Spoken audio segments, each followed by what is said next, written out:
Alrighty. I'm climbing the stairs in a perfectly normal way. Woo!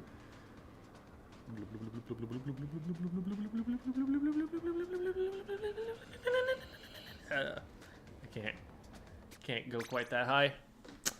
Haven't been a singer in a minute. What's up, Ham and Shinin' Red and Bad Gamer and Emo Cappy and Kerbo and Foxy Samantha Inktoling Shiver Simp? that's a mouthful. And Fishy Fish and Anakin Red and Shinin' Red. Wow, they just said yo and then let's go, and in that time like 4 people said hi. Holy moly.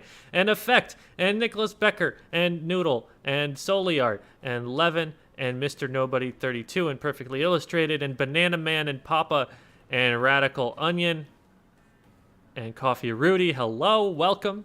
And Manic and Shibworth and my Japanese friend. You've been here quite a few times, and I realize I have never actually asked what I can call you because I don't read Japanese, and so I don't know how to pronounce any of those syllables.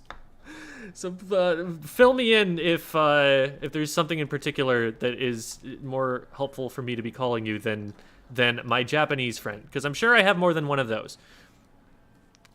And hello, Celtic Soccer and Iraq and Klob and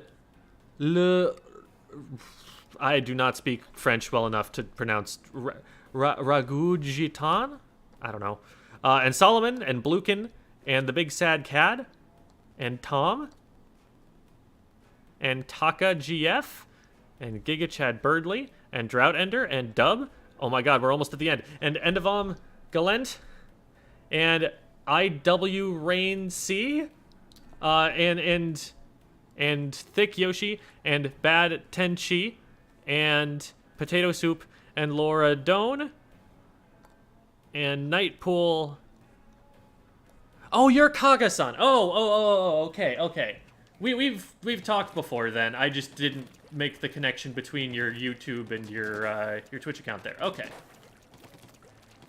Woke up like 10 minutes ago. I hope you're not on an American time zone, because then you're a little out of whack right now.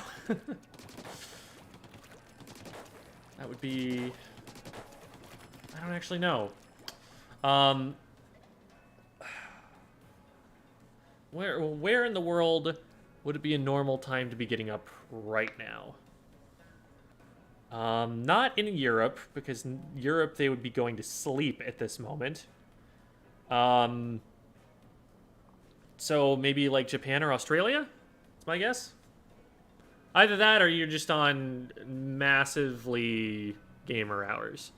That's my guess.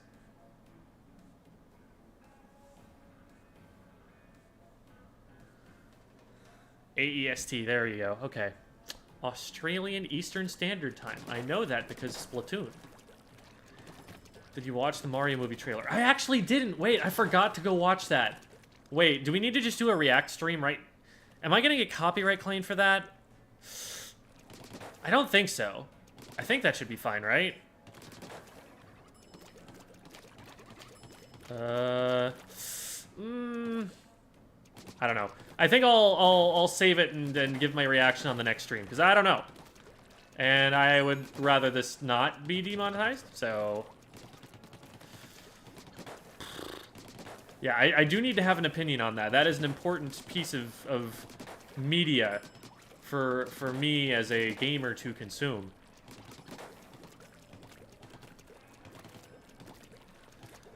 Hi, Time says, why can't I watch this on 1.25 speed? Because it's live?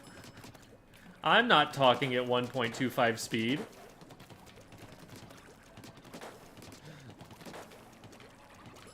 Game Explain got the React stream taken down. Cool, we're definitely not reacting to that live. We are looking at that at a later time. Oh, very cool. Thank you, Nintendo. At what rank do you think one should search for a team? Whenever you have an idea in mind of what you would want to do on a team. So, like, usually people will want to at least, like, know how the game modes work to some extent. Like, they'll usually want to get to, like, B rank and unlock it and play the modes first before they start, you know, trying to put ideas together like that. But, like, as soon as you find people who have the same goals that you do and are on the same page, you know, you can schedule practices together, things like that, get started now. Get started whenever. Like, solo queue is always going to be there, and you'll always be able to work your way up, but if you find a bunch of B- players who are all interested in getting into competitive play, and they're just starting things out right now, why not?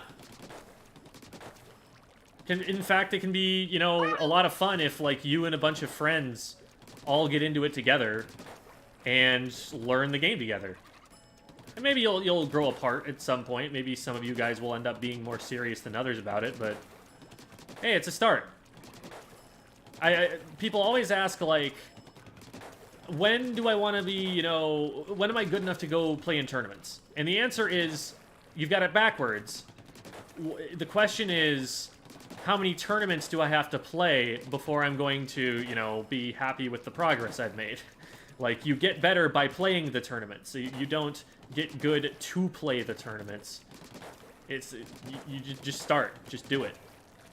Like, and that's advice for anyone who's trying to create stuff, too. Like, if you're like, when am I going to be good enough at drawing to post things? No, post things, post drawings, and use that as a practice method to get better. Just post it. Just go do it. Put the thing. Don't let your memes be dreams or Shia LaBeouf. All of that stuff. Good ways to form a group, then. I mostly only see high-ranked people asking. I see people who are in the B and A ranks posting all the time, actually. So there are a bunch of different places. I would recommend going into Inkopolis Crosswalk, which is a Discord server full of other Discord servers. And from there, you will find a bunch of servers like Splatoon Stronghold, like Academy. There's one specifically for this called Splatoon Free Agency and Recruitment or something like that. And a lot of these major community hubs are going to have recruiting or looking for team servers. Or channels, sorry, in their servers. So, from there, you can kind of look around and see how people are formatting their posts, you know, what information they're sharing about themselves. Usually time zone is going to matter there. If there's an age requirement, like if you're a kid and don't want to play with adults, or if you're an adult who doesn't want to play with kids, you know, both of those are very valid, and that can be important. You want to get a sense of how strong the player currently is, so usually people will share either ranks or, like, X power in Splatoon 2, or if they've played for a competitive team before, they'll talk about what division and looty they are, and that's usually the best measure of a player's skill level. So you'll get the idea pretty quick once you get into the right place. And we do have a look, like, recruitment or looking for team chat as well in our Discord server, if you're interested in trying that one out. It's not going to be one of the busiest ones, because the bigger servers are going to have tens of thousands of people instead of, like, 1,500 people or something like that, which is what's in our server. But hey, there are also a lot of new players who are joining in my server, probably people who are in the same shoes that you are, so maybe you're still going to be more likely to find the kind of player you're looking for by doing that. So, I mean, I kind of led myself up to this, but shameless plug, here are the links, including the Discord server. So there you go. I'm going to go get a drink of water, because I realize that I am parched.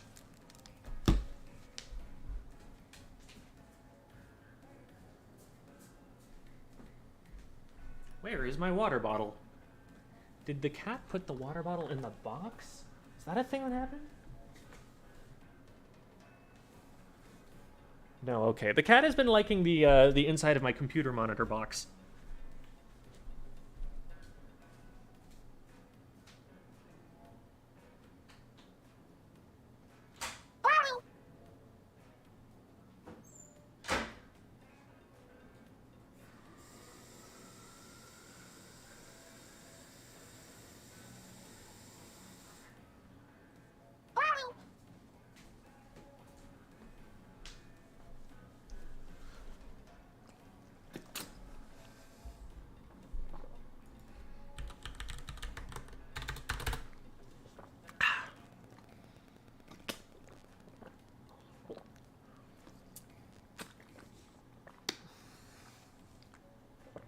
Hydration up.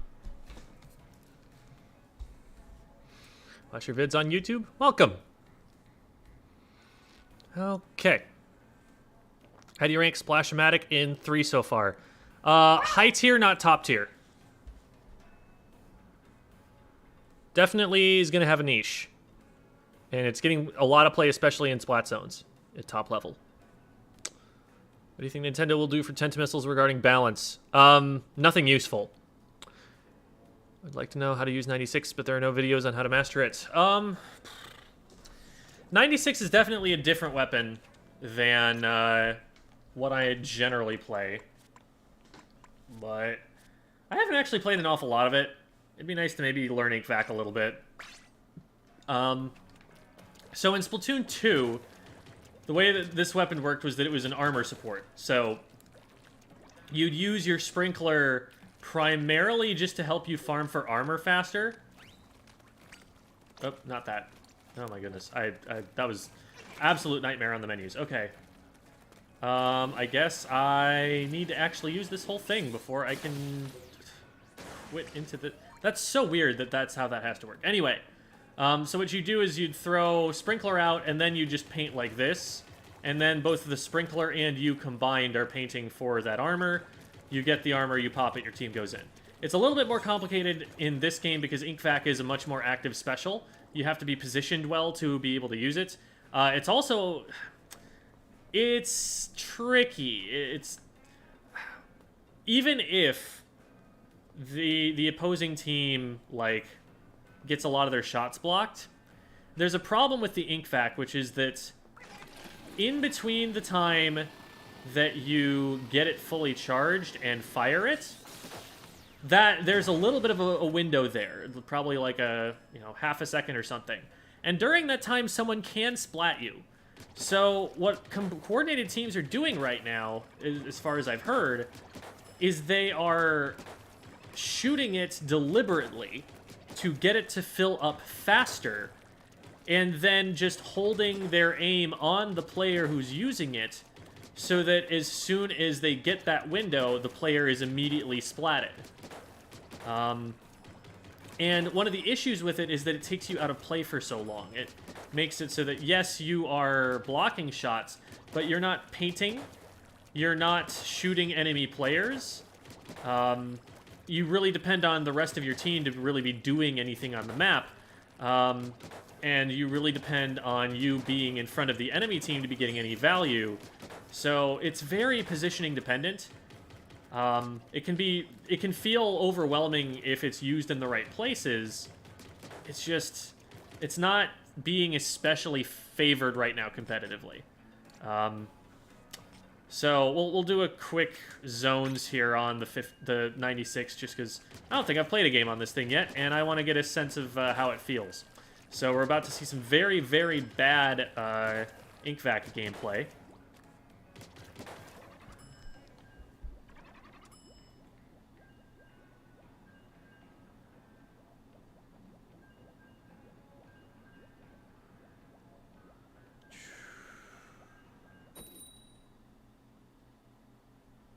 How can I get better at it with how versatile it is, and what mode do you recommend using against aerospace and stuff? So ballpoint, your short-range fire is for getting usable paint around you and for dealing with frontline enemies that get close enough to you to do stuff. Your long range is for combat and zoning and, all that useful stuff. Alright, so far pretty standard. One trick here is that they have a ballpoint which outranges me. Oh no, I need to be supporting this. I didn't see my teammate going in time. Fortunately, we were able to hold him off. I'm about to get blasted. The blaster should have finished me off there. That would have been the smart thing for them to do. Oh man, this is tough. I'm holding the fire button down for too long is part of my problem here. So I'm making... With the gals, you want to fire 2 shots and then move.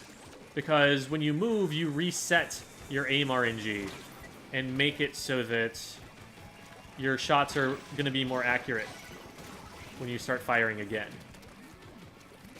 And that's... I don't do that quite enough, even as a shooter player who should be doing that anyway. What's behind us? Oh. Yeah, I knew there was someone who went off to the right, and I guess I should have figured they'd eventually show up there.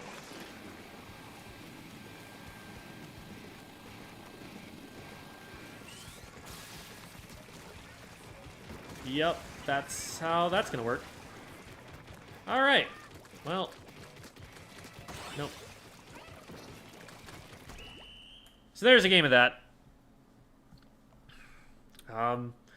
So key things to think about are making sure that you're resetting your aim RNG so you're just not missing stuff. Whenever your teammates go in, your job is to provide crossfire. Your job is to be, you know, pinning your opponent, taking away cover opportunities that they've got. Or if they're in cover from your teammates, that should give you an angle to splat them yourself. And so that's kind of your idea there.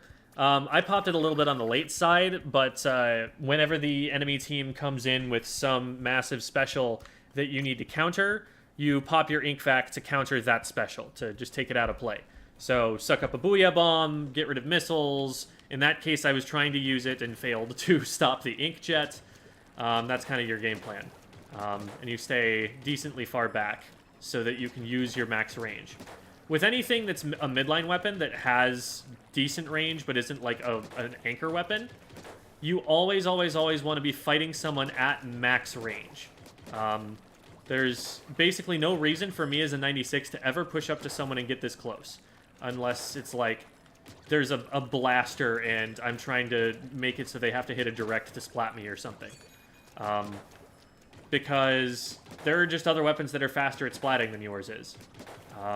So you just want to use the range so that the time that it takes them to reach you is time that you're spending splatting them. The question I have for backline is that I always have to stay on perches when my team is pushing. I just don't see the need to. Do I always have to stay on perches? No, no, absolutely not. Height advantage helps, because height advantage helps you see around cover. But if you have a good long open sight line on the low ground, and that's being impactful, and you're not going to get dove on by someone, absolutely go for it. One of the other nice things about high ground, though, is that you can always drop off of high ground and just, like, really quickly decide, I'm going down here. It's a lot less quick to decide, I want to go up to high ground, because usually the options you have to get up there are limited. Not every wall is paintable. And even if it is paintable, you do have to spend time painting it, instead of just time going like, oh, I'm down now. So.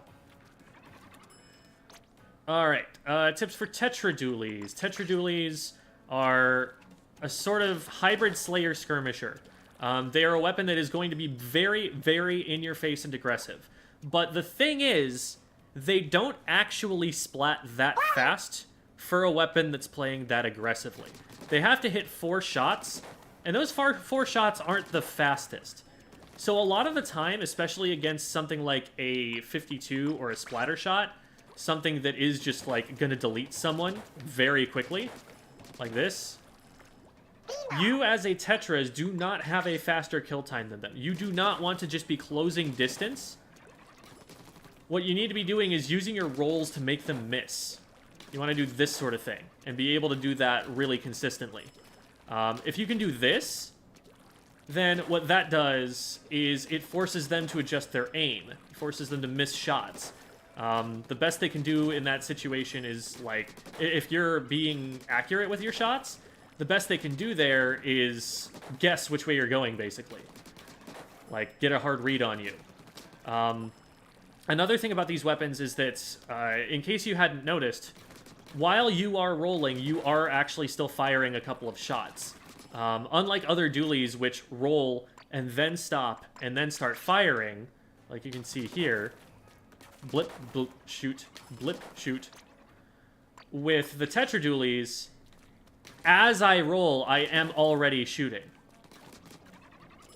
So, if you can aim really well while you're doing that sort of thing, you get a faster kill time while you are rolling and dodging. So this is what the Tetras do. And the Tetras are insanely difficult. If you're going to play the Tetra Doolies, you need to be an absolute master of the main weapon. Because you're not going to get much else from the kit. The devs knew that when they made this weapon, people were going to be absolutely cracked on it. And so they were like, wait a minute, if we give this thing too good of a kit, it's just going to be overpowering, and we're going to have to nerf the crap out of it. So they've never given it the best kit. They've never given it a kit that, like, is going to carry the weapon for it. Reef Slider is situationally useful. You can use it sometimes, and other times it's just not going to be as good as you rolling around and doing annoying things. So you really need to just depend on your skills with the main weapon and be getting picks that way to be of use to your team. Use the Autobomb is actually a really good pick for it, because what you can do is know where everybody is before you engage. So instead of just diving in and being like, oh crap, there's someone right there, is you can be down here, drop this, and have it go, oh, wait a minute, that's going, oh, there's someone down there, before you engage on this player. So that's what I got on Tetras. Stop making me want to play them. No. Tetras are sick. I'm just not good enough at aiming to play Tetris.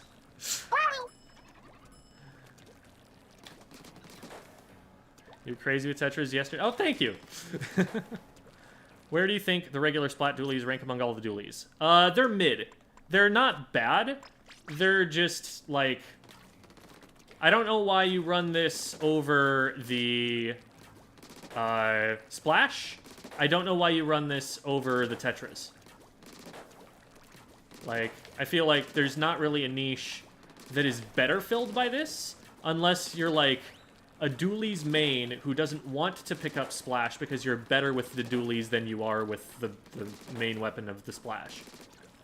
That's all I can really think. Because having 2 dodge rolls like this is sometimes more of a liability than it is a help. With the Tetras, you have 4 of them, and that's a lot less scary. With the Dooley Squelchers, you can jump tech with them, which makes it so you basically have infinite dodge rolls. You never have to... So, like, I'm mashing the button right now to roll, right? And I'm stopping anyway, because that's how the weapon works. Well, with Dooley Squelchers, you don't have to worry about that. With Tetras, you have 4 rolls, so that doesn't happen as often. With Dapples, you're rolling around so fast that, I mean, you probably just roll again. And if you haven't splatted them by the time you've rolled, then you're probably dead as the Dapple Doolies anyway. So I feel like this weapon is held back the most by having dodge rolls. I feel like if this weapon were literally just a shooter with the same kit, it would probably be stronger. But maybe that's my Splatoon 2 bias coming into play, because I feel like in Splatoon 2... there was a moment where these Doolies in particular were really good. But I feel like that might have been more the kit than anything else. Because then one of the things that they did was they buffed shooters, so they had less end lag, and shooters just kind of became faster than Doolies, and those buffs have stayed in the game. So right now I feel like this weapon is a little bit outclassed, but it's definitely still usable. It's not a bad weapon. It's just like, there's another weapon that's going to do the same thing better, I think.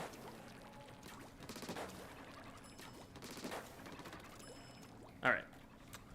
What's the best way to use Reflux, and what capture card do you use? Reflux is a paint support.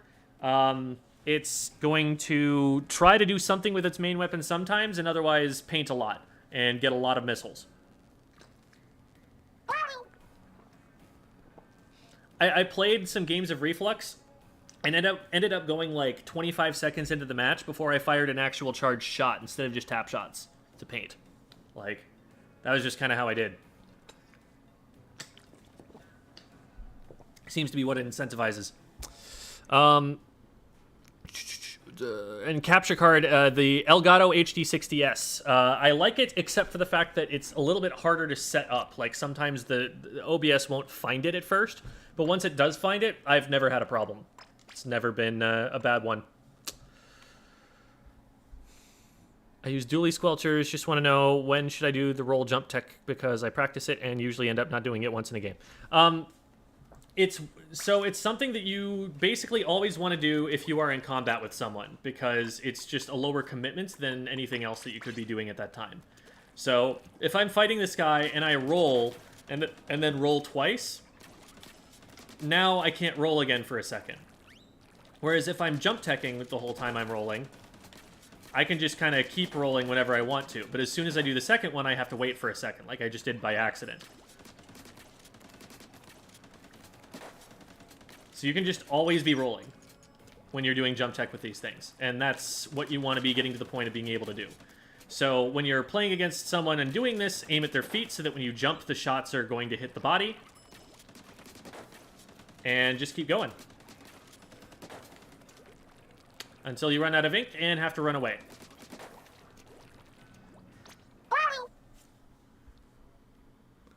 Can't stick around, have to keep moving on. I see you there, Buzzico. Doolies were good because their bullet was bigger, so standing shots were way stronger than now. Oh, interesting. Why does Gem have drip and why does it look so good? Neat. Okay, thank you.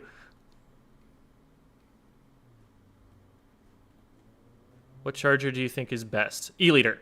1000% the E-liter. E-liters are one of the best weapons in the entire game right now. They have ink mines, which they're one of the only weapons in the entire game where an ink mine is like a massive benefit to them because they can just use it to check for flanks. They have range that lets them dominate like all of Mahi Mahi. It is really dumb. They should not be able to own all of the middle of the map, but they do. Like there are just so many maps where the E-liter can see everything and there's no cover. It's really, really hard to deal with an E-liter on any of those. On top of that, Wavebreaker is a very useful special. It's really, really disruptive to an enemy position, and it's easy to just throw at something and then end up being able to do other stuff in coordination with it. This is a really big advantage of special weapons that people don't always consider. Some specials, like an Ink Vac, for example, you're committed to doing that special the entire time that you're active in it. Like, you cannot fire your main weapon, you cannot fire subs, you are Ink Vacing. With this weapon, I do this, and I can go right to firing shots again. Boom. Just splatted someone. As soon as I used my special.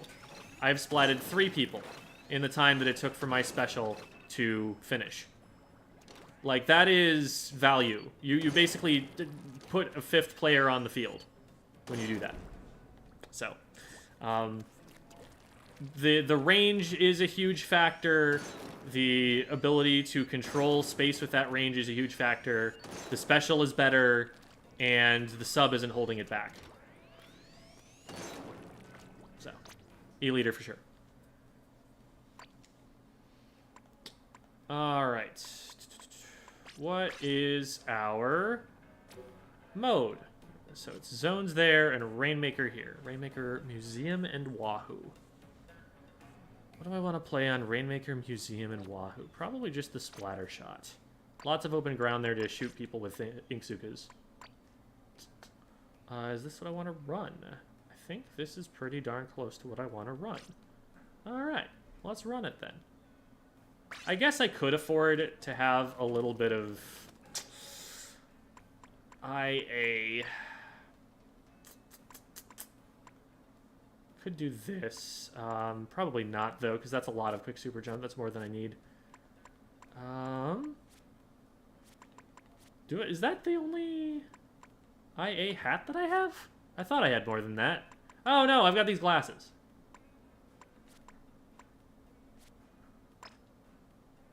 Well, at least I'll be farming for it while I go. It'd be nice to have some swim speed, but with the gear that I'm trying to farm, I don't really... Unless there's some on a Ninja Squid? No. I've got this. Do I have any other Ninja Squids? I have this, which... I guess I could buff that one up and see if I get any. But might as well just keep farming from here. Okay. Yeah, that's probably fine. I've got the bare minimum of the utility subs that I want. Let's run with this and play the video game. This isn't... I don't know. I feel like this parka does not go with the color red at all. It's like chartreuse plus red. It's not a thing, guys. I really don't think that's a thing.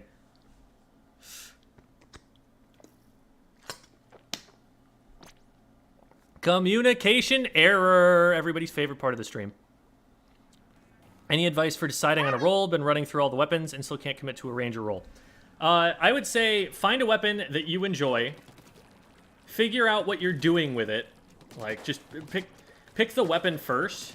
Figure out, like, okay, how am I playing this weapon right now? And then try to kind of place it into that role there. So, like, for example, what I did at first was I was really enjoying the NZAP 85.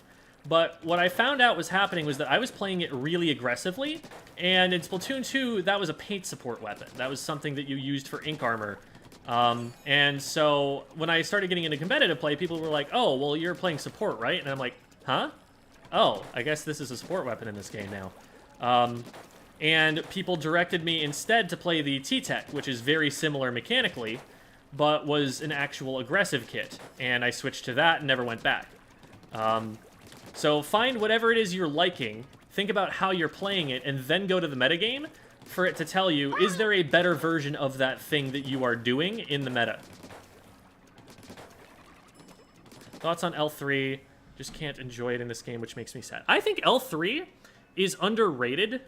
I think the kit isn't perfect for it, but it is a very viable weapon, main weapon.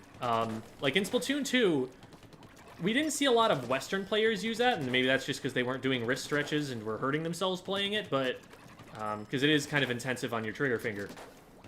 But in Japan, that was a mainstay of the metagame for a very long time. Like, that main weapon is extremely viable, and I think that it will definitely be explored more. It should be explored more now, but it will definitely be explored more when it gets different kits. So I wouldn't give up on the L3. I feel like it has potential. Did E-Liter get a range increase from 2 to 3, or did I just forget how good it is? E-Liter is different in this game, not because of its range or anything, but because of the maps. The maps are built in such a way that E-Liter controls them better. Why can't I press the L button? Hello? That was weird. Okay. Maybe it wasn't sure whether I was in midair or not, and it doesn't let you do that in midair? I don't know. Yeah, okay, you can't press L in midair, and it was considering me in midair. That's weird.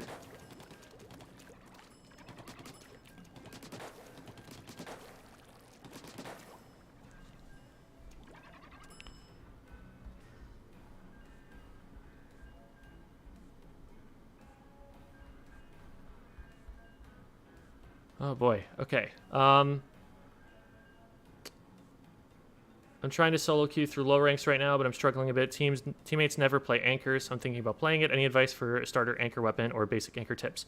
E-Liter is definitely hard. Charger is definitely hard. If you're trying to just get a sense of the positioning, it might not be a bad idea to start with something like a heavy or an explosher.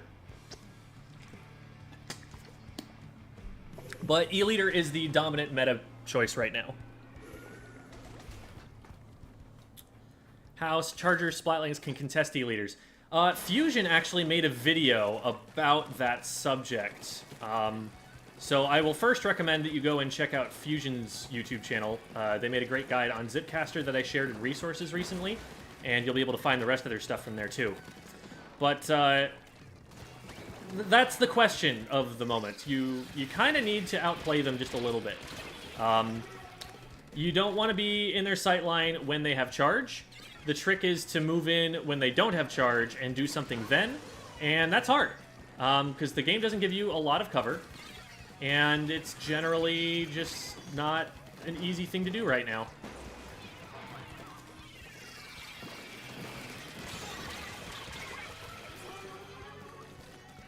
We're staggered pretty badly at the moment.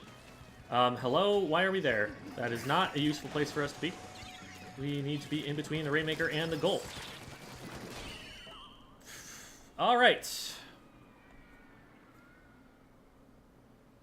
Great start.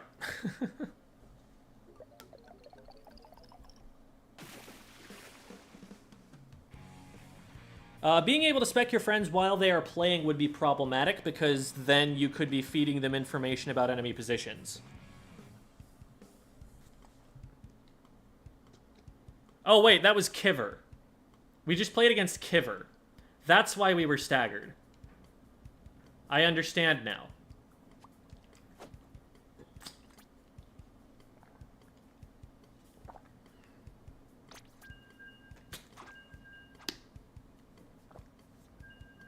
Or maybe not, because they went 1 and 2.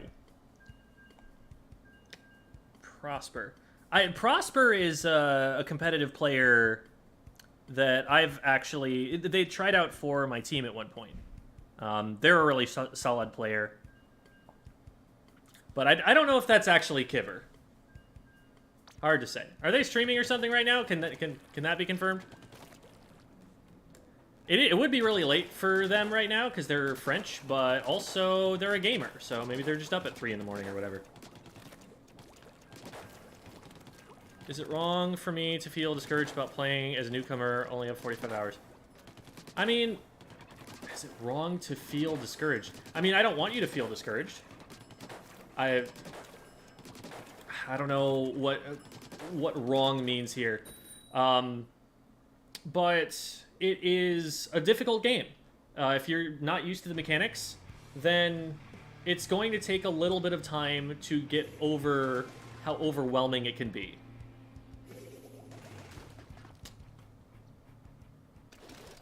Okay. Hello, let me go up the...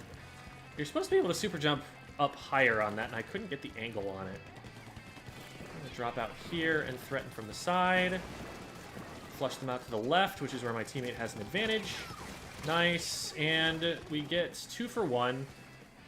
Would rather have not gone down there, but ultimately we do still have an advantage here. Not a huge one.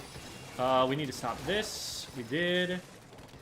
And now we get across onto the pedestal, and we delete that player. And from here, if we can get an Ingzuka in time, we can spawn lock pretty nasty.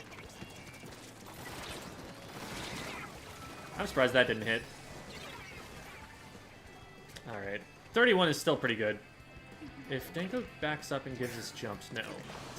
That is not going to happen. Okay. That's a situation where you want to back much further up and give jumps. That's a blaster that's in front of us there. Really safe to avoid these missiles. Okay. So we got a Rainmaker reset. Where is everybody? Right there. That is where one of them is. Unfortunately, that's a charger, and so they can't hit that angle. And someone decided to jump to them even though they were threatened, and so now we're in a bad spot. Why can't I... Did they change it so that you can't super jump up onto this wall here? That was always a thing, and it's not working now. Where was that from? I actually don't understand where that shot came from.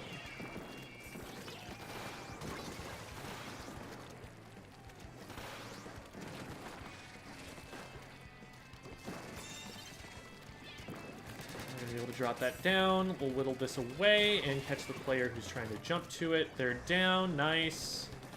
Let's see if we can flank from here. Nope. Twice. I should die to this. I thought I had a teammate who was going to be able to collapse on that from top side, but it didn't move up as quickly as I thought. Must have run into some trouble. Yeah, you can't super jump to the right on top there anymore. I liked being able to do that. Are they not watching what's going on over here? Pop that and see what they do.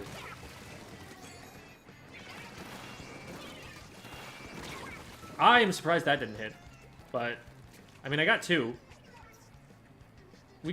We have access to so much of mid right now. I guess there was just, like, one player that was distracting us in our base or something, but, like, the objective was over on the right. We didn't really need to worry about them. Let's just get this moving. Oh, well. Where? Okay, somebody else died? I'm trying to figure out, like, where we want to be pushing right now, because it feels like we're not playing objective.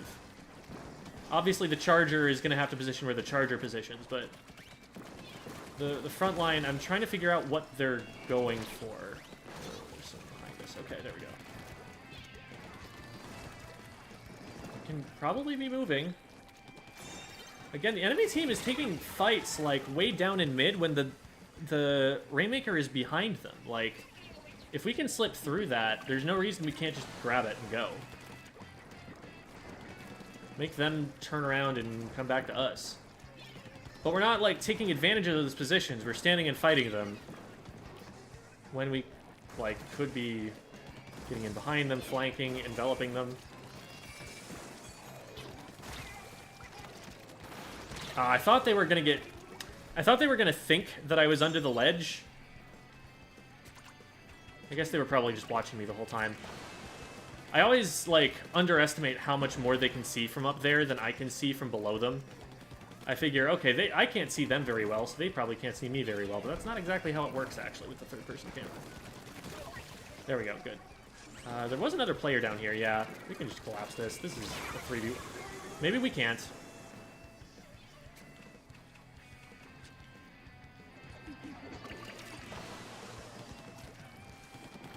Very unfortunate that they got two of us somehow.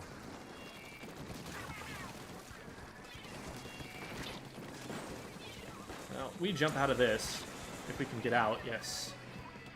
Because we need to be alive at the very end and keep this special for the inevitable final push. Just like that. Pop out from Ninja Squid with an Inkzuka that nobody's gonna hear. Fire a one-shot at them from Charger range. There you go. Game over.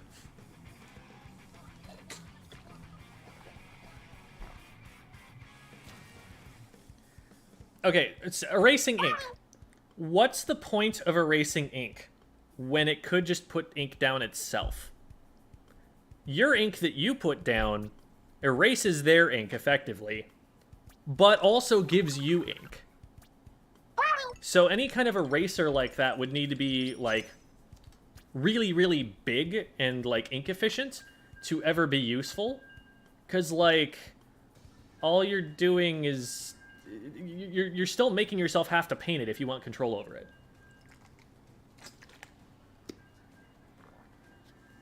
Where can I go to study the most standardized map callouts? There has not been a big list like that yet, and I'm threatening to make one if nobody makes one for me. This is a threat.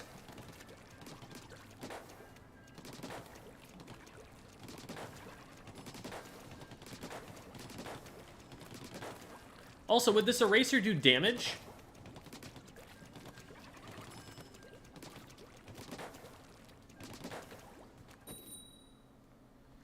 Because, like, here's another thing. You know what that eraser is going to get used for? It's going to get used in your own base to unpaint paint you've already painted, and then paint it again to get special charge. You're going to make missile spamming even more powerful with that.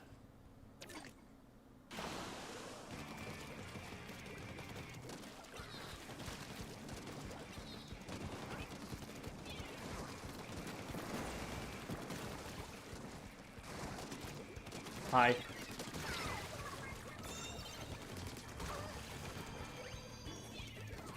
Oh, that's back there.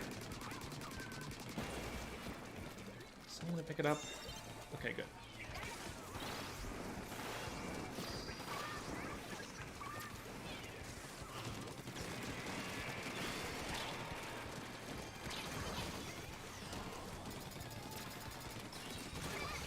Woo! Okay, we got it just in time. The team had booyah'd faster for them. They would have actually gotten away with that, I think, but... Alright, so we did not stop them.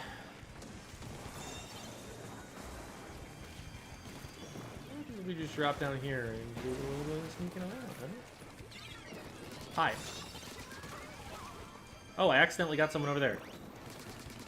This player does not know I'm here, does not know what has happened.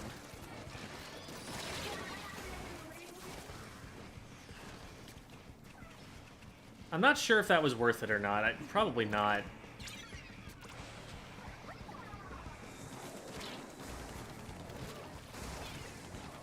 Ooh, hello. That was well played. That was well played.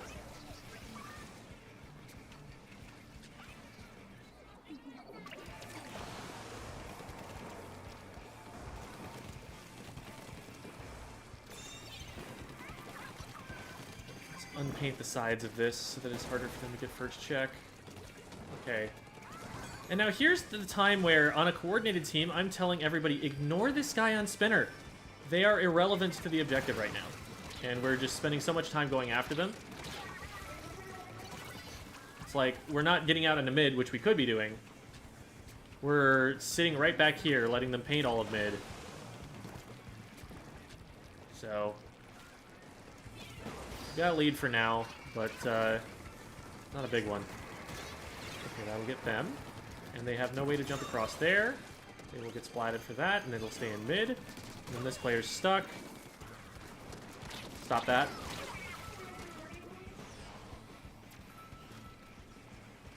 Oh, that was a beautiful fizzy bomb. I would have been upset if we didn't follow up on that fizzy bomb. That was too beautiful. Okay, so we need this. Fling's out of the way. This is the only player we need out of the way. It is the only player we should be focusing. I should have 3 people rushing at this guy right now.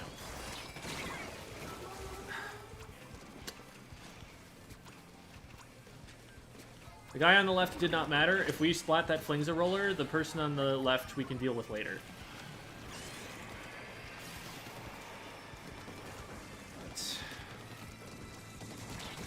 Alright. I think ideally we probably want, like, the sloshing machine to be grabbing. Alright. Let's get this over here. Only 1 player left, and they're back there. They dropped. They're stuck below. They are going to attack us.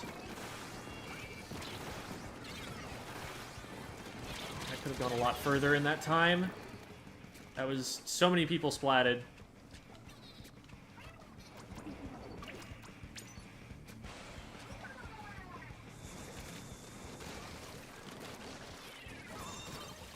So hear me out. We win the game.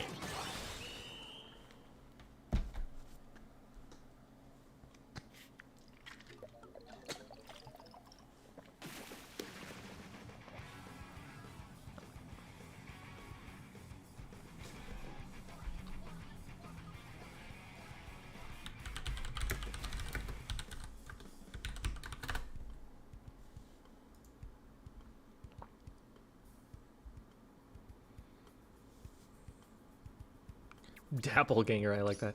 How would you rate the splatter shot? One of the best weapons in the game, hands down. It's top 3. Right up there with E-Leader. Sloshing Machine is the best weapon in the game, and then I'd say Splatter Shot and E-Leader 2 and 3, in some order. This thing is really, really good.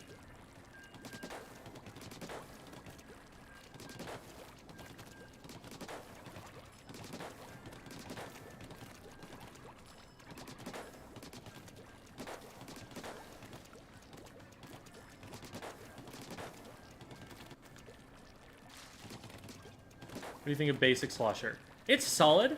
I think people are in a slump right now about Tri-Strike. They can't figure out what they're doing with it. I feel like it has a lot more potential than it has been shown to have, but because it takes more game knowledge about where to throw those things, and it takes a certain type of mechanical skill to be able to aim them well, people haven't unlocked its potential yet. That's my take for now. Some people are just saying it's bad. And I'm not convinced, but I'm keeping an eye on it.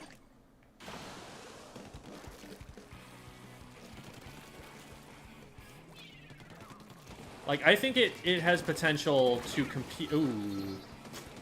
I think it has potential to compete with Booyah Bomb. I don't think it's... I think Booyah Bomb's usually going to be better, but it's a pretty good, like, poor man's Booyah Bomb. And, like, the thing that Booyah Bomb does is really powerful. So, having even a slightly weaker version of that would still be a very strong special.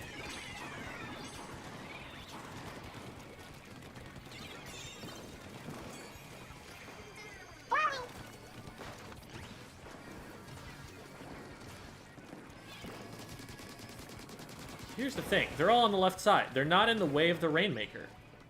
It's just a charger in the way right now. If we could just stop messing with what's going on the left and focus on what actually matters, like, that's just been the story, I think, of how the last several matches have been going on. I don't think we need to worry about the left. I think unless they are threatening to actually flank and splat us, we focus on what's in our way on the right, and then we win the game. Force them to double back at us instead of getting caught out over here.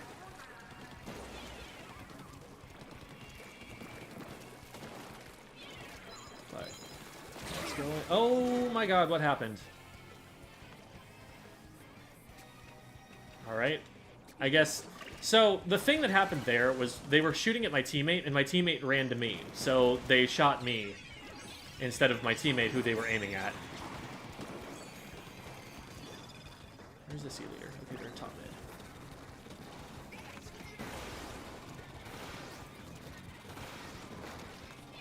mid. Now, I am a prime target. No, don't jump to me. I just shot at them.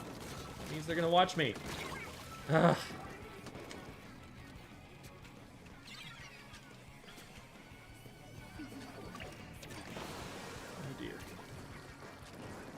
We probably get dunked on here, but then we can hold after that as long as we don't just go down. We get up. And be able to shoot down at them, because this is a powerful position for me. Where did that player go? Not there. Ah, I hit him twice. Rip. I needed to just drop and commit to that, I think. After I started missing shots, they knew where I was, I didn't know where they were, and I didn't have time to get back behind cover. Okay, so the leader was looking for that. Keep that in mind.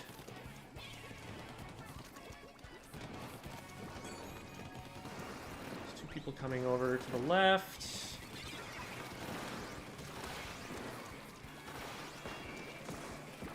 Right.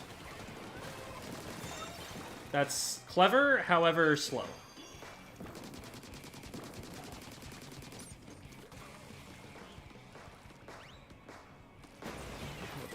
Right? No. Guessed wrong.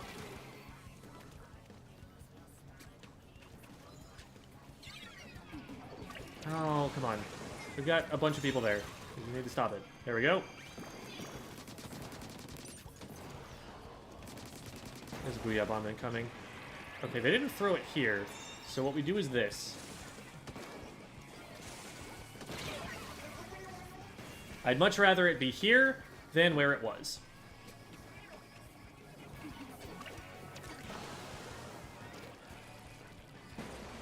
It's aggravating, though, that we still do not have control of our plat here. It is one Doolies that has been holding us up over there. Glugas are another weapon that might be a little underrated right now. The fire rate is definitely not great, but the fact that they can, like, throw a wall out there and immediately be inside it shooting from really long range, I don't know. I think painting is a little bit less important in this game than it used to be, because there's just... everything's a choke point. It doesn't take much to clear the choke point, because everything's really small. We need to be able to get up there. Which means that we need to get rid of this E-leader.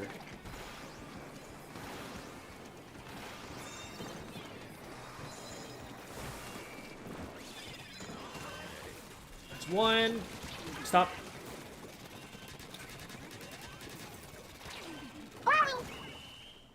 Man.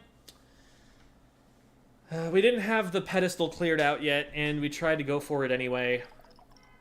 Like, we all should have known that the E-leader was there, because they put the wave breaker down. And there's probably at least one person still there, because nobody's flanking us.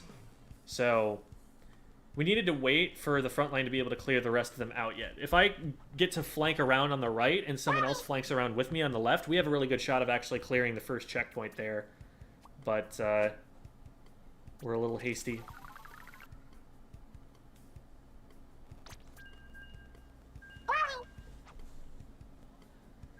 How'd you fix Splatoon 2 Splashdown to make it not a kit ruiner?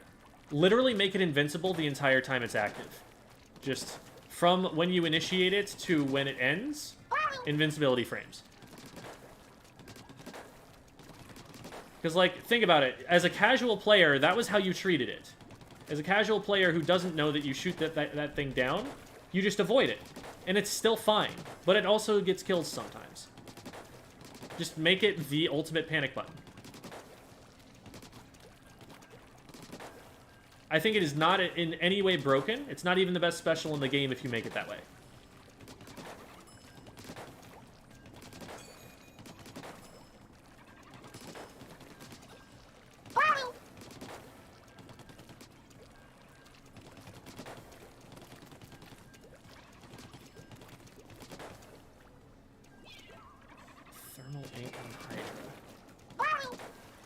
I disagree, because with Hydra, if you're shooting someone, they should die very quickly. If you shot someone and somehow didn't splat them, I feel like that's a rare occurrence.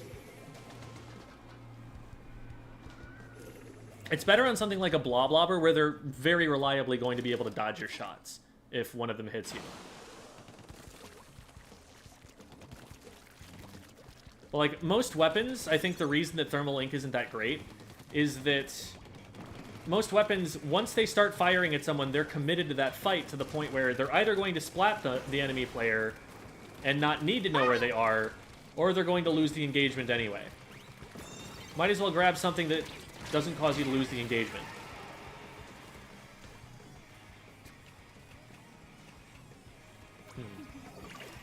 I didn't pay enough attention to where people were. I figured there was going to be someone sweeping left, and then the heavy was able to just walk up at me. I was like, oh, we did not clear that.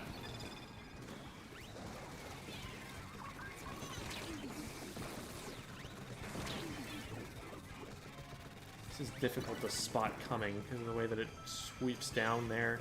I'm just going to keep bombs on them.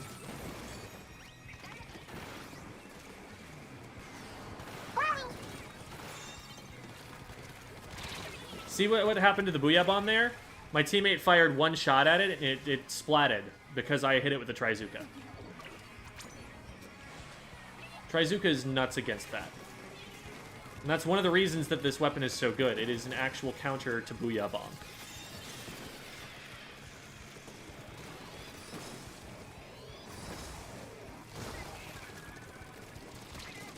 That should be game. This brush player on our team has been absolutely fragging out in previous games we've played. Good on Tri-Stringer? Oh, absolutely. Because with Tri-Stringer, most of your shots you expect not to kill. And it'll help you hit people from, like, behind cover afterwards with fall-off damage and stuff. Or not fall-off, like, the explosive shots. I think Tri-Stringer is the best argument for Thermal Ink that I've seen in a weapon in a long time. Alright, there we go. That'll get us to S+8.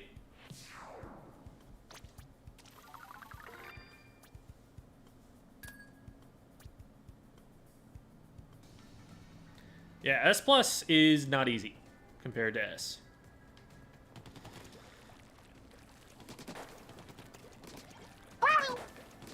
Once you hit S+, you're dealing with players who were experienced, you know, X-rank competitive players in Splatoon 2.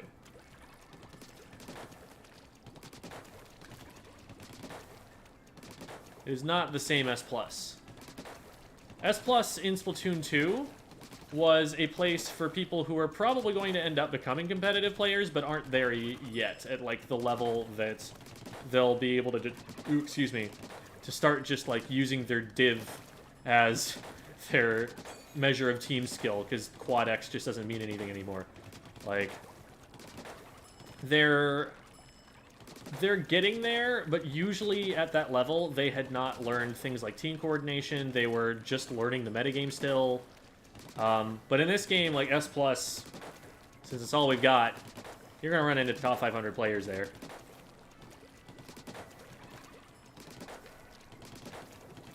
I don't know. You could kind of say that, except that it doesn't really matchmake based on your... based on your letter at all. So maybe that's not even correct. I really don't understand how it works and how it's supposed to work, because my understanding is that your Glicko rating is not tied to your letter. It's just a question of your win rate, basically. So,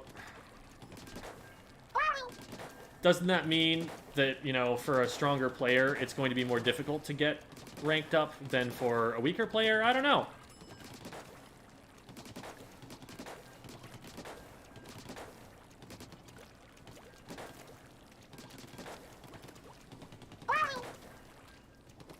B, but I've been slacking on playing ranked. I mean, once you're in B, you've got everything unlocked that you need, except if you want to play X battles.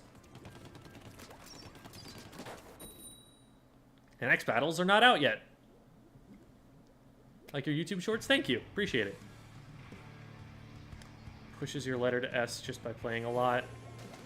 I mean, what I'm hearing from, like, top-level players is, like, getting to S plus 50, you need to obviously be at a certain level, but that level is not... It doesn't go all the way up.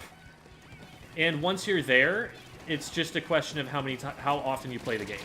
You're gonna end up getting there. Which is annoying for the top-level players. It really disincentivizes them from playing series. Okay, both of our backliners got picked off on left. We probably have to give up this checkpoint. But we can make them think twice about it by throwing some bombs.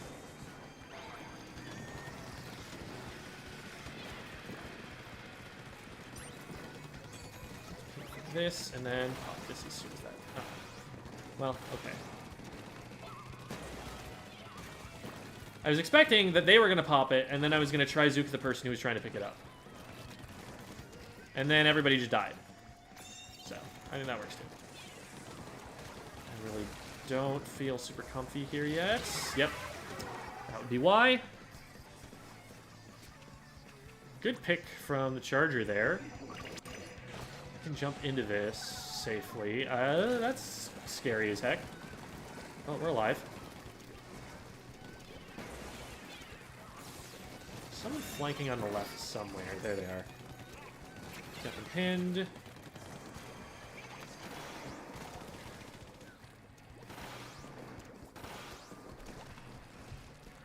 What's going on over here? There's someone shooting at this from somewhere. From directly behind it is where. We'll back off for a little bit. See if teammates decide to help paint. They do not. And we've lost our advantage, unfortunately.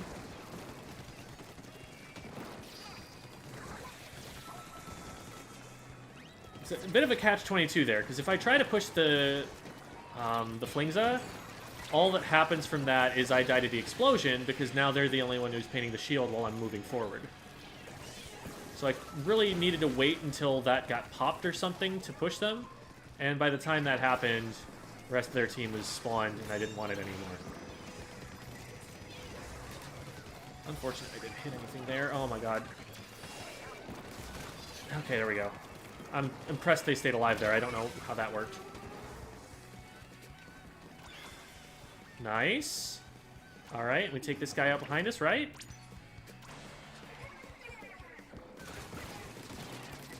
Okay, we've got 2 down. We should be able to pop. Let's get in front of this, because we're one of the only frontliners. They grabbed. Stop that. Trapped them. That's good. This should help pop the shield. That gets them. Booyah Bomb goes in front of me. Where did Booyah Bomb go? Okay, it went in front of me, but after I died. Still got someone.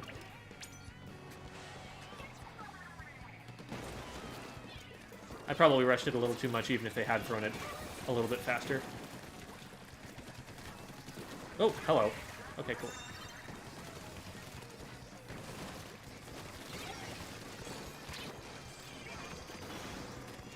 How did that not hit? Ugh. Where did the raven... Did it go back up here? Oh, that's what it did. Okay. So they're just going to drop it out left. Doing a good job of controlling mid, though. And a push to 5 is the perfect place for our comp to be. Because we win the war of attrition. We have the strong backline defensive weapons. It is going to take a long time for them to push us out of position.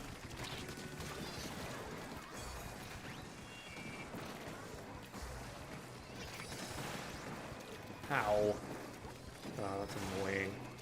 Waste of a special. I could have just shot him too. That would have been more consistent. I was just hoping that there were other people with him and I might get collateral. Nice. 3 down, though. Yeah, they have to be so careful pushing into double backline. The challenge of double backline is getting the lead in the first place. And now that we've done that, this is actually a really strong team comp. But the reason that it's not run competitively that much is specifically that it is so difficult to get lead.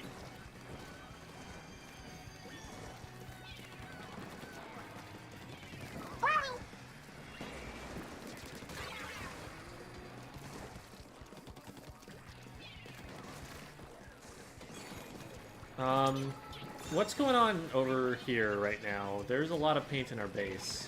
I don't like the look of that. Okay.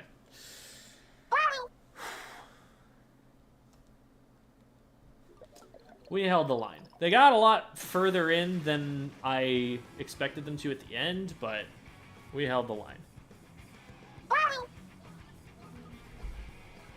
8 squid power thing is the average everyone's glucose score. Yes, that's correct.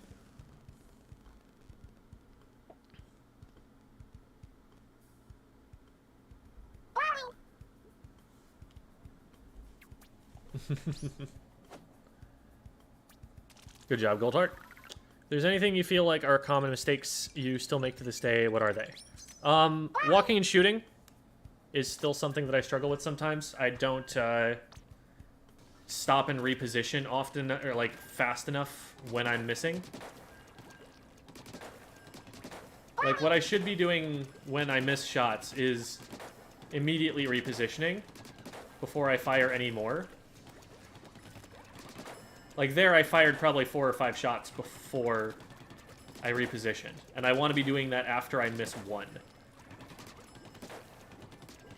So, and that's even in practice, like in matches, it's typically worse. Because I'm not thinking about just that at the time.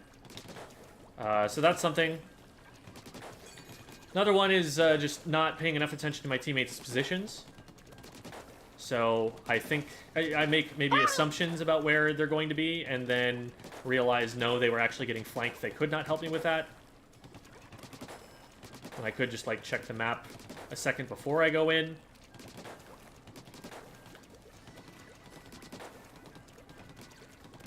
And I am sometimes too quick to pick up the Rainmaker.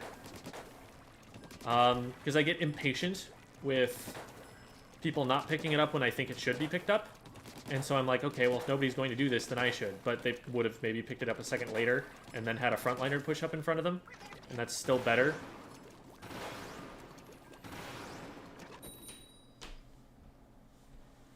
Hi, Xana.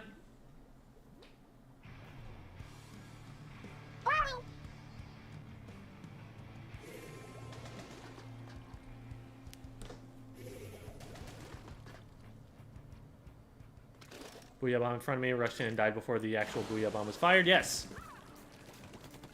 And that one was like, this is something that I would need to wait a second or two for, even if they did exactly what I thought they were going to do.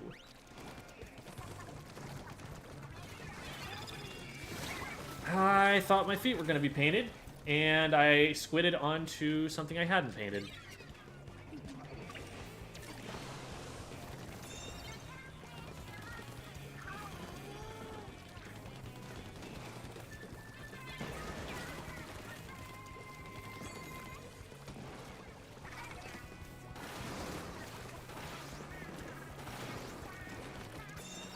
So we can probably take this up the center here.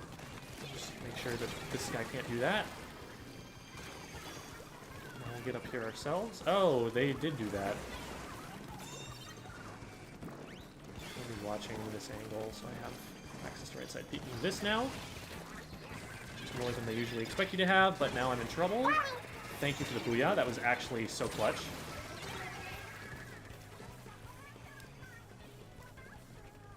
The tricky thing about the Booyah is that it's harder to see through in this game, so you actually just don't know what's going to happen when it clears. Somebody see this? Doesn't look like they saw this.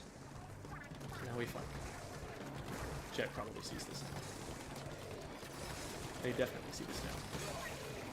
Took a really long time for me to actually do anything about that. I'm surprised the Jet hasn't done anything about me yet. What are you... You know that the objective's over there, right? You could have run away from me.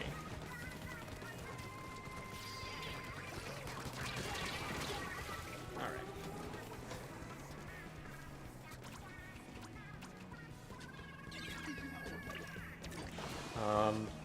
Oh my goodness. Are they gonna get... No way!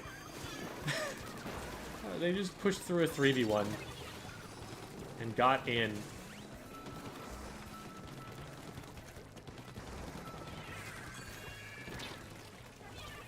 Why are we concerned with that? We'll go this way. They're jumping in over there. Make them come to us. Nice.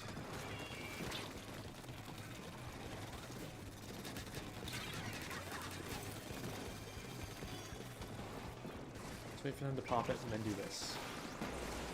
They keep popping it slower than I think they're going to.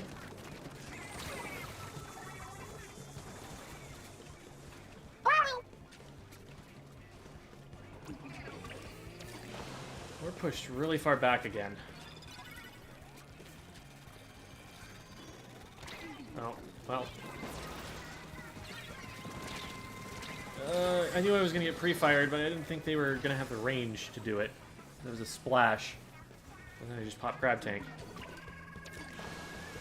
Sploosh makes a heroic effort, and by heroic, I mean they are dead.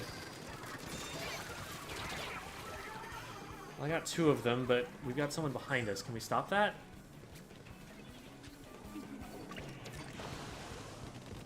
Okay. Stopped it at one, no big deal. Why aren't we dropping it off? No, that's not the way to go. You go back there, it stays up here. You drop it down here, now they have to go all the way back around.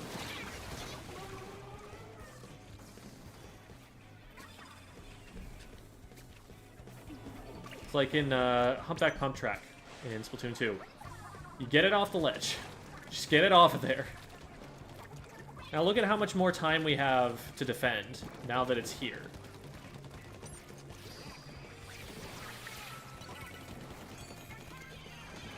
I have time to leisurely farm a special before I have to be using it on someone. Oh, let's go! Wait a minute, quad? Alright, not quad, but we're still moving. And I'm not taking, they're taking.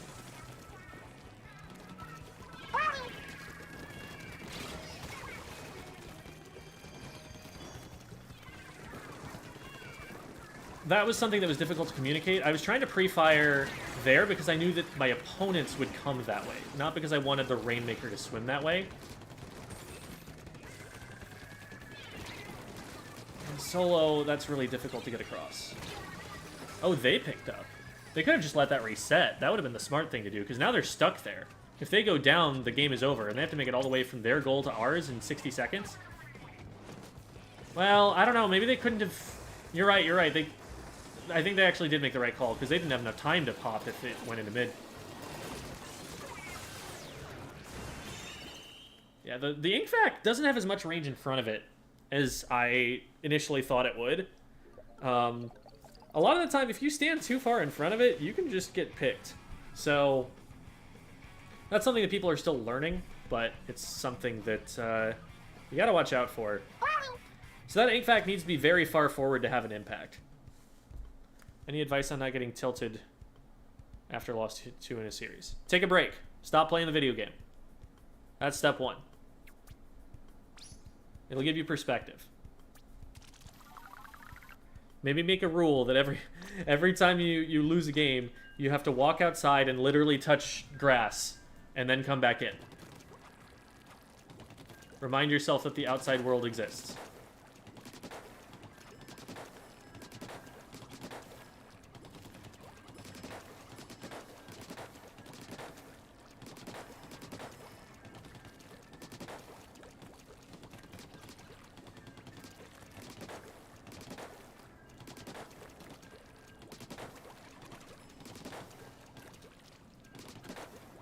There's a outside?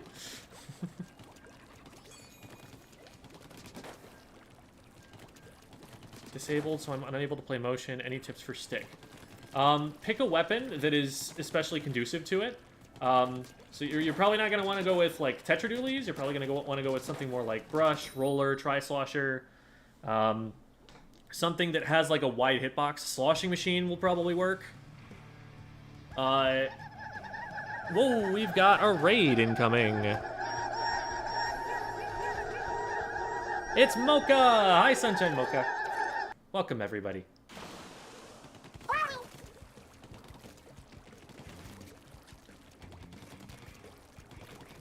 Sunshine Cafe brought you some mocha. Welcome. Thank you for the coffee. I don't drink coffee, but I don't know. I do not want to consume mocha. I want them to remain in existence. They are neat. It's probably a little bit too telegraphed of me to go there. So they're going to get dunked here.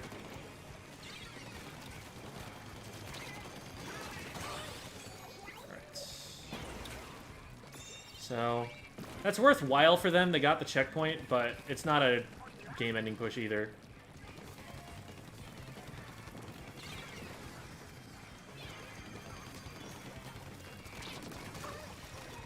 So, what I did there was I cut off the entire left-hand side. So, if they're coming at us, they have to come from the right.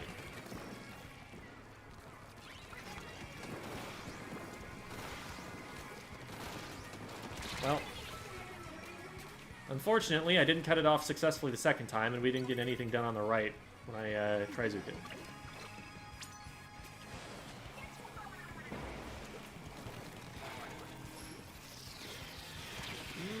Okay. Oh, there was someone in mid there. That's good to know.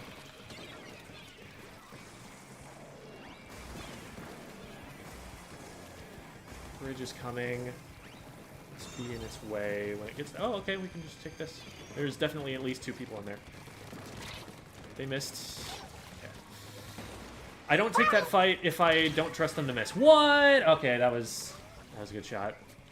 But we're still able to finish this, and we have a 3v2. So we need to start getting forward here. Nice. We can probably take this left. That actually stalls us for a while, but... Okay, now let's go this way. Is nobody picking it up? What? Charger, that was your job. We just probably lost our opening to get first checkpoint.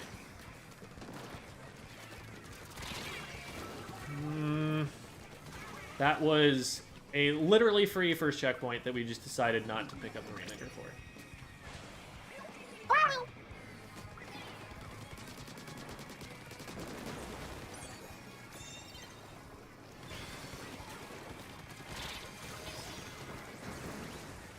They're gonna get popped. And then I'm gonna do this.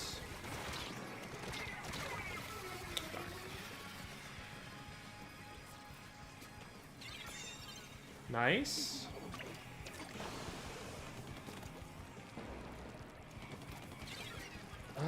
We still don't have lead. Darn. I'm telling you, we pick up Rainmaker there, we have probably pushed to like at least 45 or something with the amount of time that we had.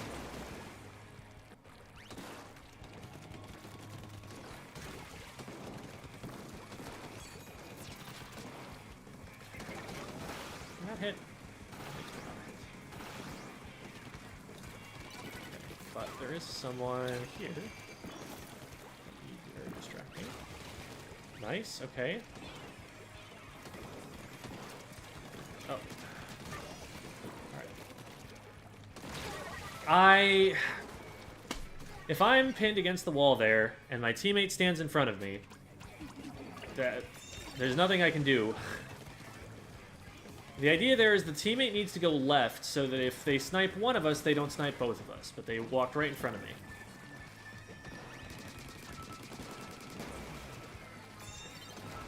Let's see if I can get something done here. I'd like to I'd like to have someone else picking this up, ideally. Yes, that is the plan. This is what we should have been doing for a while. That's one of them.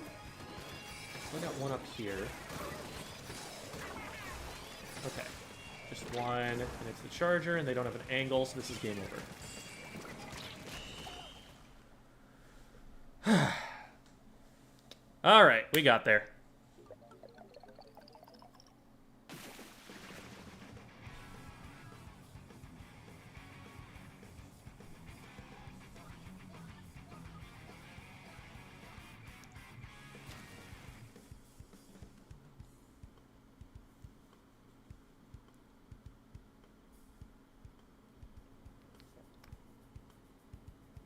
I want to get better at ranked, but I hit exactly 420 points, and it's not morally right to rank up any. Valid. Any Zuka aiming tips? Yes, the reticle sucks. The reticle is not well designed at all. So, the trick is that you have to think it's going to go up in a parabolic arc. So, like, take the St. Louis Arch, or a rainbow or something, and draw a line from, like, the 2 feet, a line between... excuse me. My god. So much burping. Draw a line between the 2 feet, and that is what your reticle is. So, most of the time that the projectile is in the air, if you aim the reticle at them, it's going to overshoot. So I'm aiming it right at them, right? Overshoots. You've got to aim it below. You got to aim it, like, right at their feet. Or even if you're up high, it's worse. You have to aim it, like, out in front of them. Because it will arc up above what the lines are telling you.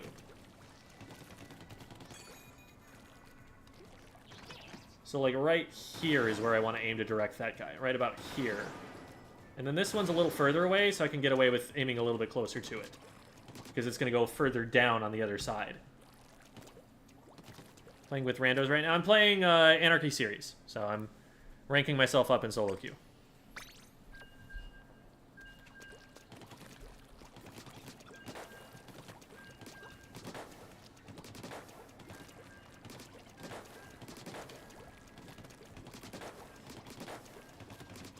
That wasn't the best. Tips for turf war. It's very similar to how you're going to play other modes, really. You need control of the map. You need to be able to force the enemy team away from the middle of the map, which is where they will have access to more of the map to paint. It's a little bit more decentralized, because there's so much more of the map that matters than in any objective mode. Like in Rainmaker, the only stuff that matters is the area around the Rainmaker and the area in front of where the Rainmaker is trying to go. That's it. The rest of the map, completely useless and irrelevant at that moment in time. But in Turf War, every corner matters, and you're going to spend a little bit more time not enforcing mid-control than you would anywhere else.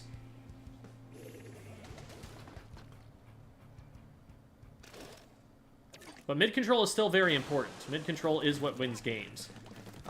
Unless, you know, you don't execute super well on the plan and end up not painting part of the map that you have easy access to in the time that you've got.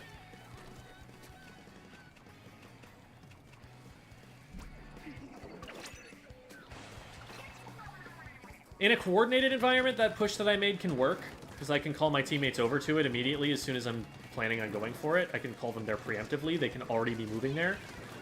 But I think it's solo. That was just a little too aggressive. It separated me too much from the rest of my team. Well, okay. That'll happen. If we can get Dennis here... Yeah, okay, we need to jump across, like, with the Rainmaker right now. Nice. I don't... I'm low. I wish I wasn't. I got you. Okay, so I pop this and then I immediately run forward and splat someone. There. And now we get up here and try and clear... Okay, they were already cleared. That wasn't worth... I was hoping I could get up there before someone spawned in and saw me. 40, could probably get better than 40 off of that.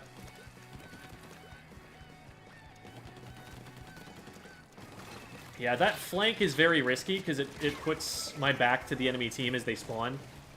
So, very, very short window for me to ever be able to do that, and I did not have it. They are getting significant pressure from the left, so we go in from the right. We get one. Trade is fine, because now Rainmaker's alone. We have lead. Maintains the status quo. What we want to be doing right now is painting, though. We want to be getting more control over mid, and we're definitely getting control over the left-hand side. Let's get some control over right. All right, there we go. They're really pre-firing this angle hard. Try and prevent us from getting there.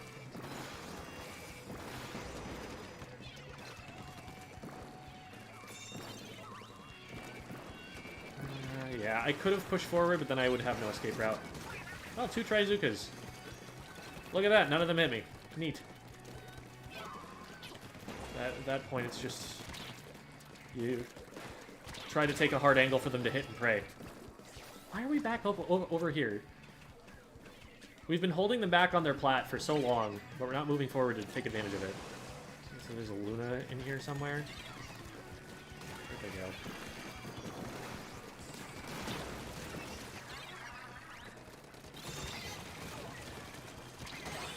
I got shot blocked so hard. Oh my god.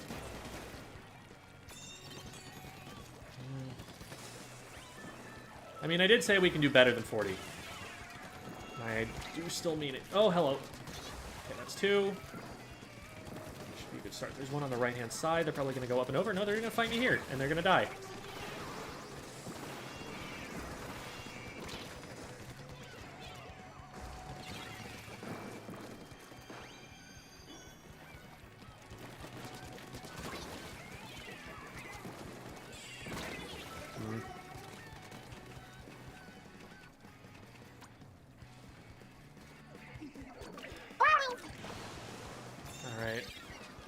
There we go. That was exactly the play right there. They were stuck. There was no way they were going to jump out. The only thing that they could possibly do is grab the Rainmaker and sprint for lead, because we were really close to it. And that's exactly what they did. They got the lead, and now we're in a much better position in this game. Come on, push me. You know you want to. I'm over here. Look at me. Look at me. Oh. I'm so stuck. Oh. Come on, go for it.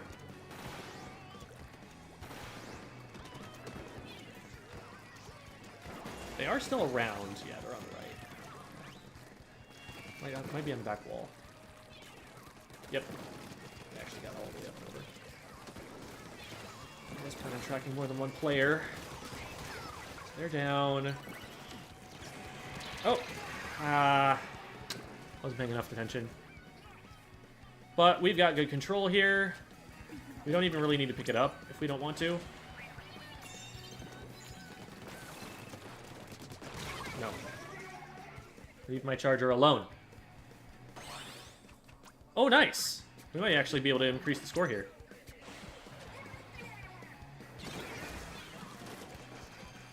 That's 28. Now, they are going to have numbers advantage, so we got to be a little careful. Just drop down and maybe shark under this ledge. There's a caster going in, but that's not going to spot me. Where are they? If they don't paint this little area right here, we can just shark the Rainmaker. We'll go around the corner. There we go. Very nice.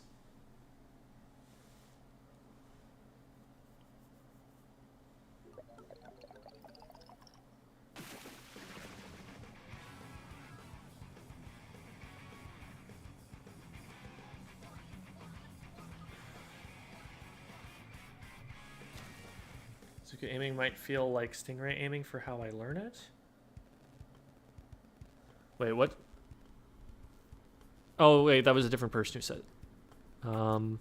Story mode rating? Story mode has never been my thing, but I think it's neat. I think the level design is very cool.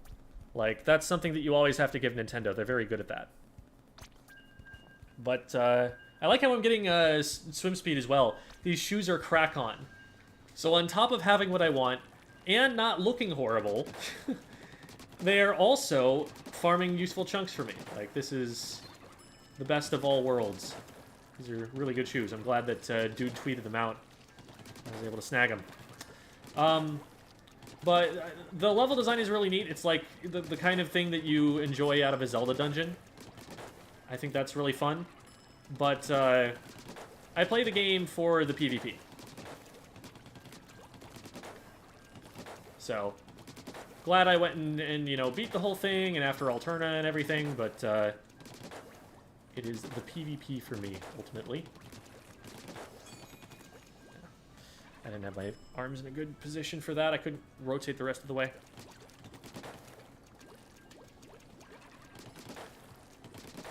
Yeah, Splatoon music is sick.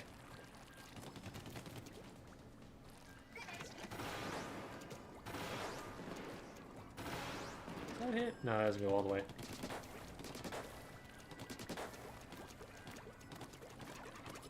Mario movie. I have not seen The Thing yet. I need to go and watch The Thing. I should. It was homework that I needed to do before I started this, but I was too busy doing work to do my homework. Does certain gear give more of specific chunks? Yes, Cherry. So you look at the gear brand. So like Crack-On, Takaroka, like Ember. Those gear brands give you more of certain gear and less of certain. Like more of certain chunks and less of certain chunks. Specifically, you're 5 times more likely to get one chunk and 5 times less likely to get another chunk. There's a chart listed in resources on the Squid School Discord server if you're ever interested in seeing which brands do what. I think we've zoned them out sufficient. Oh, okay, we haven't. We can take it left. No, okay, we got stopped. Yeah, if I had stayed alive, we would have been able to push left better. I just thought that the charger was going to be distracted. I thought they were going to be looking at the brush, and it just so happened that they were looking at me instead. Please go away.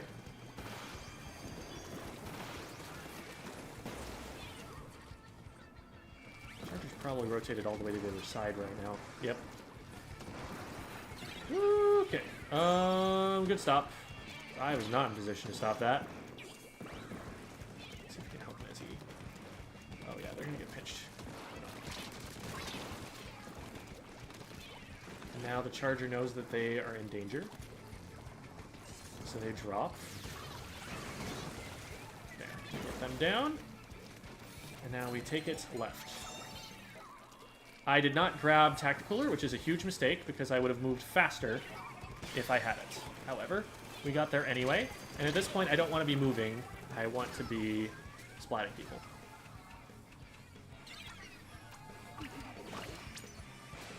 Alright, well. Ooh, nice, nice, nice. That was such a clutch pick, actually. Because now we can keep the Rainmaker right here. I just need to not die to the charger when I pick this up. I'm going to take our time grabbing this. Actually going to rotate it away from the charger, so that they can't have an impact on the fight. Alright. That was a really good push. And it required basically no help from the rest of the team to pull it off.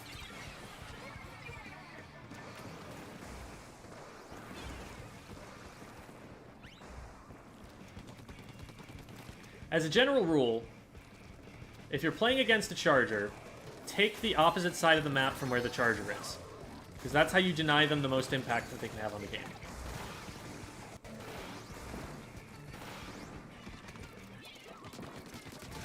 Okay. Yeah, that's not going anywhere.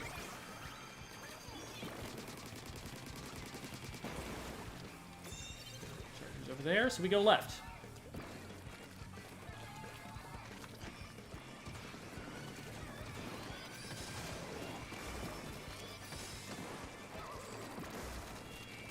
And that's game. So you just go wherever the charger isn't.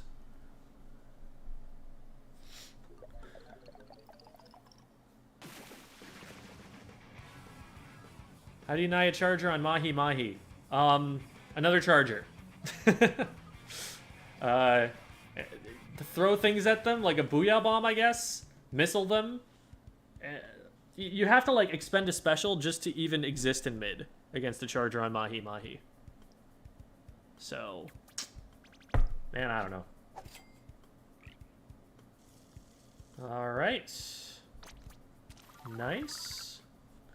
I'm gonna go and use the restroom, and then I'll be right back. Oh, what am I please waiting for? Oh, okay. Let's see. Let's go and have a chat with our friend Marigold. Hi, Marigold. How are you doing? Would you mind entertaining the chat while I'm gone? Thank you, Marigold.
Thank you, Marigold.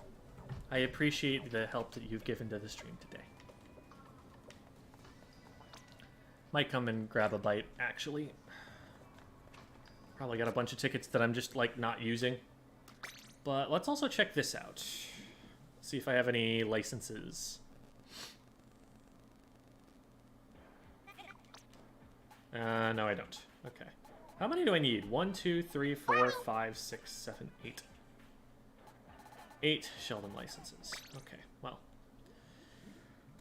Maybe the thing to do next is just to get a bunch of open games in on weapons that I don't normally play and get those freshness ratings up.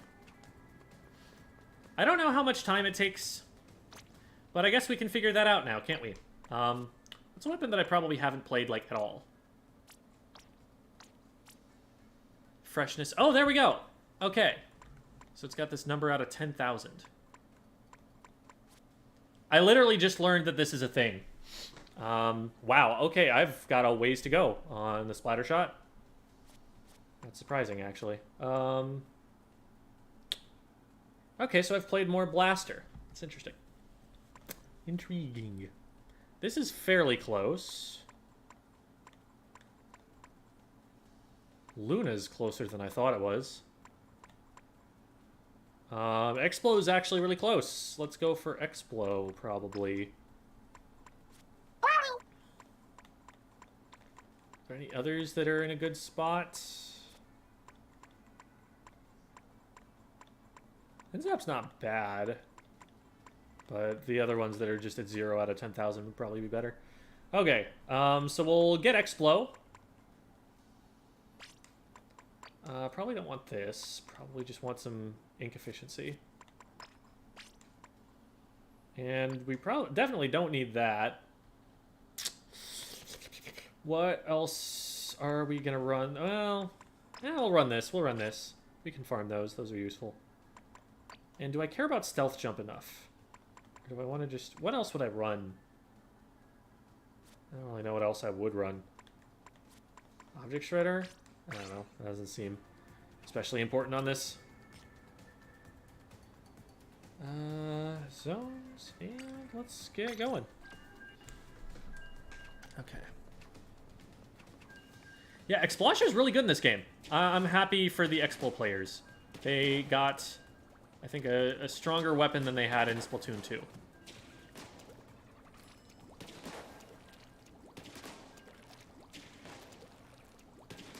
Not necessarily because the weapon is any different, but...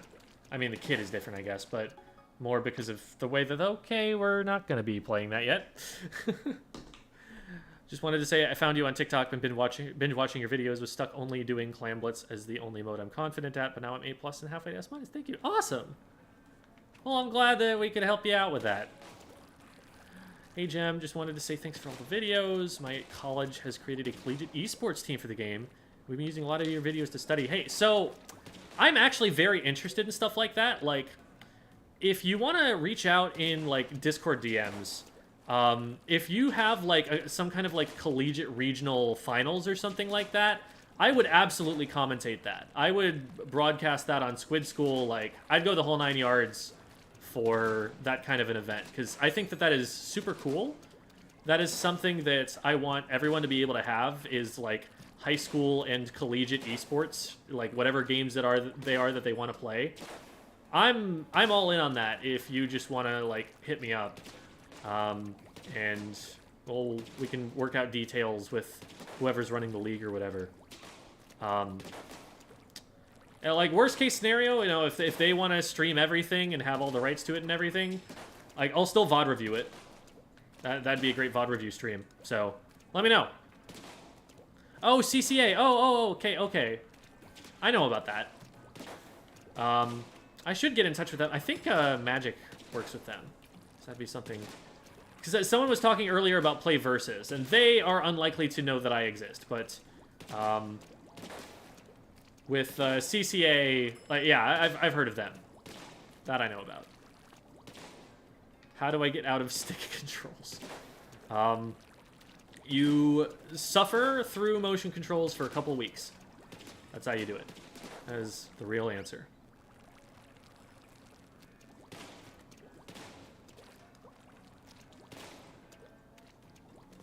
It is a piercing weapon. Yeah. So, like, that's the reason I'm able to get 90 sometimes, because if the weapon just hits straight through someone, it does 55. But if it splashes like that, it does 35. Well, you can get the weapon so that it goes through them with the direct and then splashes on them and does 90. That's how the Expo works.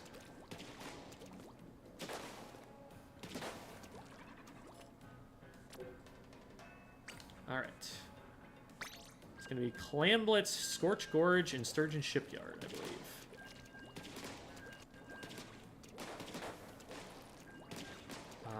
Do I like either of those? Not especially. Well, we'll run it.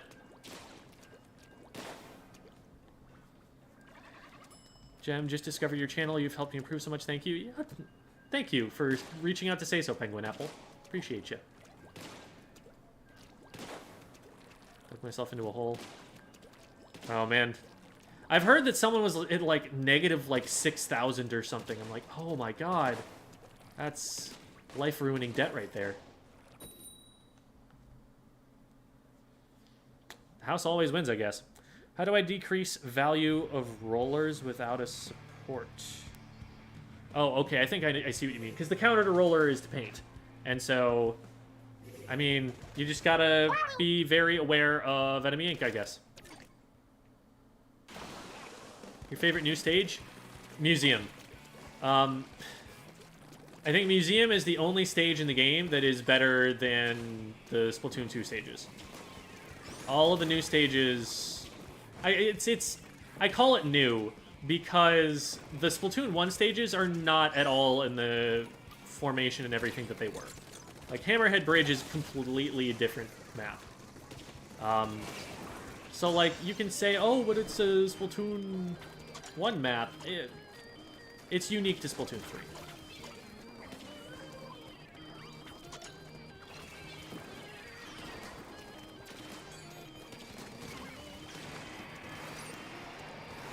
so I can't keep firing anyway. But they can't hit me, so it's fine. Oh, well, I can't hit them. This is what I've learned. Man! I'm just gonna stay in this and hope that they die to the rain now.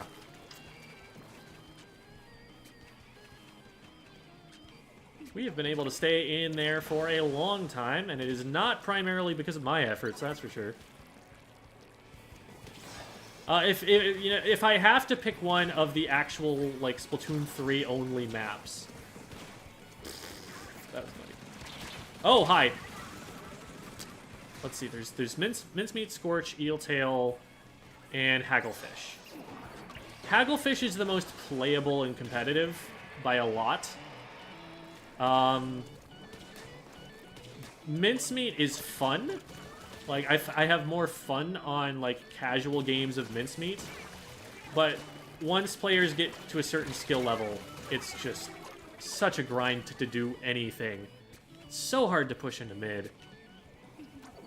So, like, there are aspects of the level geometry I enjoy about Mincemeat, but that map needs to not be played in tournament. Oh my god! Put up a perimeter, please! They're just running in. Okay. Whew. Let's get to high ground here.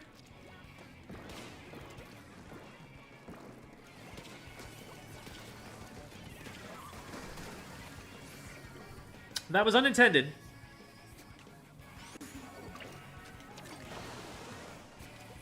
Why is the basket surrounded in yellow like that? It makes me think there's someone I can jump to over there.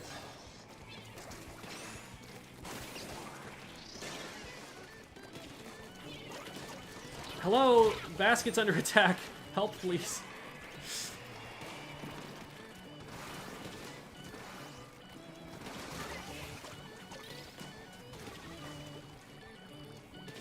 We are not responding very quickly to when they are pushing into the basket. Like, what you need to be doing is looking at the perimeter around the basket and thinking, like, where could they swim in from? What is painted their color? What's an area that they control because they can shoot me if I go there? And you guard those spots.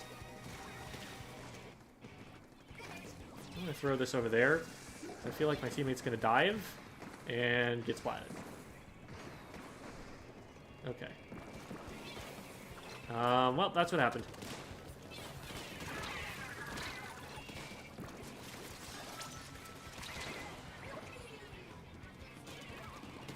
And once again, they have just walked in and almost scored. At least it's almost this time, and not did score.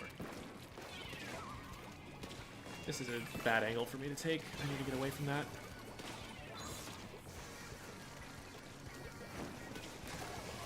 Nice.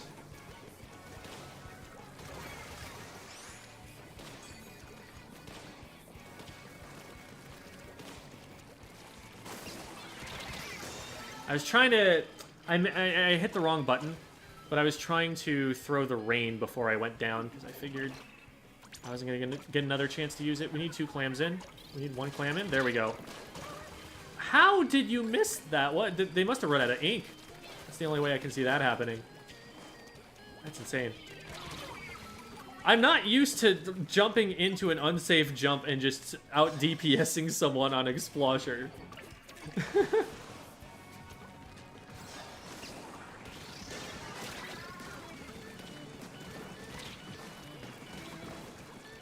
I don't need to worry about a crab until now. Oh my god.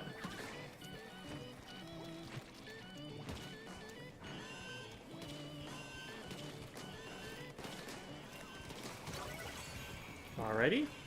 That's one of them down. One who might push me if we don't shoot him. Yes. Good. We did shoot him.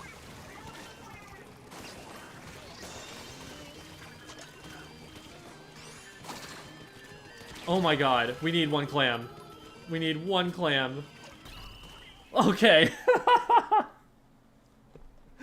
What a goofy game.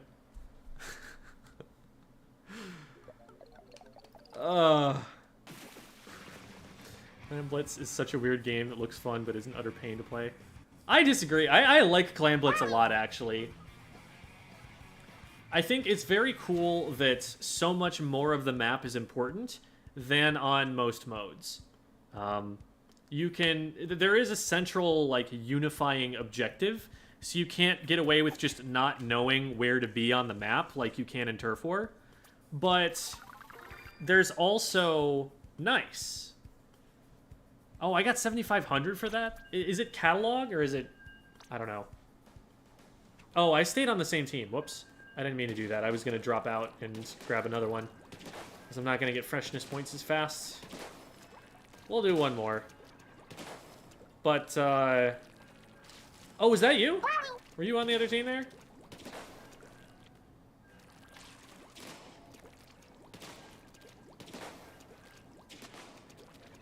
Was that 7.5k that goes towards, like, weapon freshness? Like, is it the catalog bar, or is it the experience bar? I'll need to check Wikipedia. Or maybe just do some math. I think that would be better. We'll figure things out on our own. You're the Glugas? Neat! Catalog? Okay.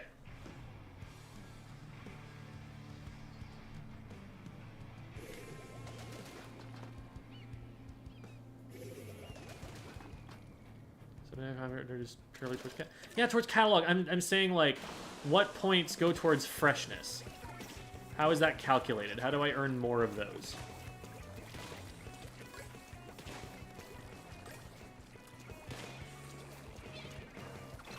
That's an Elier. How am I not dead? Okay, there we go. I like the idea to try and hammer through the bubbler. That actually might work. Nice! Good follow-up, too, from our teammate over here. So now the E-leader's back, and they know where I am. Well, you know what? I know where they are, too. Haha.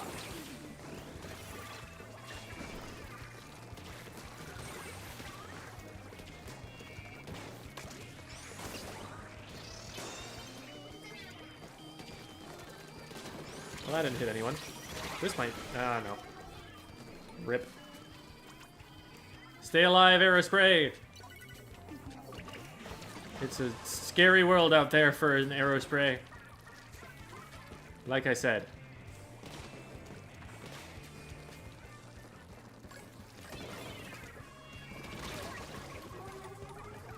I decided to fire a shot.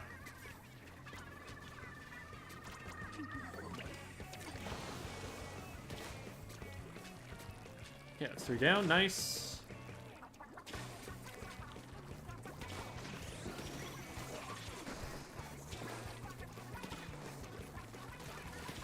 Nice. Okay. They're not trying to take that high ground over there. Did I hit that? Oh, yo. They were scared. They were scared. That almost happened. Somebody over there. Someone over here. Where's this charger? What are they doing?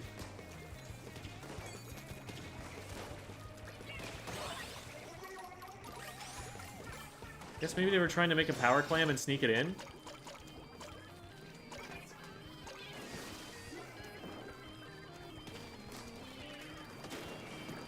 I don't like that. I'm just gonna go this way.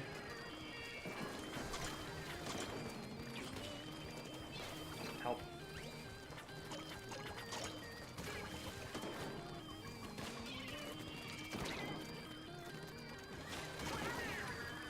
Can I get up? Yeah, I can. Okay, that's my last one.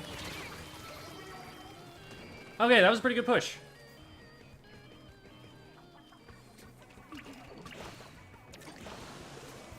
Okay, good stuff to our clash, and now they gotta get away from the bubbler.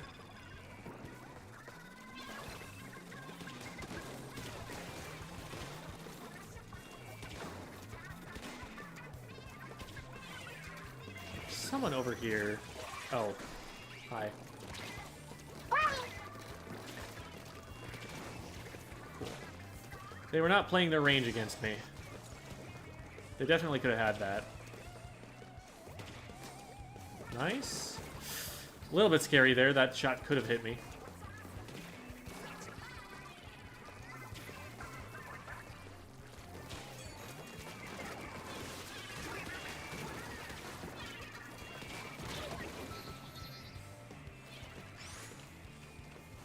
That gets us in, and probably not much more. This player is just gonna end up dying. They did get that in. Nice. That was worth. I'll take an Aerospray's life for a power clam. Do they see me? No way they see me from that distance, right?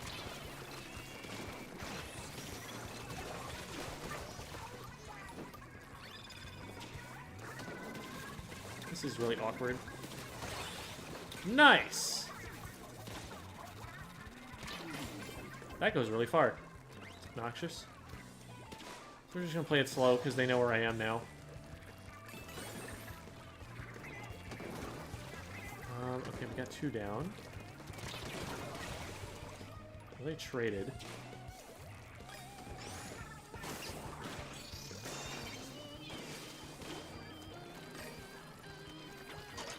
We might just win the game right here. Yeah.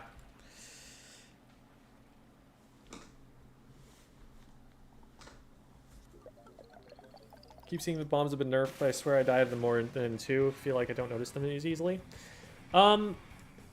There are worse choke points. So, like, a bomb will still hold space really well because you just have these narrow corridors that you have to go through. That's my take on it. But, I think the nerf is still a good thing. I think it would be worse if they hadn't done that.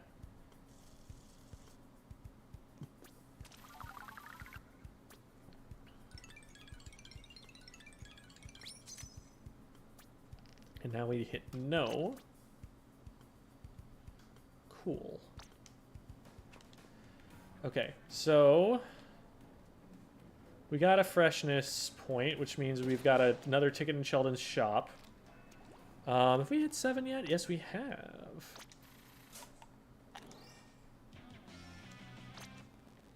Alrighty. Now, how many points did we get on this weapon? I'm curious. Okay, so we went from 8,500 to 13,500, which means we went 2,500 on each. So that was the plus 2,500 bonus that we got on the off to the left-hand side, I think. That's what adds up to this. Okay. So, what's our next thing to get fresh? Those are pretty close, 5,300. So this is 4,700 away. Is there anything else that's closer? Oh, this is way closer, 2,000.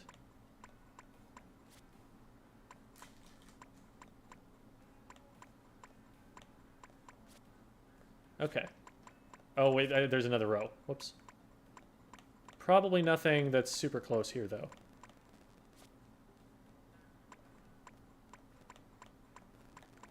Yeah, okay. So we're going to go Doolies, and then we're going to go... What was it? 96. And that'll get us 2 more. And for now, let's go and do the shops, because they've just reset. What did I miss? I've been doing some solo, and I'm farming for the rest of the weapons, because I'm, like, almost there. Might as well get the rest of the way there. Let's get the jet. And now we're out. So we've got 7 left. 2 of which are just chargers that are the scoped varieties. So really 5 unique weapons. Oh, I forgot to check the other stores, though.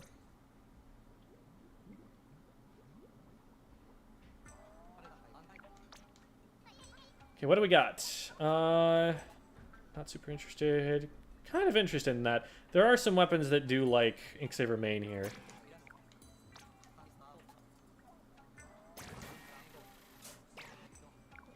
And they do look cool. I don't want a main of quick super jump. I don't need that much. Wow, those are... That's what this hat is going to be? It's going to be quick super jump? Lame. I have to get it because it's hilarious, but that's not what I was hoping for with that. Okay.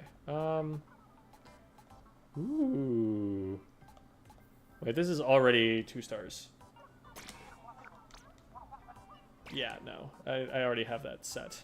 Oh, and this one looks really goofy. This one makes it look like you're wearing a fat suit. That one's not bad. Yeah, I'll definitely grab this. What do we got on the others? Ooh, lots of stuff that we have that we can upgrade, and none of it is interesting.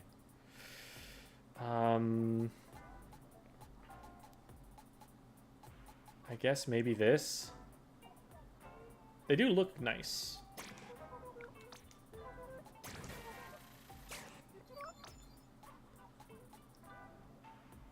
Yeah, I like the look of those, and they're crack-on, so I might just do this.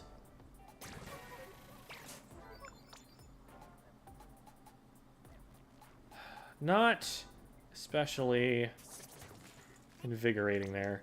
Not inspiring. Got a mystery box. Let's see what's in the mystery box. Alright, alright. I love the... Look at the animation of the Inkling, like he's losing his balance. Like, it doesn't make any sense at all, but I love it. It's like someone pulled the rug out from under him. Wooden locker. Interesting. Is that something I had? Ooh. That is expensive. It is neat, though. I own 0? Can I own multiple of them? Oh, dear. Verdant Squid Friend and Abyssal Squid Friend. Those are very good names for those things, and I am happy that that's a thing, because I call people that. I say, hi there, Squid Friend. I'll have to keep an eye on those, because those are things that I might need to own. I don't know about Verdant or Abyssal, but we'll get one. We'll get one of those.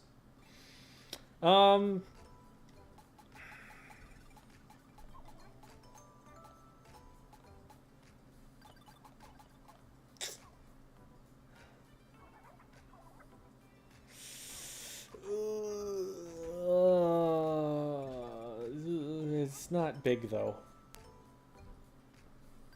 Does it get big? If I buy this locker, is it the same size as the locker I currently have? Or do I have to buy the big cypress wood locker or whatever?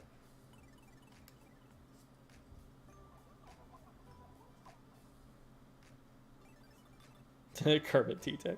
It's going to be the same size? Okay, it's just a skin. Okay, fine. We'll grab one. Okay. Oh, and that's back to the square. I keep forgetting to just press X and go to lobby from there, so I skip a loading screen.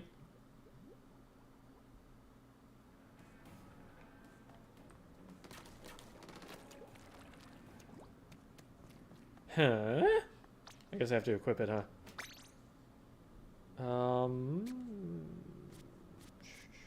Do I pick from one of these? Yes, I do. Aha! Now it's classy. Do you put stickers on wood? Is that a good idea? I don't know if that's a good idea.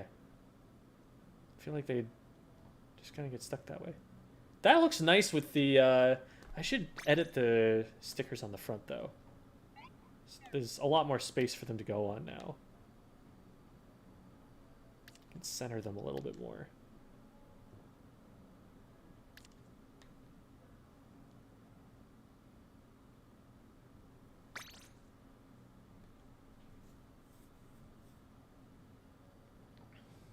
Yeah, I like that.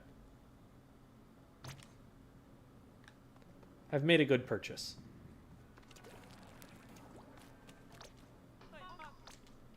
Hello there. Okay, so these are the group ones. I don't really need XP, I don't think.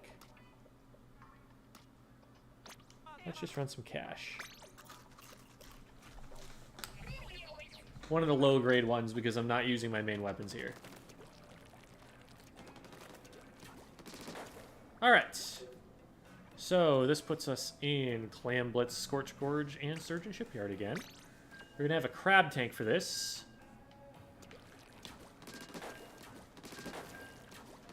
Where do we want a crab from on this? It's gonna be awkward to get the crab into scoring position. I think we probably want to go on the right-hand side.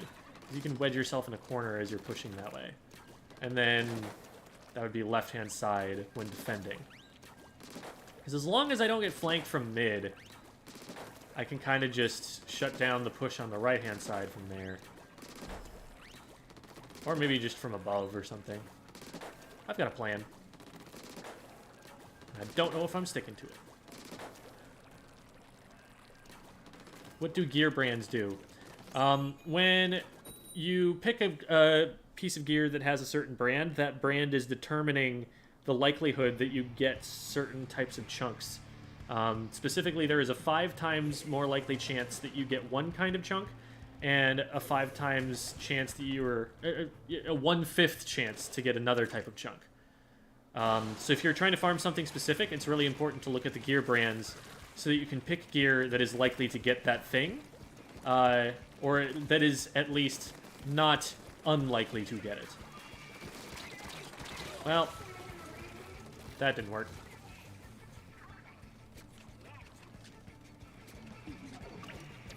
Somebody's named Kermit in here, so that I'm not sure about that Kermit T-Tech. That might actually be... I thought I could roll away from that before that exploded. I could not.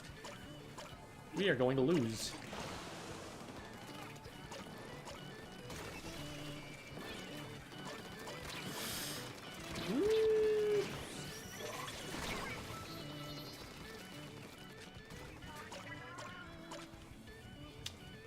This is not working well. There's a Tetris to the right. Okay, we got something done over here. Let's try and assist. We need to stop them from putting a single more clam in. Yeah, that's not a game that we win.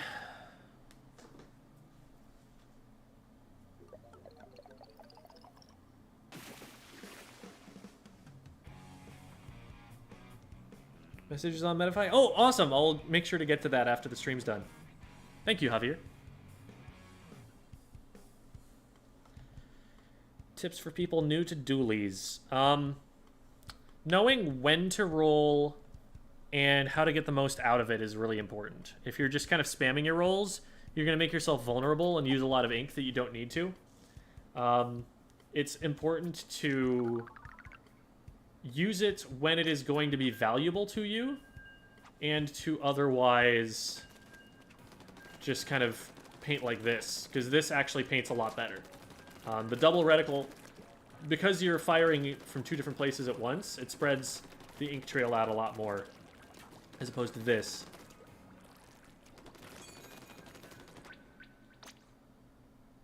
I'm not sure if that's actually true. It looks like the ink might be increasing in size. Let me test that. So this is turret mode. Okay, yeah, it is a bit wider. It is painting better. Also, you can do this in this mode, which you cannot do in turret mode. Turret mode, you do that, and then you have to roll again. This is not faster at painting than doing this. So, when you actually engage on someone, you need to make sure that you're making your rolls count, that you're not needing to use your second roll to overcome a mistake that you made with the first one. And it's really, really important to practice when you roll having your aim on as soon as you are starting to fire. Because you have this much time before you start firing. In that time, get your aim on so that your very first shot hits.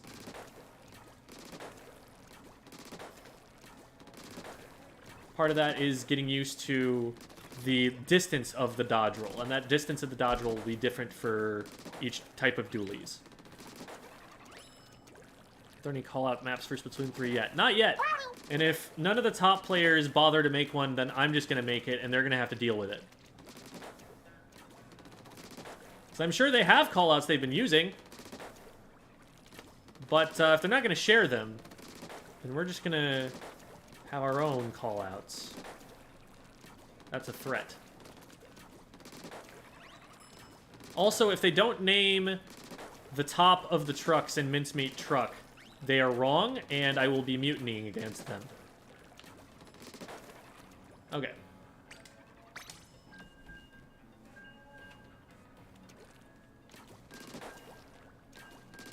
Is it unusual to use more stick for horizontal and motion?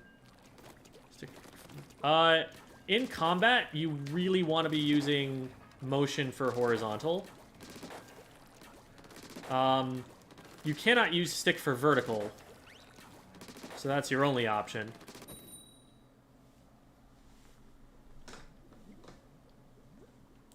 Thoughts on Dapple Doolies? One of the weakest weapons in the game, in my opinion.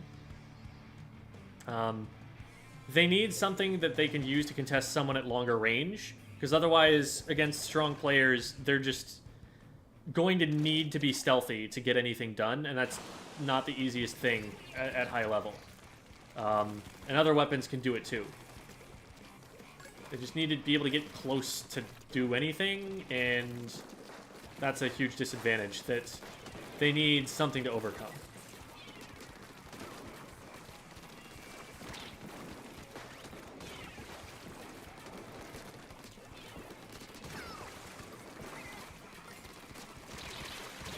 Yeah, okay.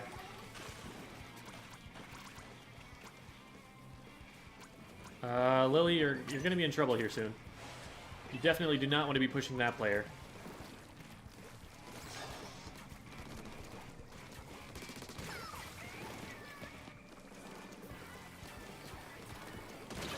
What? I was so below the cover there. Maybe it's because the hitbox is bigger, maybe it was just lag. I don't know.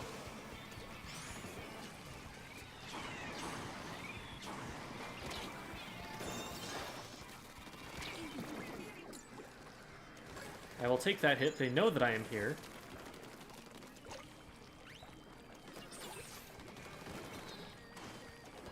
Took me a while to realize that we had actually scored because I was so intently focused on defending that. Oh. I mean, you've got a power clan, you know. Thank you, teammate. That was very well played of you. And it's now just the E-leader, who's really holding this shot for ages and terrifying me, but not actually firing it when they had openings to hit me, so I guess they were just not sure of themselves? This is scary because the ooh, that's also scary because there's a tri-strike behind me. It's scary because the E-leader can actually hit over the top of that cover if they have the high ground there. That's a really powerful defensive position for them. It's so hard to approach if the E-leader is up in that post.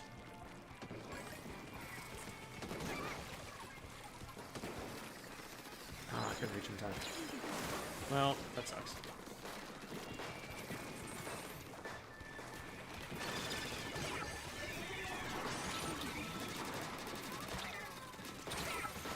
I was deliberately not dodge rolling there so that I could jump over the wave breaker, but that of course makes me a bigger target for everybody else.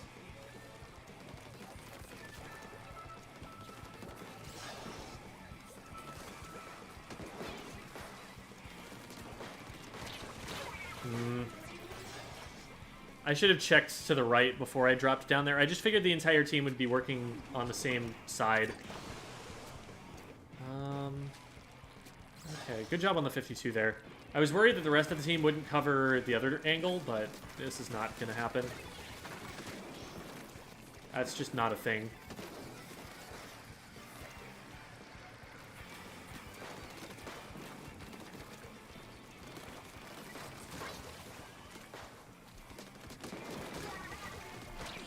Nobody expects you to just jump out and shoot them. You've got a laser. You're big and scary. We need to just like throw some bombs in there or something. What do we have? We have a junior. They could be throwing bombs.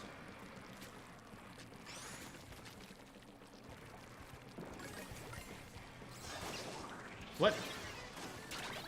Oh, they got over from that side. You're looking the wrong way, my friend. You bamboozled us so good, we were going to be coming for mid there.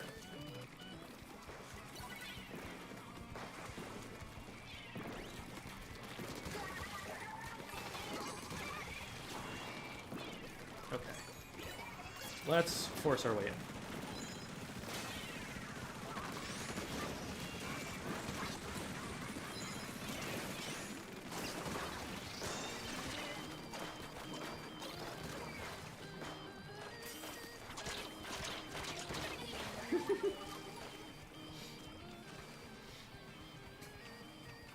Okay, so that makes it so that they need to get in 4 individual clams after a power to be able to take lead.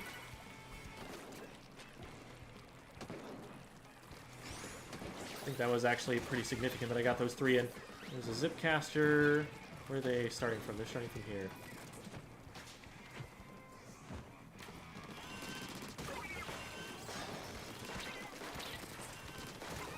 Woo! What a clutch wall. Let's go, dude. Oh my god, that was so good. Wow. That wall was so sick. I don't know if they meant to do that, but that was so sick, and it was the perfect angle for them, too.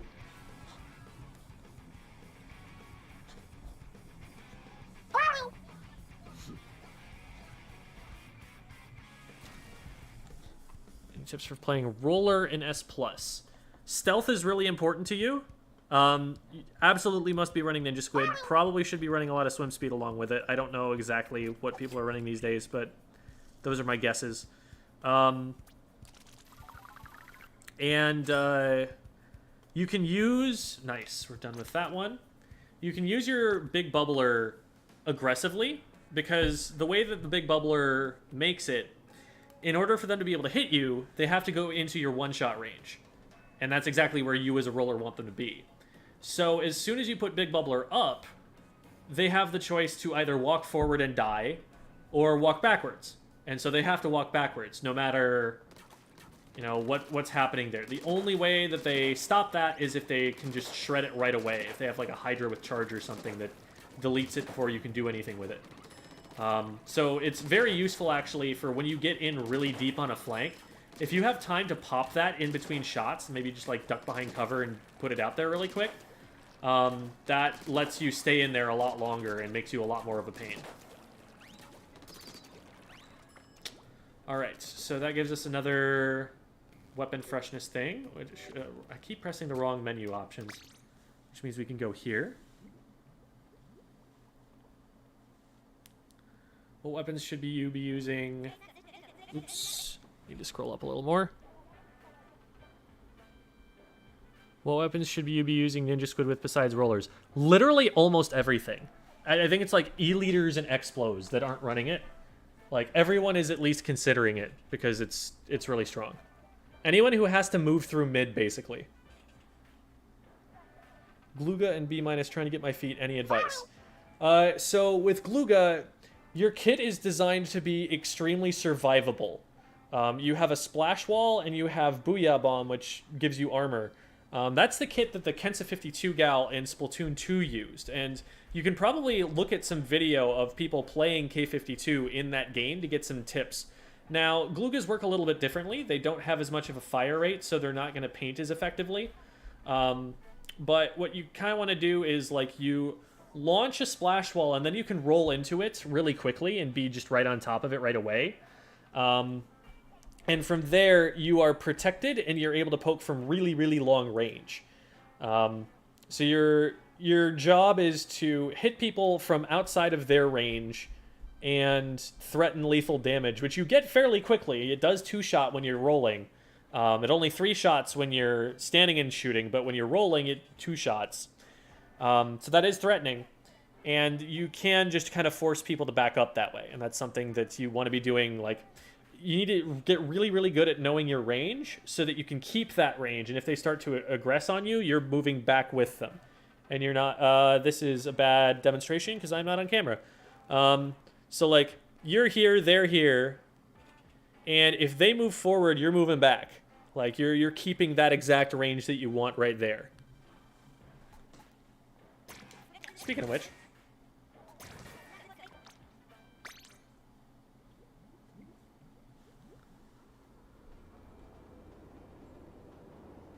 Any tips as to what to do for clams?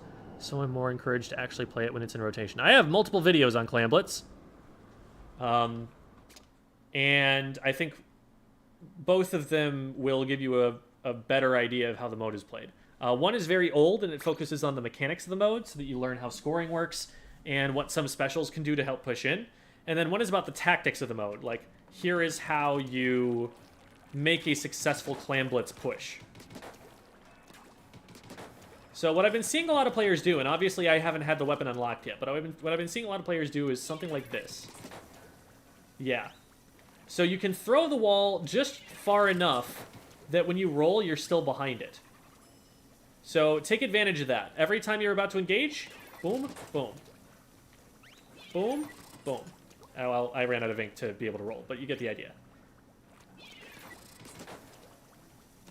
And then you can just do whatever you need from here. Use the protection as need be, and as soon as the splash wall is gone, you can be as far away as you want to be. But the range on this thing is really pretty massive. Like, that is huge. How far does this actually go? Let's... The painting range and the firing range are two different things. But, okay, so that was... Let's try from, like, right here. Not quite. From here? Not quite.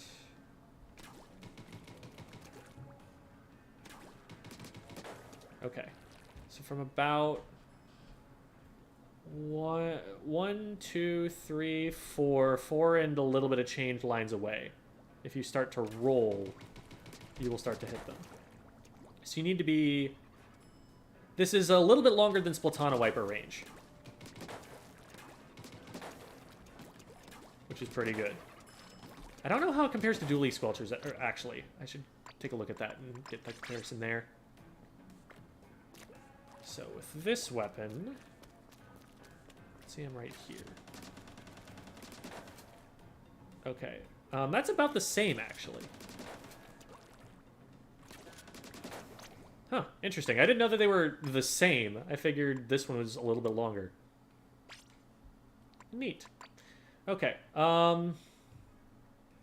Anything I want sub-saver instead of main saver here. Do I have any sub-saver shirts? Okay, well... There's that. Actually, I have two of them that are...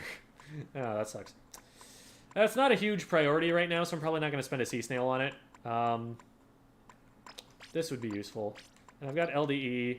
Probably not super worried about stealth jump. Let's actually just run this. That way I can do more of this. And still have ink to fight. And booyah. Booyah! Oh, man, I could make a whole video on Booyah by itself. Booyah is a really impactful and really important special. And there's a lot of different ideas for how to use it. One thing I do not suggest doing with Booyah Bomb is using it to paint zone. It is not a painting special. It is for displacement. You put it so that you split the opposing team up and force them to go in different directions.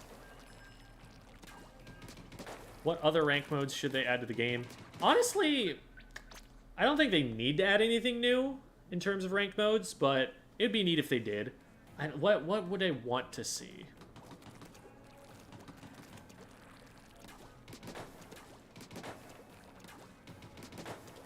Because, like, when I thought about this question in Splatoon 2, I came up with something where it was like... I want the objective to be playable by multiple people, and I want them to be able to move around the map freely while they're playing it and still have access to their main weapon, and that was exactly what Clamblets ended up being. So, like, Clamblets was my answer to that question before it came out. Could maybe do, like, some more free-for-all modes. That would be interesting. Like, make it just not, maybe not like Slayer or something like that, but maybe have like a game of tag or something like that where everybody is trying to track one player, make it a little bit more of a party game. That would be fun. I guess it would kind of be nice to have a 5th competitive mode, simply so that if you want to play a best of 5, you can have 5 unique modes that they have to play. And so all of the modes have to be tracked equally in terms of, like, all of them count equally towards being able to win a tournament set in more situations.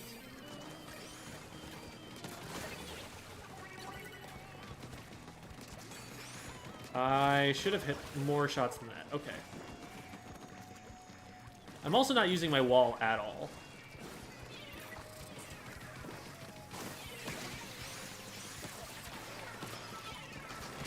You guys come to me.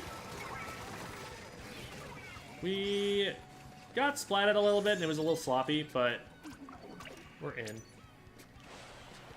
That missed. It's annoying that that missed. Yeah, you can't pick that up in Zipcaster. I think my teammate did not know that. Nice! We're going to be able to keep it open. Am I going to be able to get more and get them to them in time? Because we don't have any clams up there, so they're holding the basket for nothing.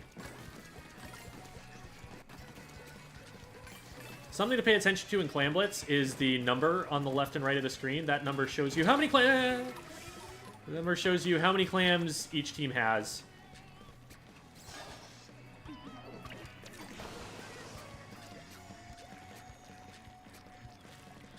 What are we trying to do up there? Do we have a power clam we can make? I don't think we do.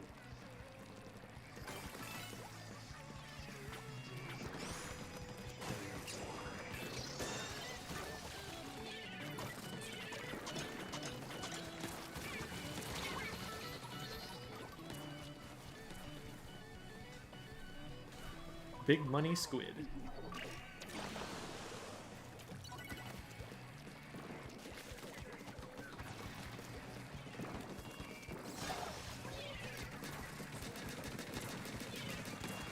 Yeah, my splash wall is not holding up there.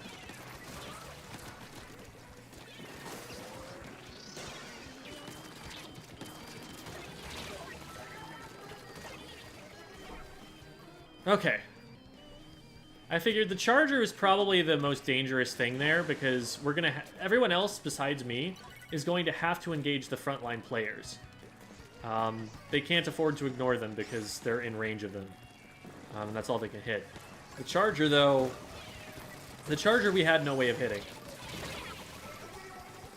Unless it was me, because I'm the longest range weapon in the game. So I figured I needed to clear them out for the rest of my team to be able to do anything. Yeah.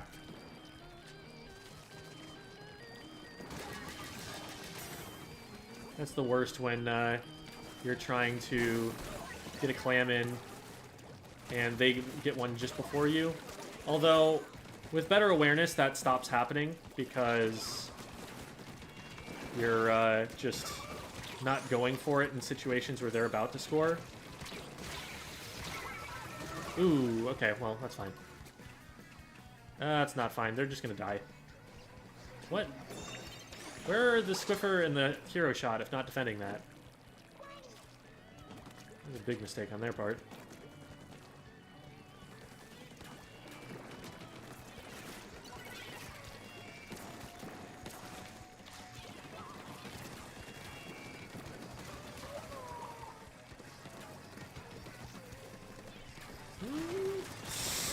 I only hit him once. Oh, and they traded it too. So that's 2 for 1. We're at a numbers disadvantage. That's probably okay. We're back and able to defend this now.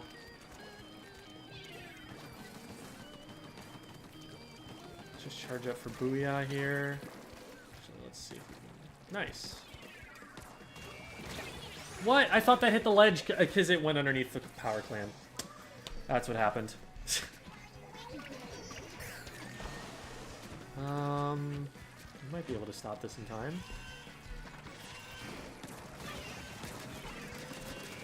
Oh, I lost my splash wall to the big bubbler there.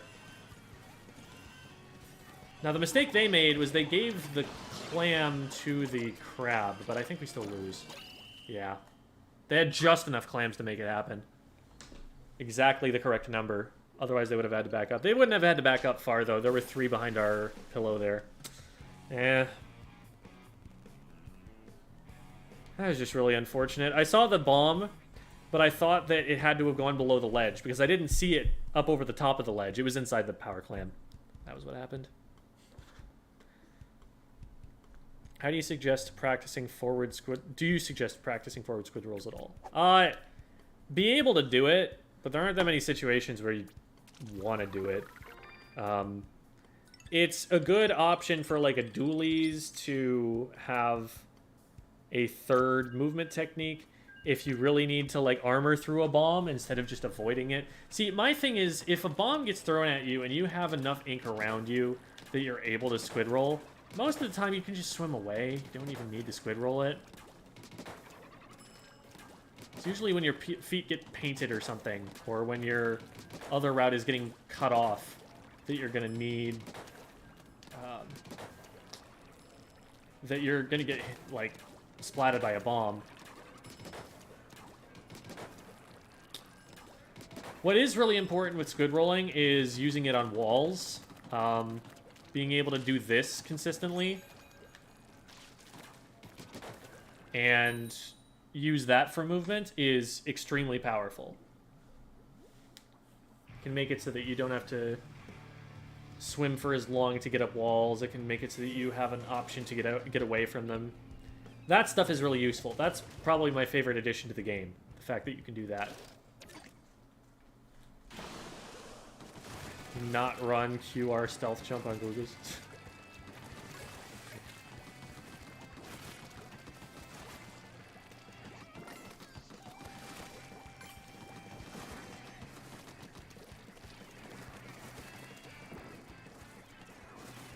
Undercover is also not great because of the kit. The kit is also bad. Every single part of the Undercover's kit is really weak. The strongest part is probably Reef Slider, and that's nothing to write home about either.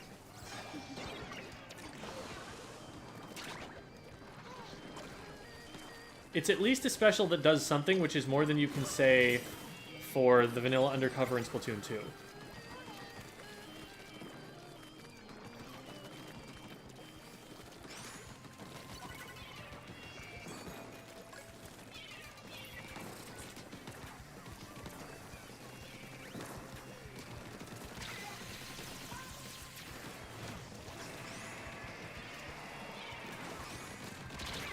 Man, I'm missing these shots after I roll really badly.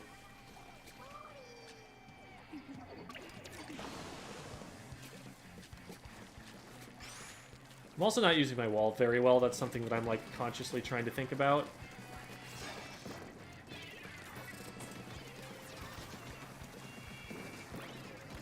I never did get really good with the K-52 in Splatoon 2. A wasted opportunity. What are we doing over... I wish people would stop trying to run power clams over the left side grate.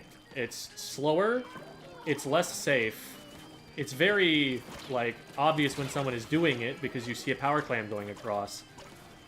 Like, if you're gonna send someone over there, you want them to be flanking to try and get splats. You want them to try and be stealthy. Not just bring a big neon sign, hey, shoot here, over the side of the grates.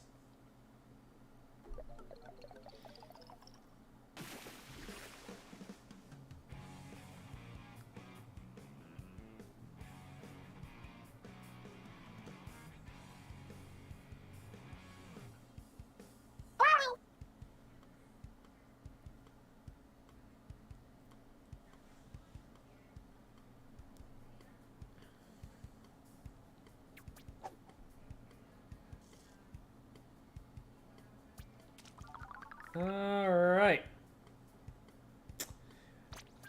Well, this clearly needs some work.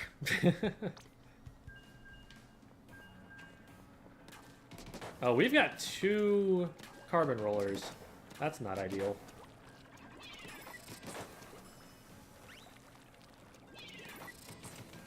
Oh, you know what I should be doing? I should... Okay. I should do that.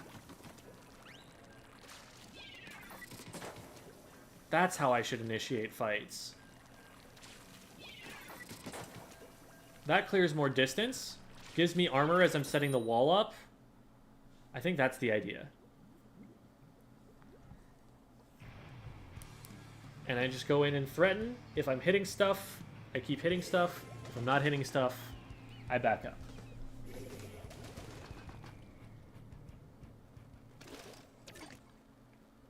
Double Glugas, double carbon. Against what's almost a meta composition. Okay. Well, at least we've got Booyah Bombs.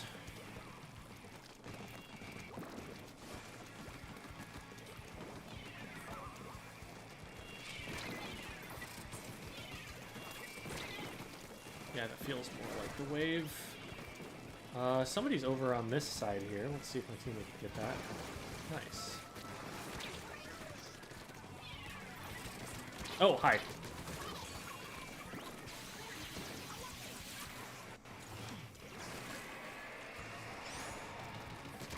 My aim was awful there. They don't have enough clams for power yet, but they can get awfully close to the basket before we can defend. Oh man, I thought we passed them.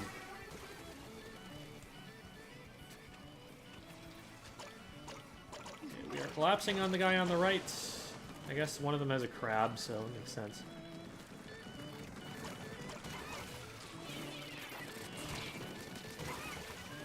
Okay.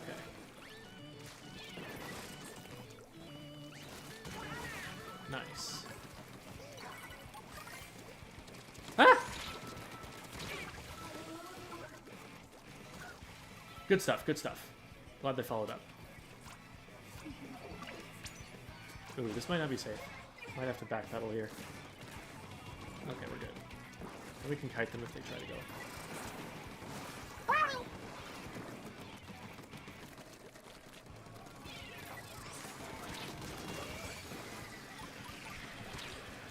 Okay, this is going a little better.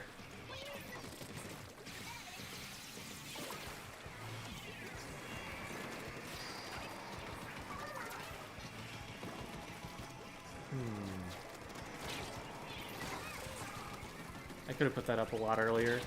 I was trying to get it closer so that it wouldn't just go right in front of me. Like, if you use it on a ramp and you're trying to throw it uphill, it will stop, like, closer in front of you, like that. I wanted it to be further forward, but the protection is more important. Oh my god. Approach me! You can't, because you don't have range. Haha, I'm missing all my shots and it doesn't matter. You have to run away.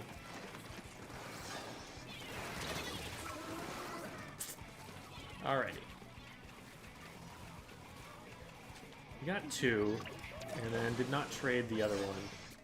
Or no, I think we did trade.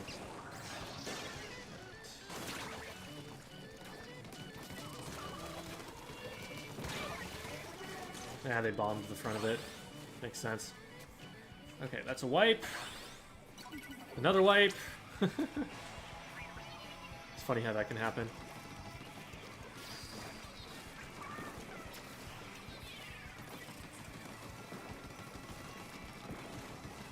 This is actually a pretty good way for me to approach.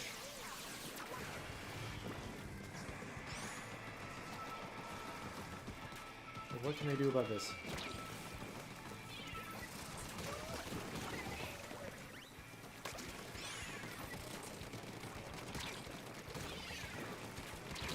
Oh my god, we had so much to work with there! We didn't hit any shots! And that jump is dead as heck.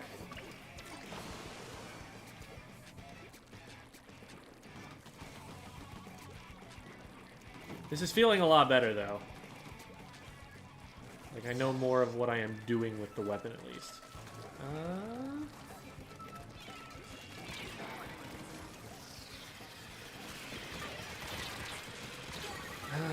Okay. I'm overshooting a little bit when I try to do the squid roll thing. So that needs to be a thing that I do to approach someone, not a thing that I do when they're about to walk around a corner or something. I'm also spending a lot of time working on getting that set up.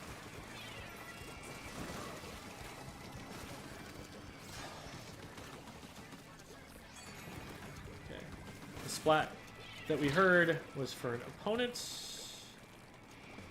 Let's put this here and then just fish for sharks.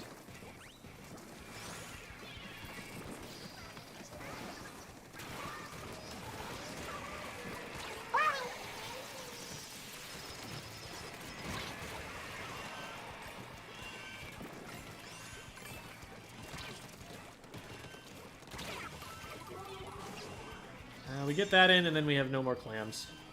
And also the carbon dies. Yeah, it's game. Much better game from me, though. Never been good at Squeezer either. Squeezer's hard. Because Squeezer, you have to tap it repeatedly, so every time you tap it, you're moving your controller, and it's messing up your aim. Squeezer's good, though.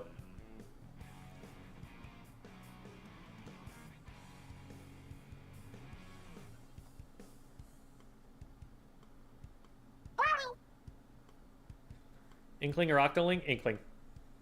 I'm an Inkling guy. I like the squids.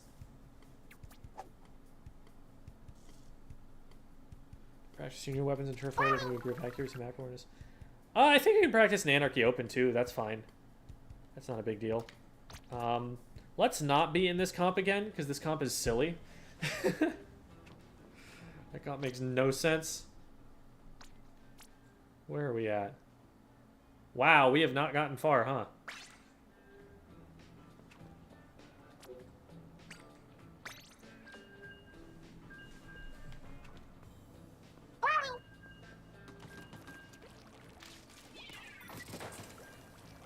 So that lets us... Wow. So we start from here, and we end up all the way over there. That's nuts. It's so much gap close. And then... Okay, we can't quite reach that. So that one we would have wanted to do the squid roll.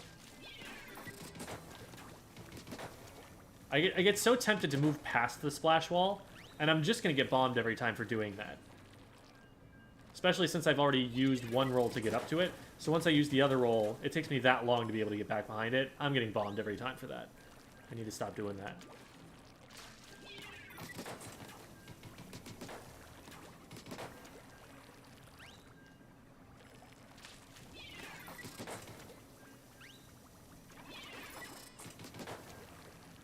If I want to move forward more afterward, I can just charge ink. Because if someone's just running away at that point, now I just charge more ink, do this, and then go back in. So I don't want to keep moving around like I do with other Doolies. I don't want to go left, right. I don't want to get out of the splash wall. I need to just stay put, unless it's not safe there, and apply pressure further forward by waiting and putting the wall out again. I need to be a little bit slower about it.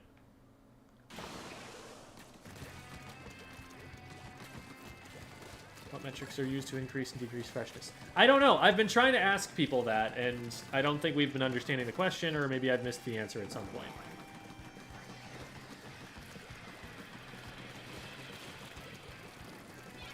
But I know that I got it in increments of 2,500 after 2 KOs. This is insane.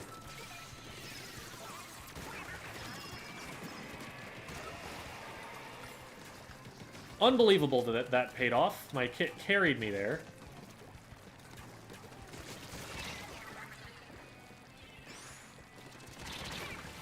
I did not know there was someone watching me there. I was just zipping and zooping. Do I not have Ninja Squid? Yeah, I don't have Ninja Squid. Okay. I should probably consider running that.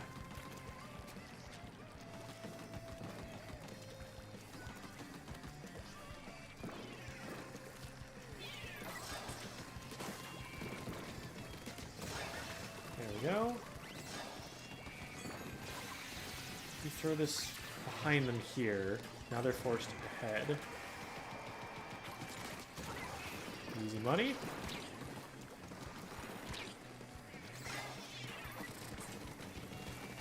We have to back up.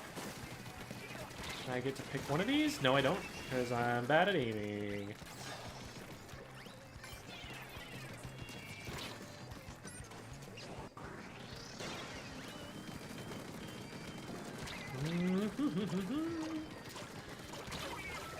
All right.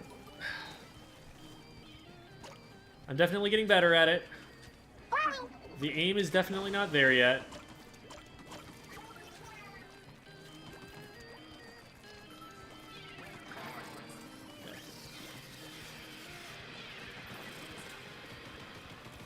Yeah.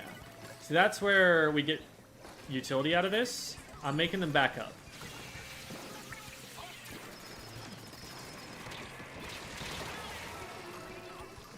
I don't know where that brush came from, but I also feel like we didn't need to die to it.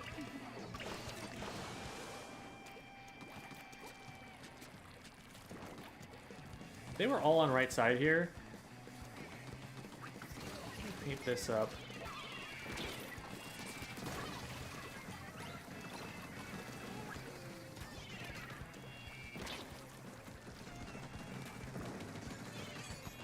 It's just that player there. Go.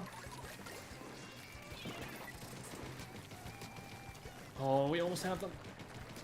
There we go. What? How much damage can they take?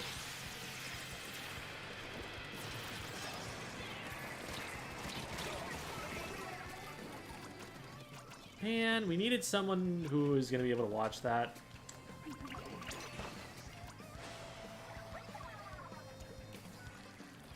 It's like when I'm booyahing like that, what needs to happen is someone else on my team needs to deal with the person who's shooting at the booyah. Because they're looking up and shooting at me. Right, let's do the thing.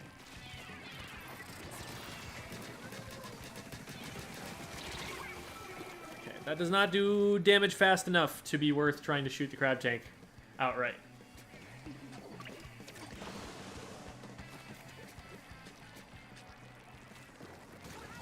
Okay, good stop. Oh, I rolled too far forward. I did not expect them to be that close. Coming over the right. Just checking at the heads-up display to make sure that nobody dies to that. Hello, hello, hello, this way.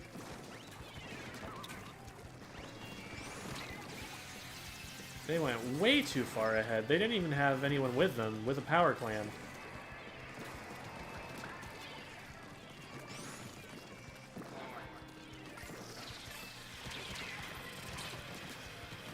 Oh, there's so many.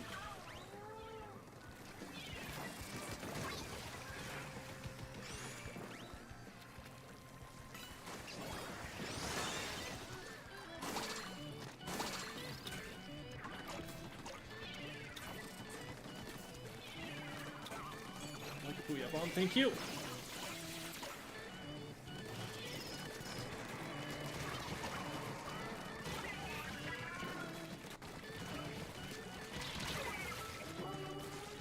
I almost had that one. Throw one clam in. Throw one clam in, we win the game. Throw your one clam in. Okay. He was spending way too long trying to shoot at the opponents. If he throws a single clam, we win the game without having to worry about any of that.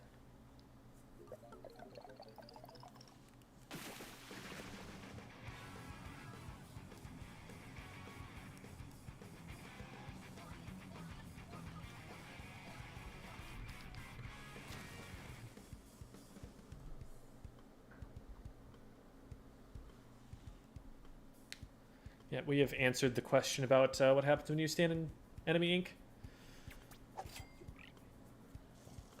Thank you, everybody, for pitching in there. Okay, so 500, 465, and 1500. So that's 965 plus 1500, which brings us to 2465. So let's see if that's how much was added to the weapon freshness. 2465. Always out here picking the wrong menus. I think that is. Because it was, I think, 1715. And 1715 plus 2465 is 4180. Okay, so it's those green numbers on the left-hand side that just say plus insert number here.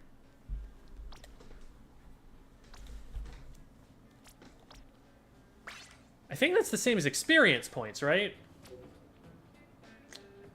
I'm at 58,360. So let's see if that number changes by the same amount in the next round.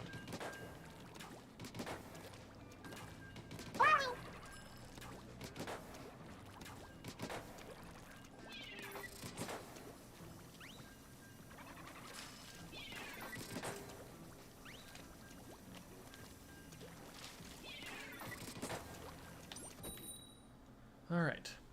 Any tips on improving game awareness?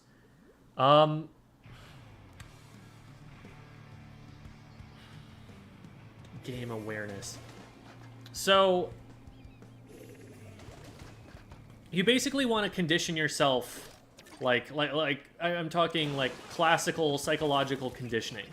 Anytime a certain thing happens in game, that needs to be something that triggers in your head. Something like as simple as like I'm paying attention. As soon as there is an anchor icon on screen, I'm checking to see where that power clam is.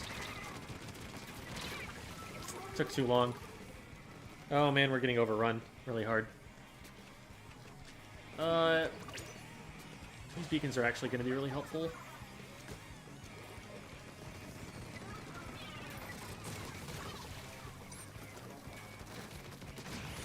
Nice. Just the Luna, and we don't know where they are, so we're going to paint very carefully.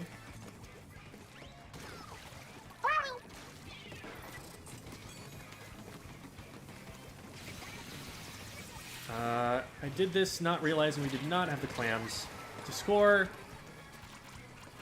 So that's unfortunate. Went in too quickly.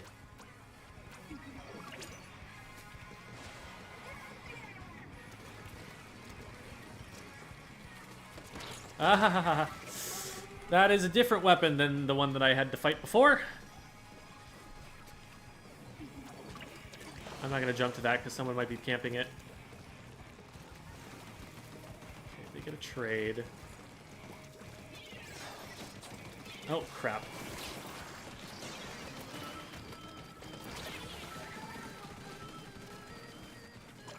They're running a ton of Intensify action. So I guess they're trying to squid roll really quickly once they land. Kind of Intensify action plus drop roller. So they like drop rolled into really fast squid rolls? Is that what they were? That seems like the idea.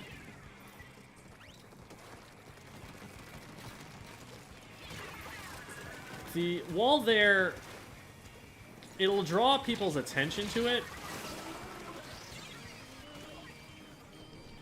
And so I figured, it's out there, but it's not enough protection to save me from the entire enemy team. I'm going to throw it there and use it to bait people into thinking that that is where I intend to go, and then going someplace else. Okay, good job skirmishing there for me, Brella. It was because the Hydra was focused on the Brella that I was able to get my shots. Otherwise, I lose that.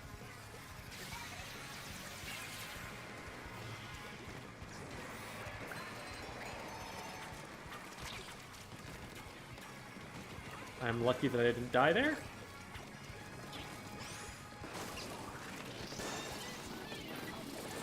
Can you not be here? Thank you.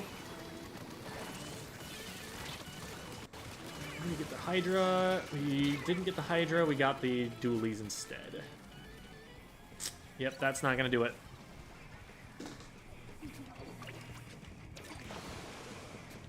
Okay, that's 3 down. Nice. We can probably just jump this in as long as we win that. Yeah. There we go. Teammate had the idea too.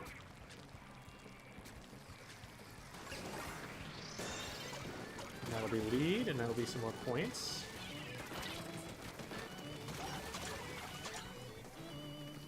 We're gonna wait and stall this.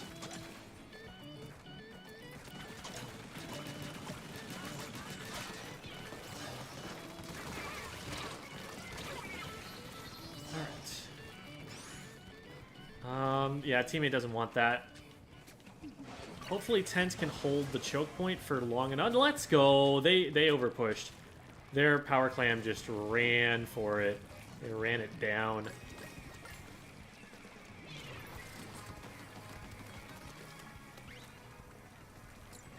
We definitely try to put... No, took too long.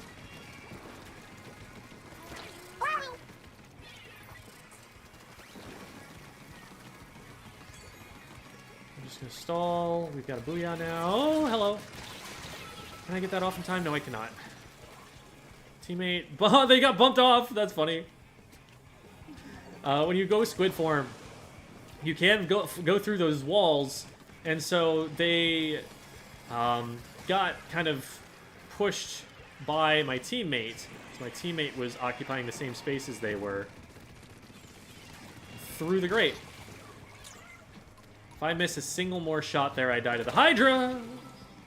Hi, Luna.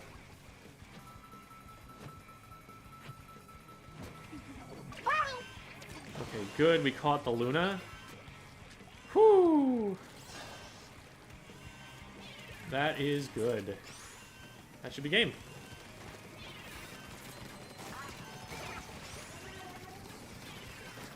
That was very bold of me. If they had been shooting at me, they would have killed me for sure. Alright, we're good. So as long as I stop trying to challenge the Luna in spaces that I do not control, where they can get close to me, I think I'm gonna get better at this weapon.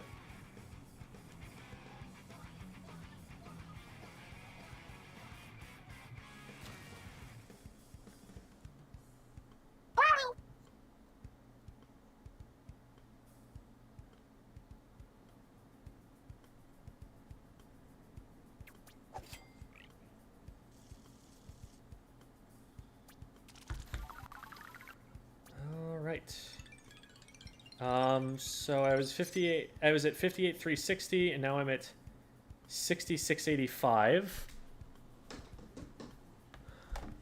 And that's 825 plus 1,500, which is 2325.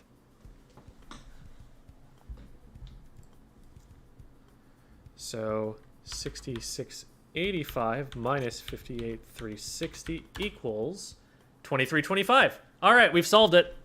So the experience points that you get in the green bar are the same that go into your weapon freshness, which is confusing as heck because the weapon freshness bar is yellow instead of green. So it would make you think that it's the catalog bar that matters, but no. It's coming from the experience bar. Unless they're the same thing. Wait, is the catalog... Is it that you have just a different amount of points you need to get to hit a catalog level, but you get the same number of points? Because I know you hit catalog levels faster, but I don't know if you get a different number of points.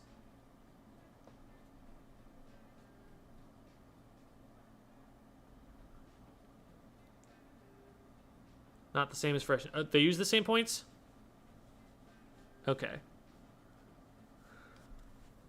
Because, like, you'll definitely level up faster on your catalog than you do on your... Let's see. We go here and then here, I think? So, level 34, but catalog level is... I guess I have to go to Harmony's store to see that.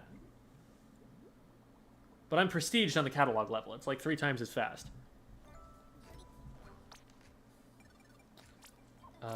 Oh. It doesn't even show me here. That's annoying.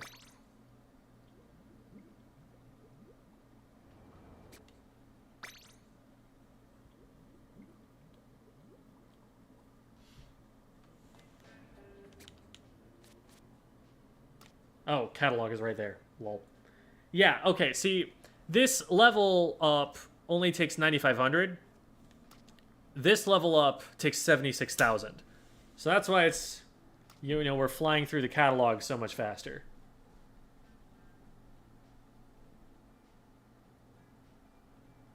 Drizzle Season 2020. Interesting. Or 2022.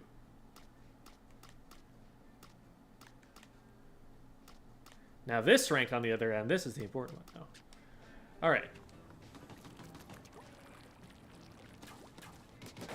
3 times as fast, because, like, I knew I was prestiged. I didn't know I was prestige plus, like, 40 already, so it's more than that. It's, like, more than 3 times. More than 4 times, I mean.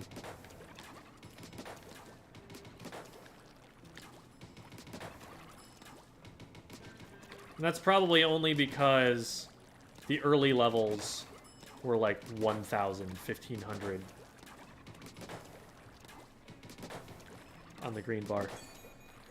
Okay, so wait, did we hit a freshness bonus yet? 6505. Man, that takes forever. Let's switch it up.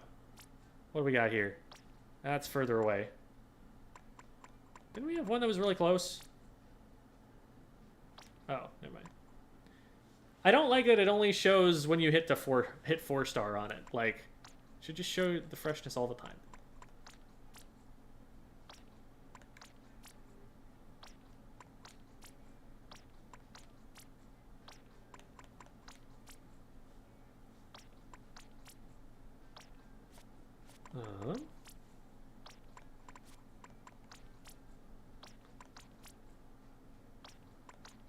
Is there anything else that's closer? Probably not.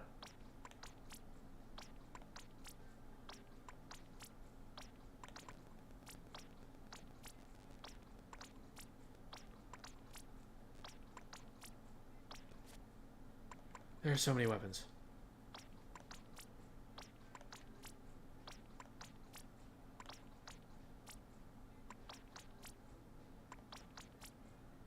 Oh, I can literally just do this. Oh my god. That was a huge waste of time. Lucas might actually be the closest we've got right now. Yep. Alright. We'll keep running them.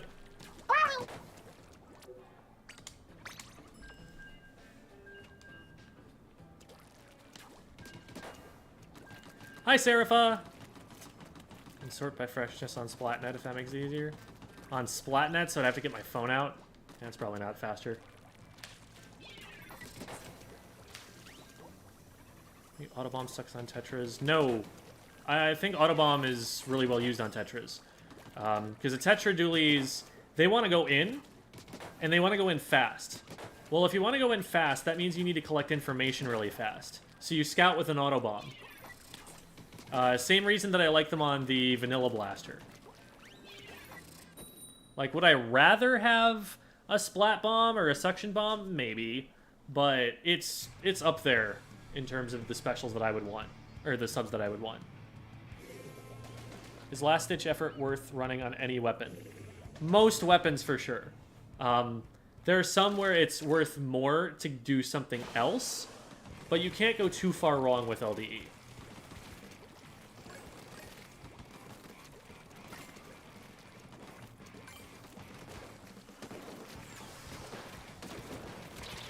No, that's not good.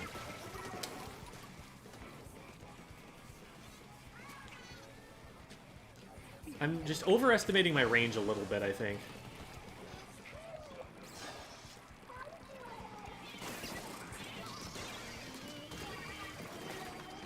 Hi. Well, I did just roll straight through where they were shooting. Oh, man. I tried to warn him. Go away. That is how you beat a blaster. You make them have to turn around. At close range, anyway. Oh, hello. Locke is a competitive player. And Lit Blue. They might be lobbied up together.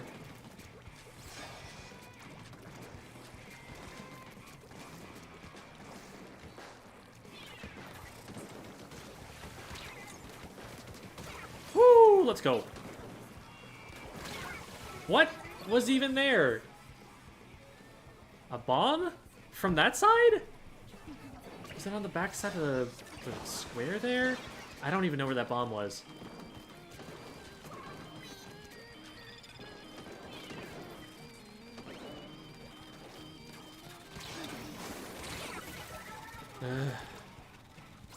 Why are we here? This is where things are happening. We'd be there.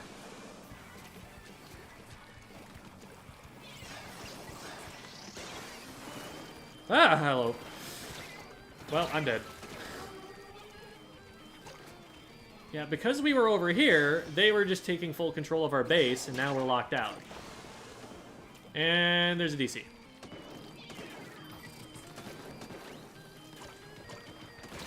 Yeah.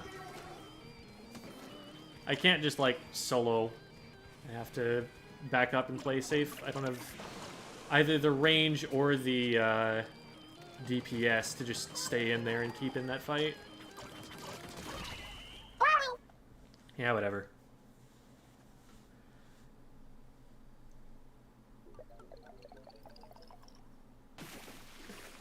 Special would be good on Carbon Deco if it had Burst Bomb. Ooh, I mean, the weapon would already be really, really good at that point. Well, okay, I take it back, because armor's not in the game, and that was what it was there for in the first place. It would be a lot better still. What would it want?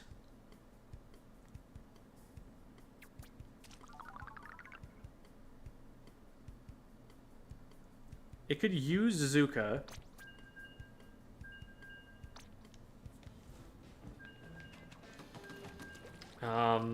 Although it would want to get close to people.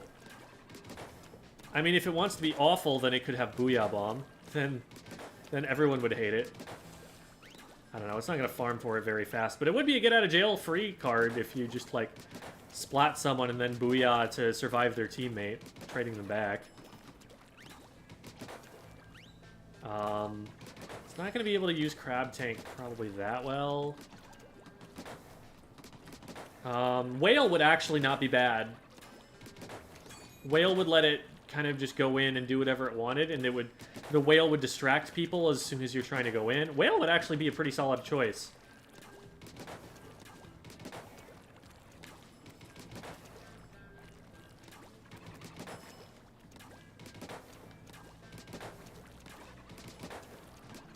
And it wouldn't feel as bad as giving it Booyah Bomb. That would be disgusting. Is Stealth Jump worth it to run? Most of the time, yes. There are some weapons that don't jump into dangerous positions as much, but for a frontline or an aggressive midline weapon, definitely. The only other consideration is if there's a reason to run Object Shredder, I think. Otherwise, on shoes, you're probably running one of those two things. Unless you have, like, a uber special farm build or something. Or you need ink efficiency, or you need to spend a lot on IA.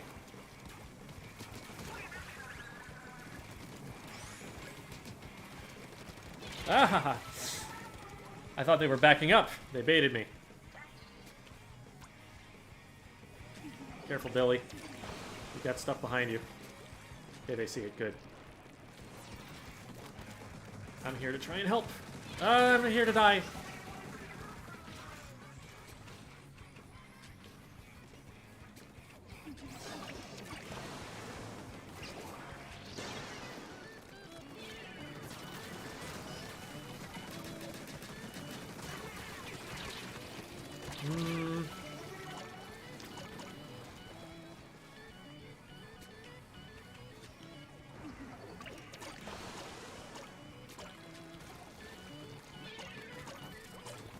This feels bad. There you go. Need to get control of this. They cannot use that. Stop. From where?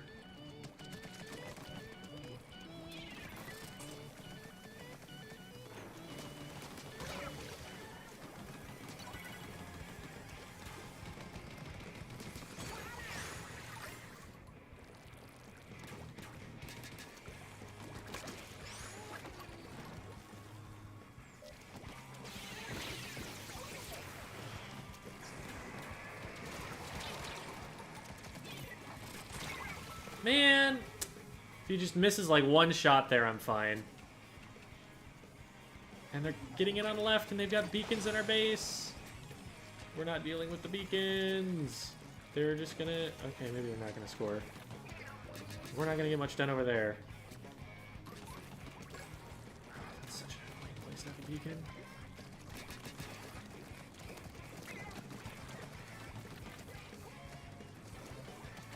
This is scary.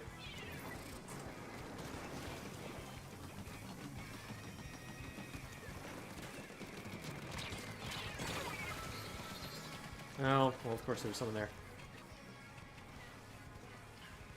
This is rough. I feel like I'm frontlining too much, but also that nobody is pushing up. So I'm having to. And we have a DC. So maybe nobody was pushing up because they were standing still.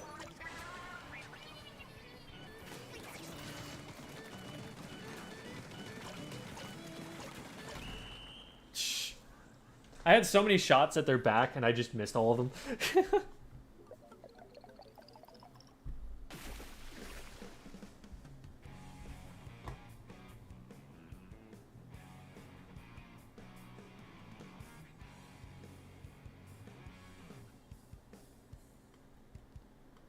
All right, bye, Zucchini. Thanks for stopping through. Does the beacon stay when the ally uses it? It has 2 jumps. So the first jump will not break it. The second jump will break it.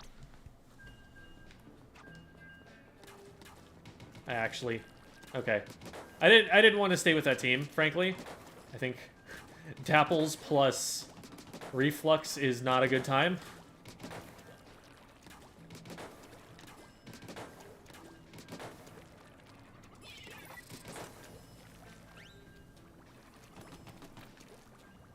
Oh, hey, Corey, were you in the game? GG. We tried.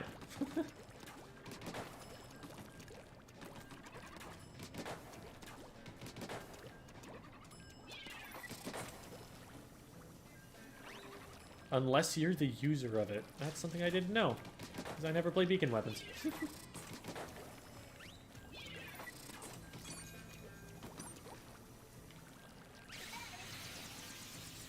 Alright, let's practice this booyah bomb. Yeah. Oh, look at how fast we did DPS to that.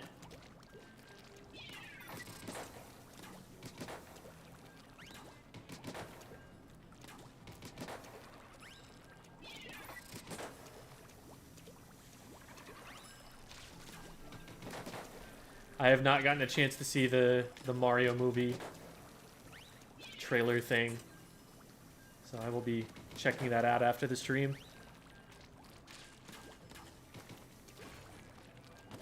It is taking a while to find people. Maybe people are avoiding clan blitz or something. Hero Shot Replica or Splatter Shot Original? I prefer the Splatter Shot Original, personally. I like the Splatter Shot looking like a water gun, like a Super Soaker 25, and not a gun.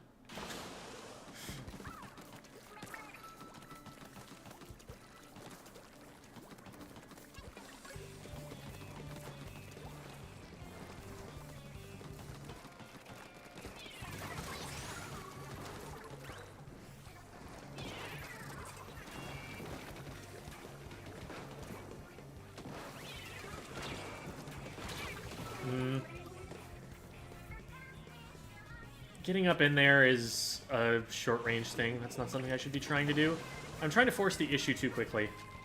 I'm zoning them. I should be comfortable doing that and just holding space. I should go down to that, and unfortunately I didn't get away from the... Is that a splatter shot? Wow, I didn't think they could reach that far. So they're probably going to score here, unless Squiffer just hits some absolutely redonkulous shots.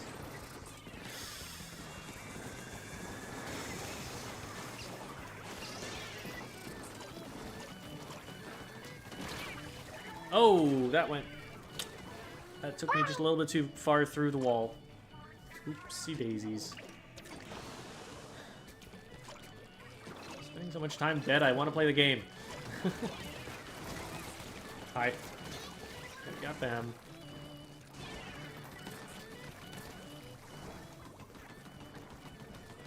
All the way up.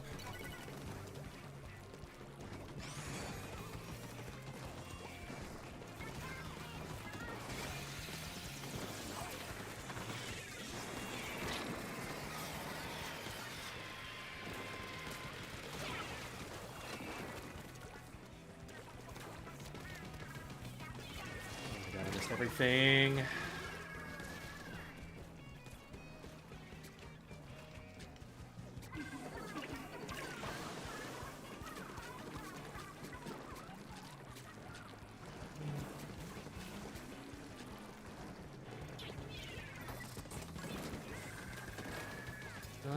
Almost got him. He's back up now, though.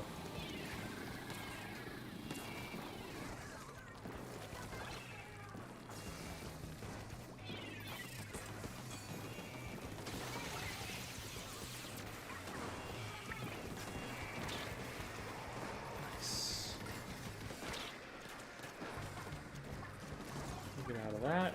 There is an enemy player right around this corner. They ran backwards.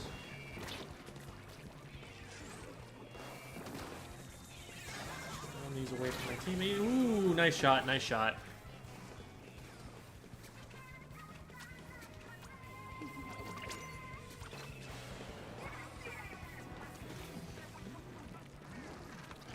Hello. Alright, we stop that.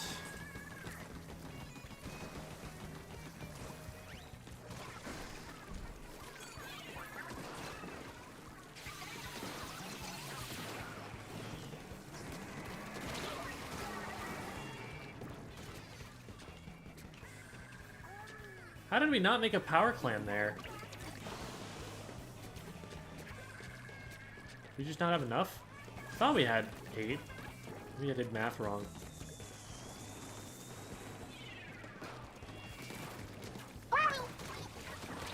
Whew, lucky.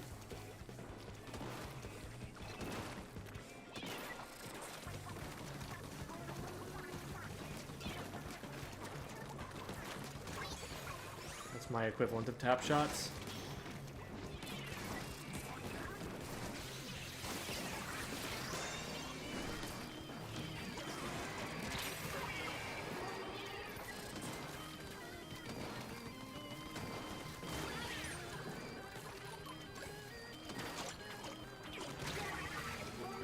Did we just get collateraled? Man.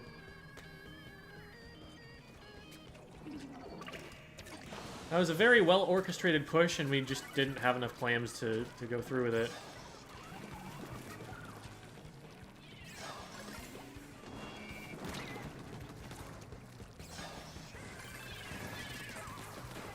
They should go down.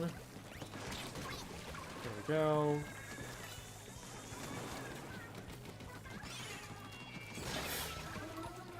I was so focused on the charger. Laser. I didn't focus on the bomb. Man, that's where we got the power clam to? There's no way we get that.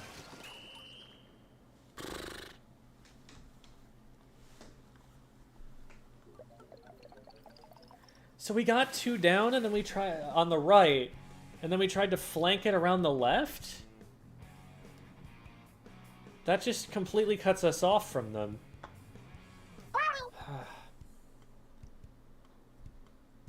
We just played patient and pushed through on the right. We had numbers. We could have gone through. Unfortunate.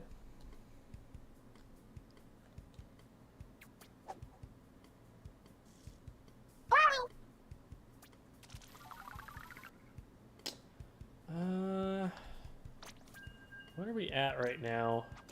Towards our... Oh, I can't check because I can't go to the equip menu.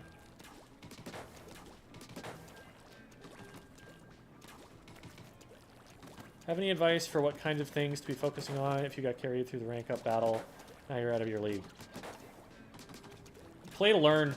Don't worry about the results. Your S rank doesn't matter unless you're really interested in getting into like X battles. use the opportunity you have playing against very strong players to make mistakes and get punished for them and learn that they are mistakes that you are making, in fact.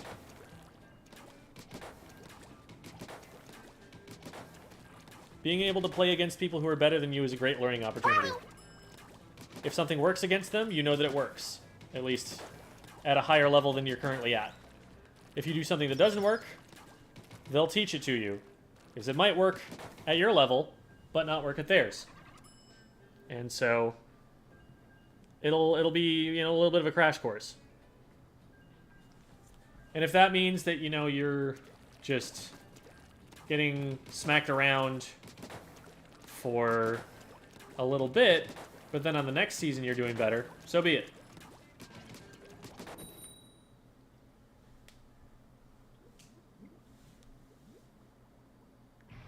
The X trick? Oh, the X battles do not exist in the game yet, so there's no way to confirm. When it gets implemented, the way it'll work is that you have to be at least S+0 to have access to them.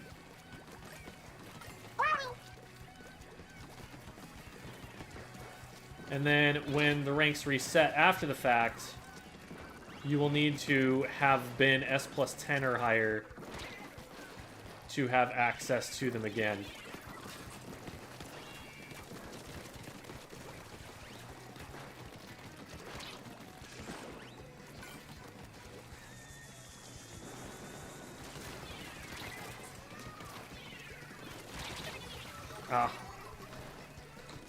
It was hard to juggle aggro from both of those players there. The wall isn't quite wide enough. Oh god, I'm in the wrong place. I thought I was on top. They had actually dropped down.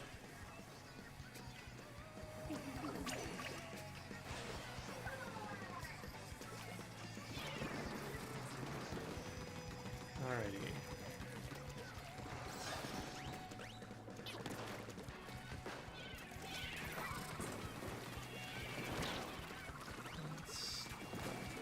Here. Hello? Ah. Alright. Can we trade that? No, we can't. We are wave aiming, potentially on stick aim. Actually, we're an arrow spray is what's happening there. Even if you are aiming well, there's no guarantee that anything happens. That was the laggiest thing I've ever experienced in this game. Holy crap.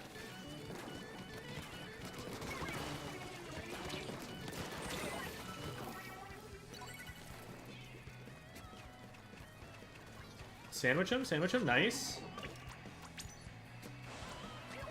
Still need to clear out the left side.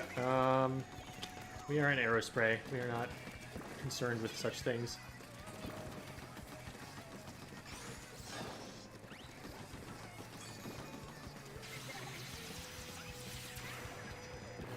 Let's throw that up there. Can't catch anything. Hi.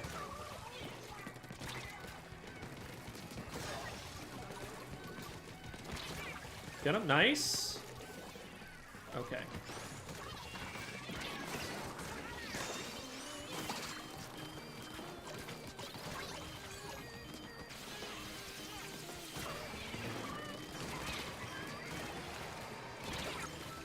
Alright. That was honestly less scoring than I thought we were going to be able to get off that. But a really good start to the push at least. The sustain after the push didn't work as well as we probably would have hoped, but still very solid.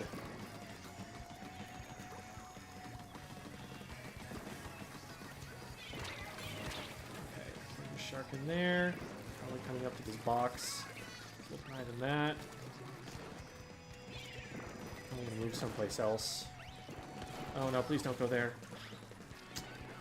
There's a lot of stuff there. Okay, let's stall here for just a second.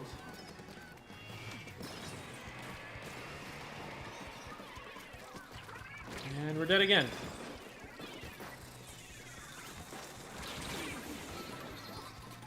And there were missiles behind me.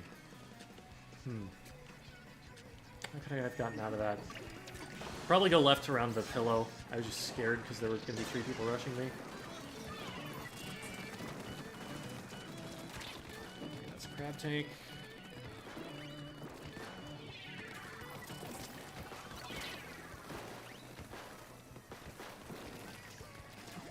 Get the jump on this guy. Yes, we can. But unfortunately, they have friends. And everyone's going to flank around the left, but we're not pushing out. If they score right now, that brings them down to 46? 46.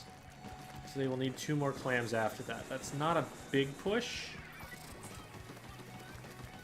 But at least it's not just the power clam. I can't just suicide for that. I am last. Oh my god. I prefer not to be last. They are not juggling clams effectively, and that might actually save us here. No, they're going to get this in. And we just need to stop them from being able to score 2. There was... Oh my god.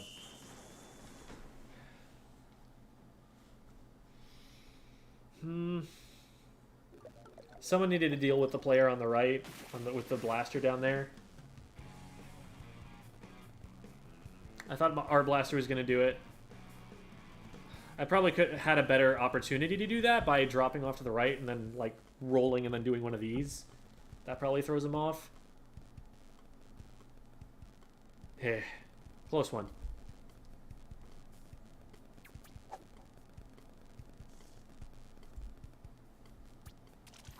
Junior and Aerospray. Yeah, it's not a great team comp, for sure. Ooh. It's also not a great KD.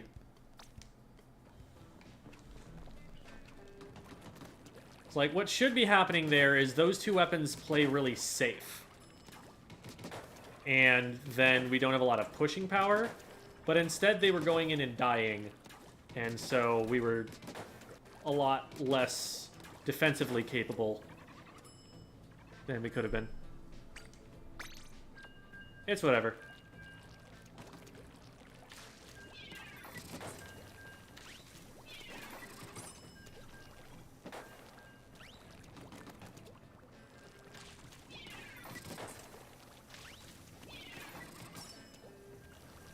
Any tips on how to recover after getting staggered? There's only one thing that you can do, and that is wait for your teammates before you go back in. Ideally, you're farming for special during that time, but the most important thing is stay alive until everybody else is also alive.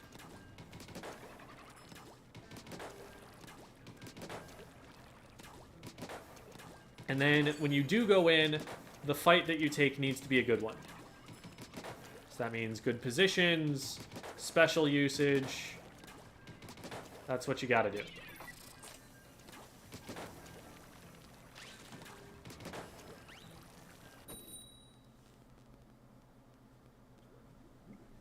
Suction bombs. Yeah, suction bombs stick to all sorts of things.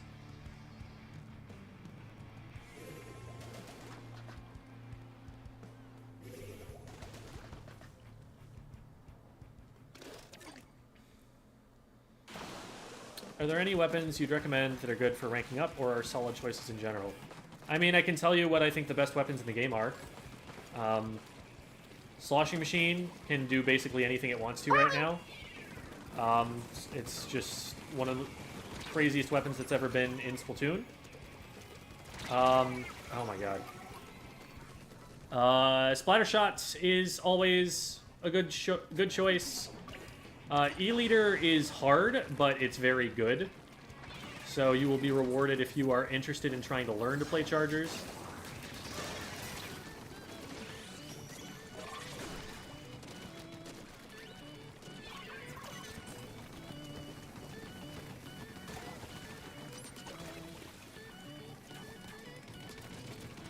I need to hit a second one. Okay, there we go. There's one right here, I think. Thought I saw purple there. Spinner's down at least, so nobody's up here. Let's try and get out into mid.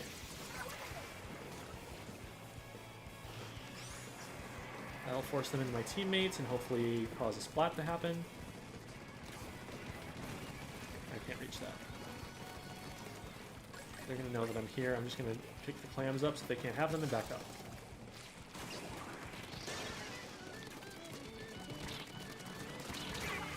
I needed to hit 2 shots because I started walking.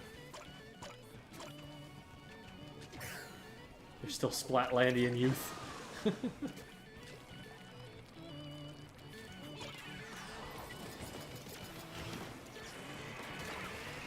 Nice, okay. They didn't get any extra scoring for that.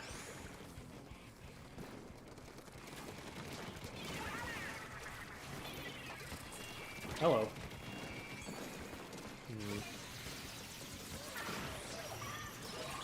Well, I'm dead. I couldn't tell where that player went. I shouldn't have been focusing on them. I should have been focusing on what was threatening us in the moment. We're not winning any fights right now. There we go. That's the Hydra, which is not respecting the Hydra's line of sight.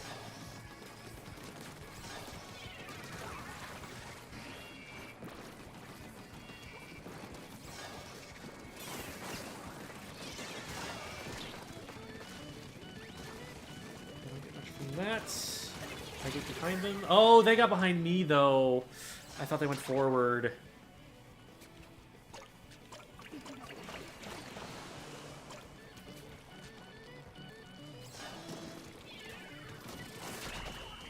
Man, I felt like I played well enough for that not to be happening. And maybe I'm wrong about that. Maybe I have like 13 deaths.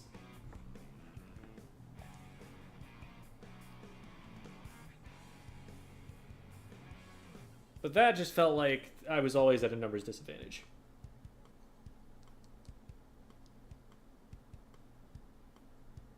When is small fry going to become competition legal? Let us use him! Yeah, okay, no, that did not feel like it was me that was causing us to lose fights, and it was not.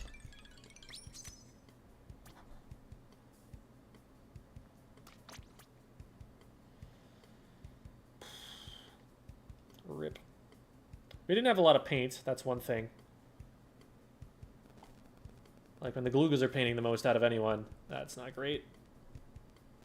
It looks like we weren't really respecting the Hydra there. Okay, the Tetras were actually doing really well too.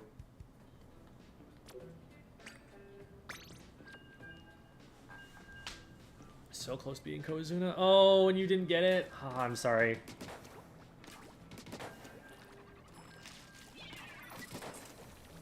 Hi, Slydra. How do you use Splatana Stamper effectively? My understanding is that you use it similarly to how a Rapid Blaster works. It's a zoning weapon. It's kind of like a combination Rapid Blaster and, if you played Splatoon 2, kind of how the Grim Range played with its burst bombs.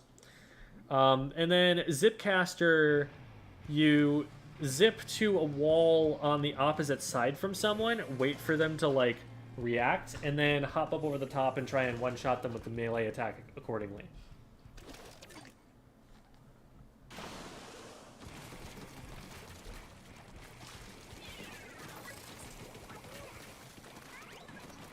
I mean, the game is only as easy as the players you're playing against. I don't know that that's a useful thing to say about the game.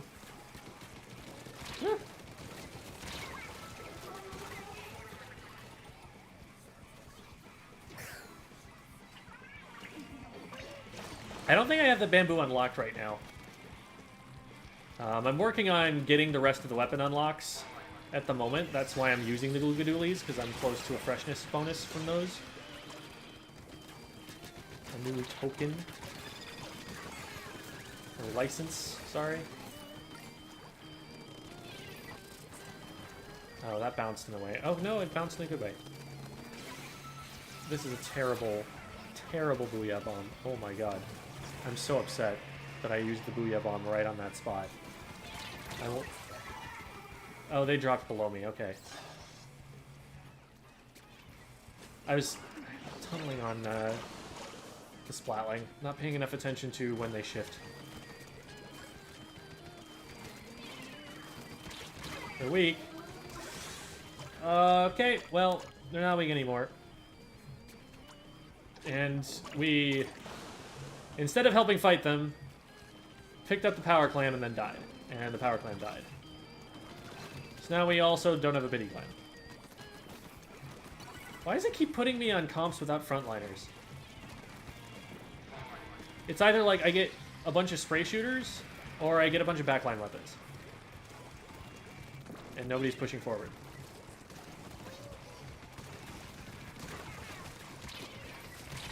I'd die to this probably if I stay. We jump.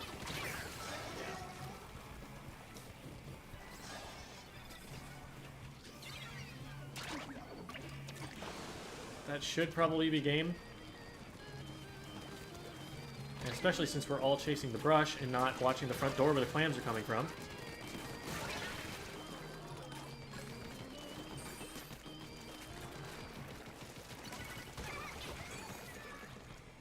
Thought I hit the second shot on the brush. That's unfortunate.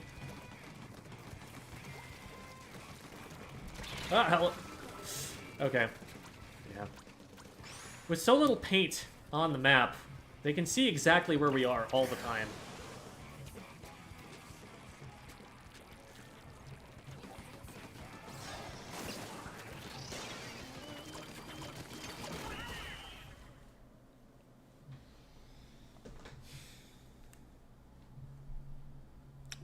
Hello, Cosmo Zero.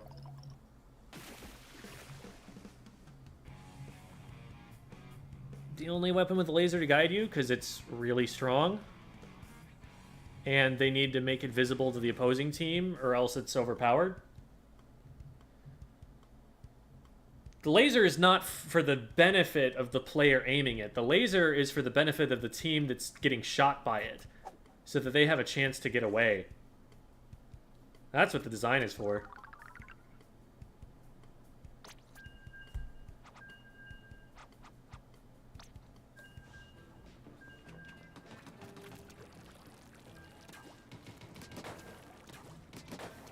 Intimidation tool, yeah. You do have some control over, you know, what the opponents do because of it, but that's more because they're reacting to what would be the much stronger thing, which would be you getting splats on them.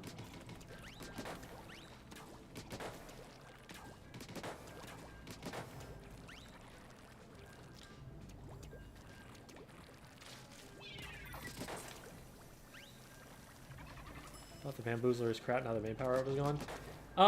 Main power-up was definitely a buff for it, but it wasn't the only thing that was making it good. There was a top team that was actually running Bamboo in Majors before MPU. Tetsu from, I think it was called Prophecy at the time.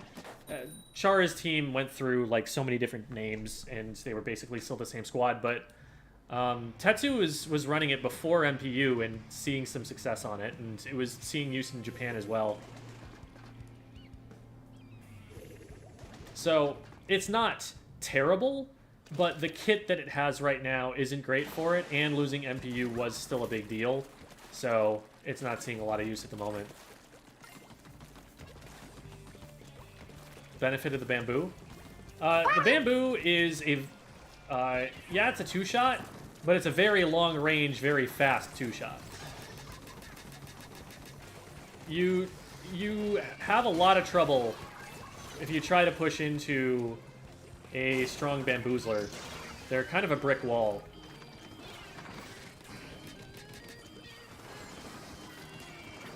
You can't get close enough to throw clams without getting out of the big bubbler, so I will just wait and then shoot you when you do.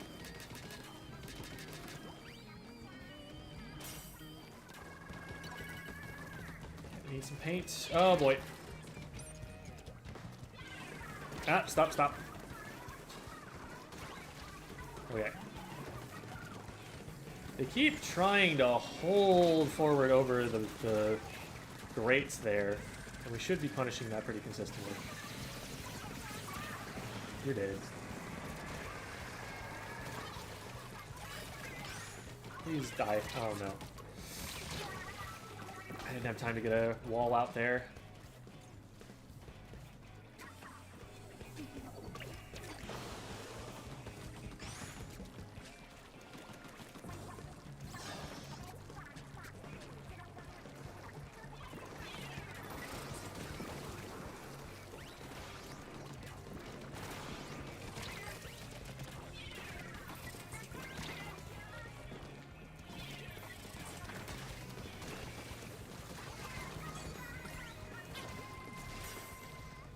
We good over here? We got two.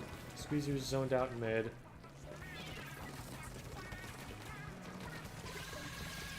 Pop back because they're going to have shots on me. We can throw that at them.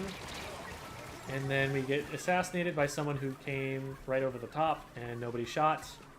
Nobody even traded back.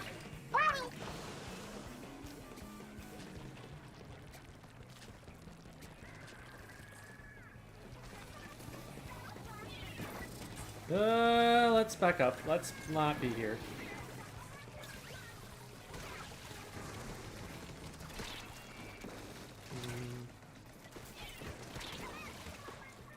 Awesome. Nice! With both of them. I almost have Booyah. Here we go.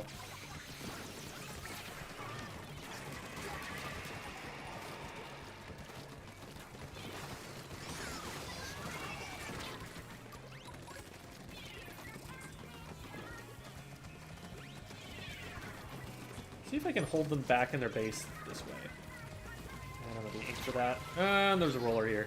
And we have a DC. It has been hard to get a good game here.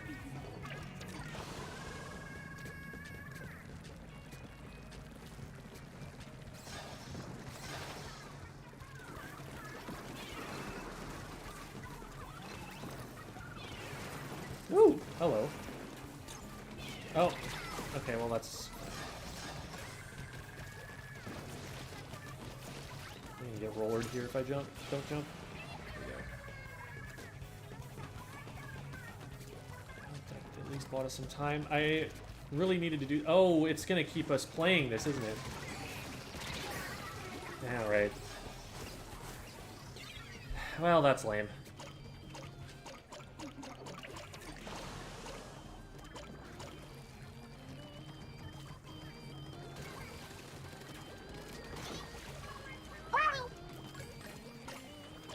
Oh. Well, I'm too far away to defend that at this point. I'm not hurting too badly if we lose this one. It's not gonna hurt my feelings.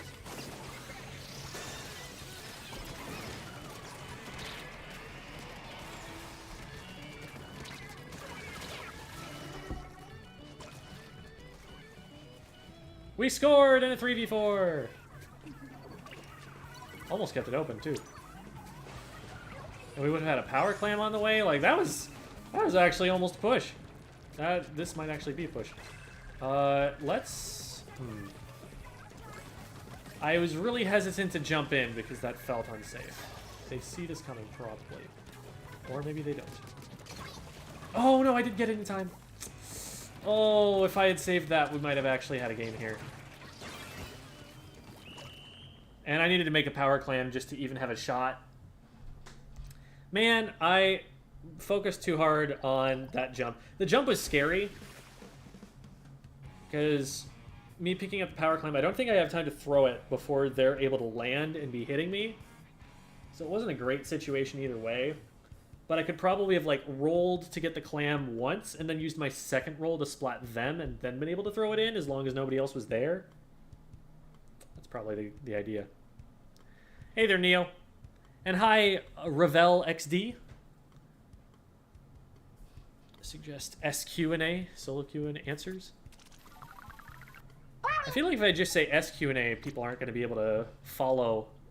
Like, it definitely needs the word solo.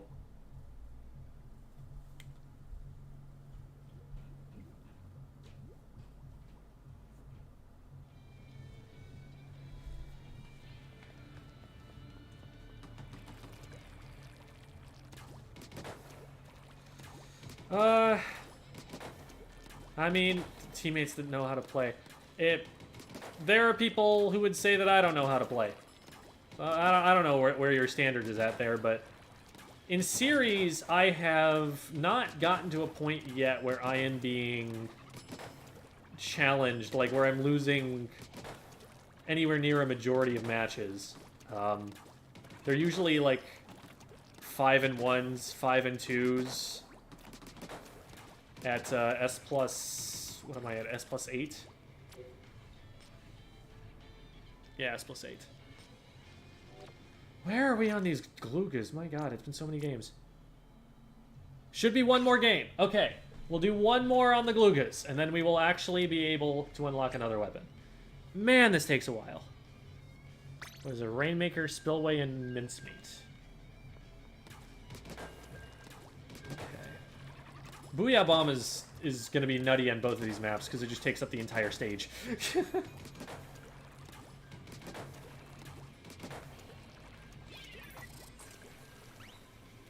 Focus on what you can do and what you did, yeah. I completely what JoJo said. Like, focus on you and not your teammates.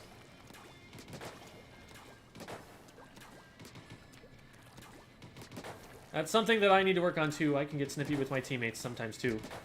And then they show up in chat and apologize and I feel bad.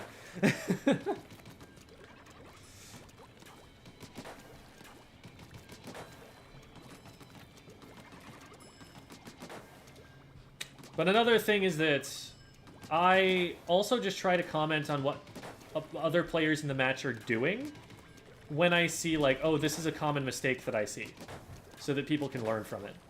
That's my actual excuse.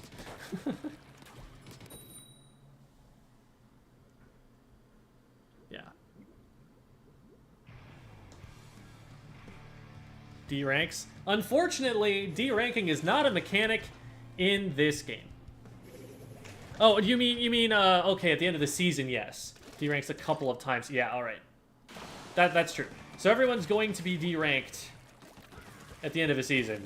But that's the only time it's going to happen. It's not going to happen because you lose games. Which I think is a mistake. But it's still very early in the game.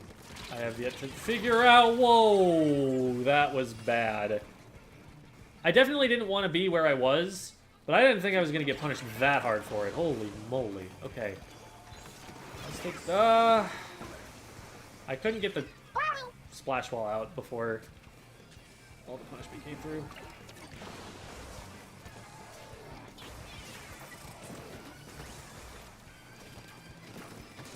I think they didn't know that I can go over there. Oh my god.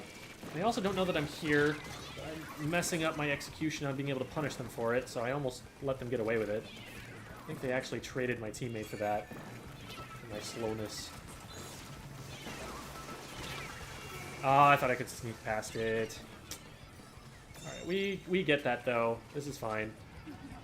That's a good kind of defensive stronghold there.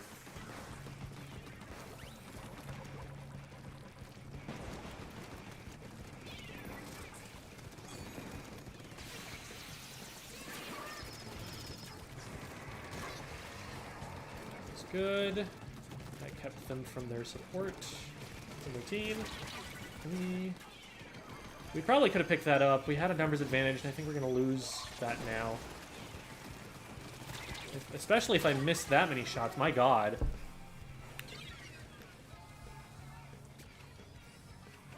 Good jump out.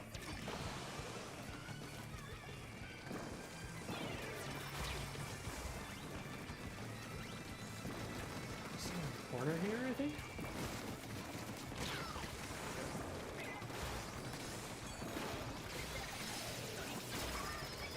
That goes down.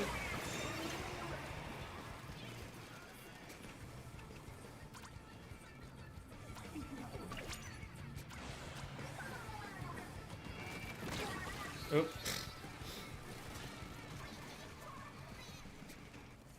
Oh, we are not taking good fights. That was a 2v4 effectively. I went down as soon as I jumped. Teammate was zoned out of it. Try this again.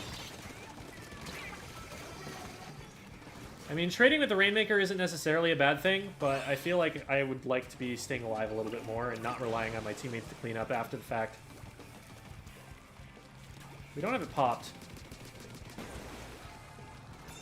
I'm gonna grab this and get this out of here. We did get a pick on the left. Might be worth considering going that way.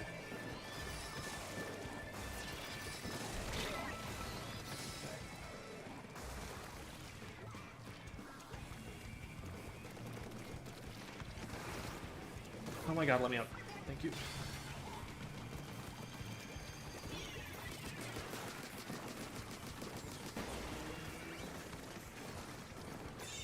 Let's see what the points are like here, because I have no idea. Oh my god! Oh, that hurts. We were so close. Hi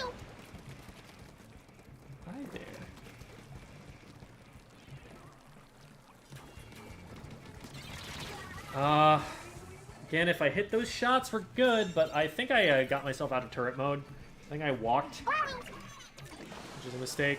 If I just sit there in turret mode, I'd probably just hit the second shot and then win.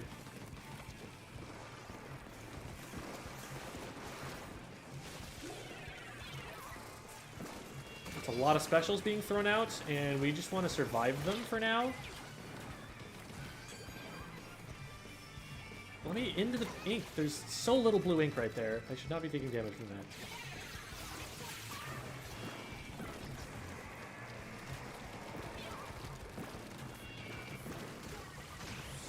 Nice. There. Nice.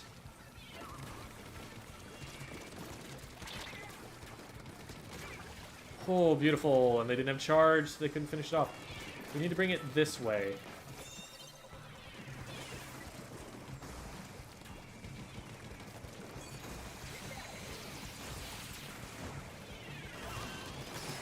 Please don't get that close. We are not out of the woods here yet. Still have a lot of people to pick back.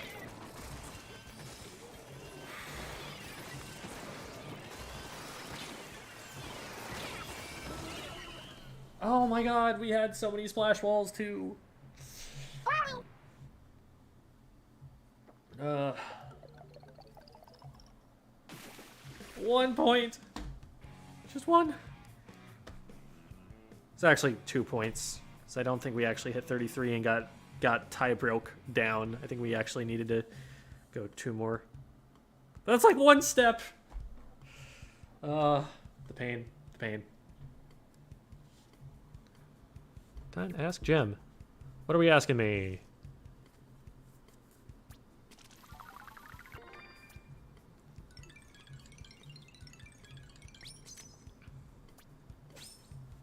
Hey, we got our Sheldon license, so all of that pain wasn't for nothing. It was just not for much. It was for whatever weapon it is we get with it. What weapon do I play?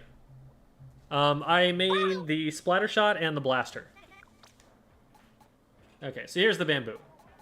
Oh, they all fit on the screen now. This is so nice. So there are 4 weapons that are, like, actually unique that I haven't gotten yet, and then there are the 2 chargers that have scopes.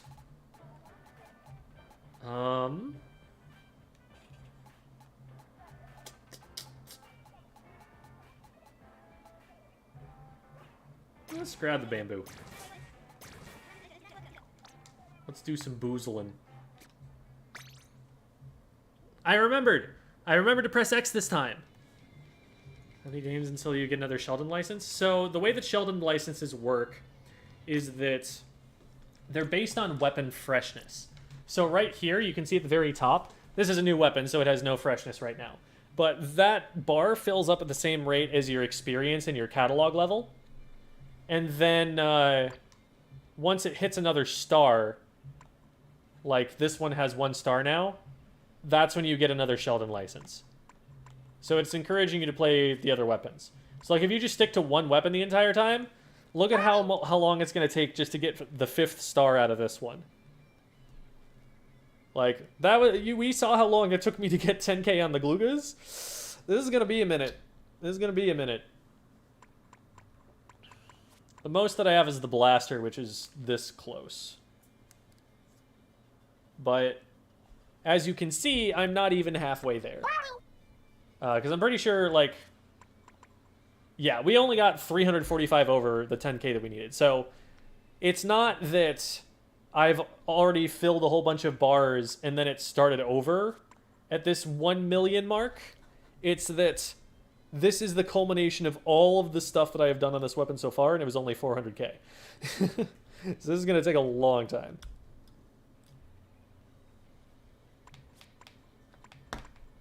Alrighty. Well, let's play a little boozler. I don't know. You probably want some, like, what, run speed on this?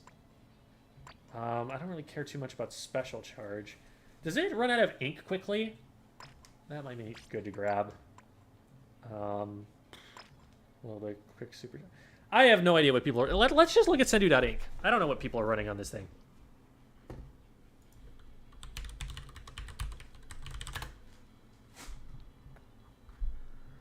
I'm gonna switch over so that you can see my window here.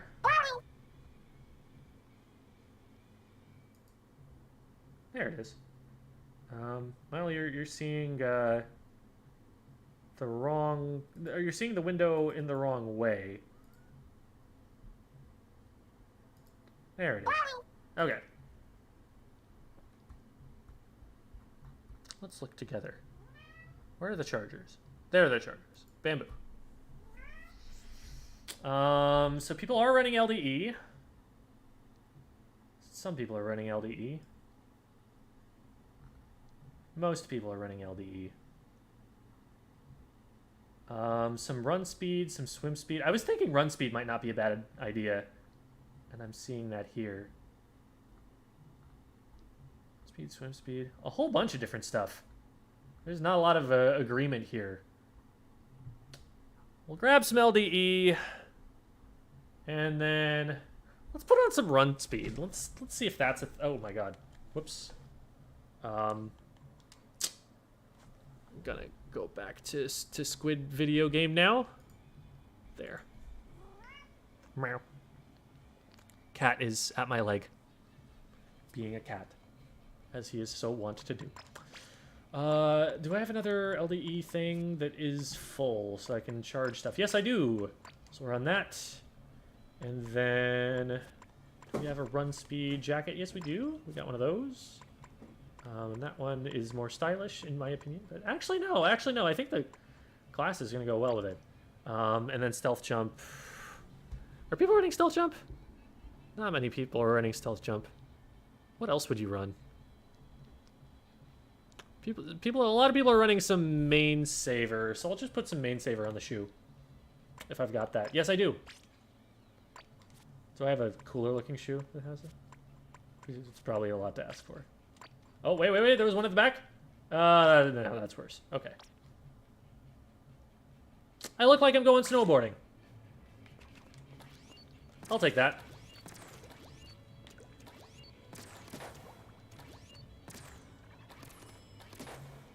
So here's the thing. Charging doesn't increase the range, which is cool, because you can get full charge plus weak tap shot, and that's the combo. And you can just do that from very far away.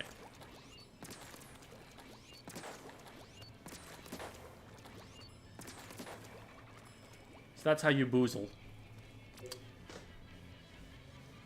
Let's go and make a mockery of the weapon by being bad at it. Woo!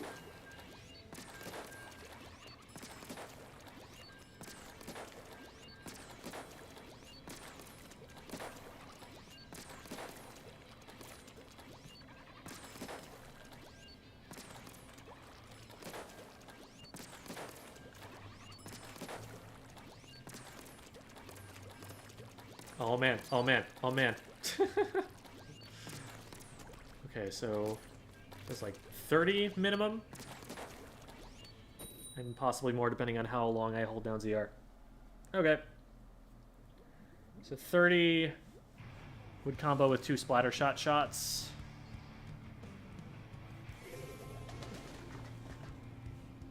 Gives me a good idea of it.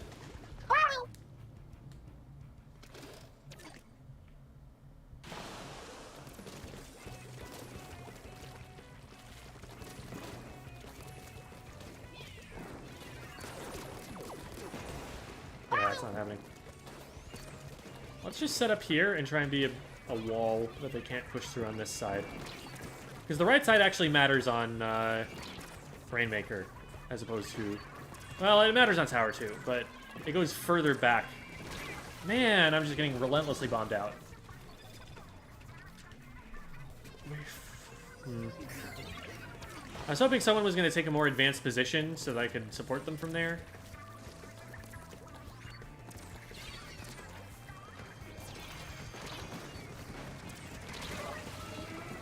And we all clustered in the same place, and the crab tank pre-fired all of us.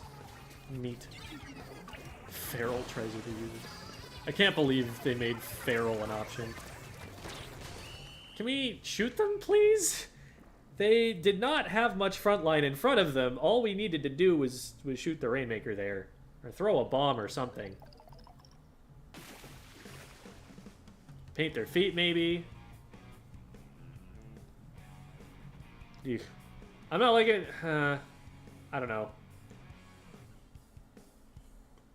I mean, that was a coordinated team. You can tell they had the same prefixes there. So they were probably on comms.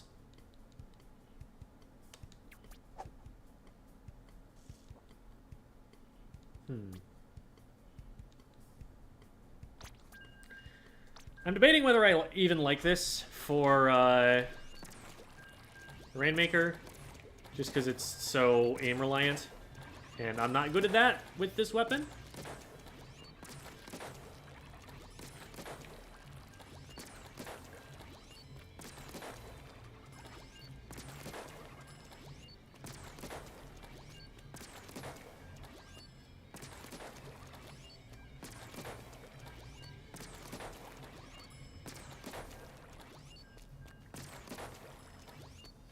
Best way to deal with enemy Clash Blasters. Clash Blaster is a very weak main weapon. The kit is great, but the main weapon is very short range for the amount of damage it does. Its DPS is abysmal unless it's hitting directs repeatedly. And to be doing that, again, it has to be getting pretty close to you. So, if a Clash Blaster gets on top of you, and you have like a splatter shot, let's say, literally don't even worry about getting hit, because if you just get your aim on and start shooting them, you'll splat them first. So some weapons can do it that way. A lot of weapons can just outrange it. The advantage that it has in low ranks is that it has a really big hitbox and a high fire rate for as big of a hitbox as it has. So people who have trouble aiming it can get their aim on faster with the Clash Blaster and get picks by like hitting like 4 indirects. But once people start getting stronger at just being able to aim other weapons, Clash falls off really hard. It's got a niche in tower control, but there are so many weapons I would rather have than a Clash Blaster in tower control.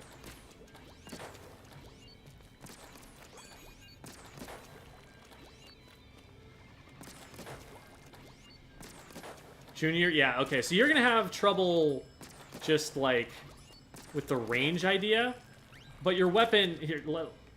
Let me. This has taken more than 2 minutes anyway. Let me just do a quick demonstration to illustrate how this works.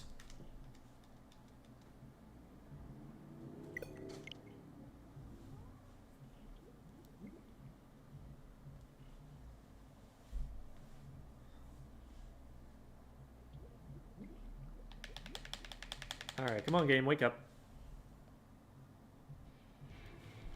There it is.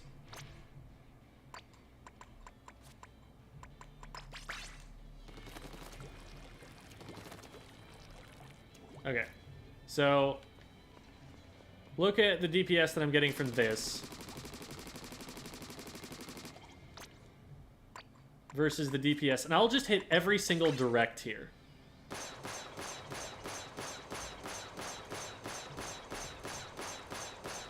It's still slower, and if you miss even one shot, you drastically increase the kill time.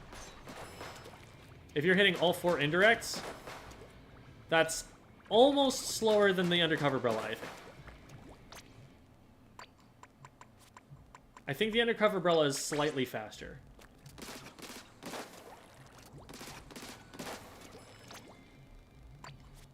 So, yeah. This thing is like, okay, if someone's like behind a corner, cool, you can do damage to them, but they've already backed up if you're hitting them like this. Very, very unlikely that you're going to be able to, like, get them cornered or anything that way.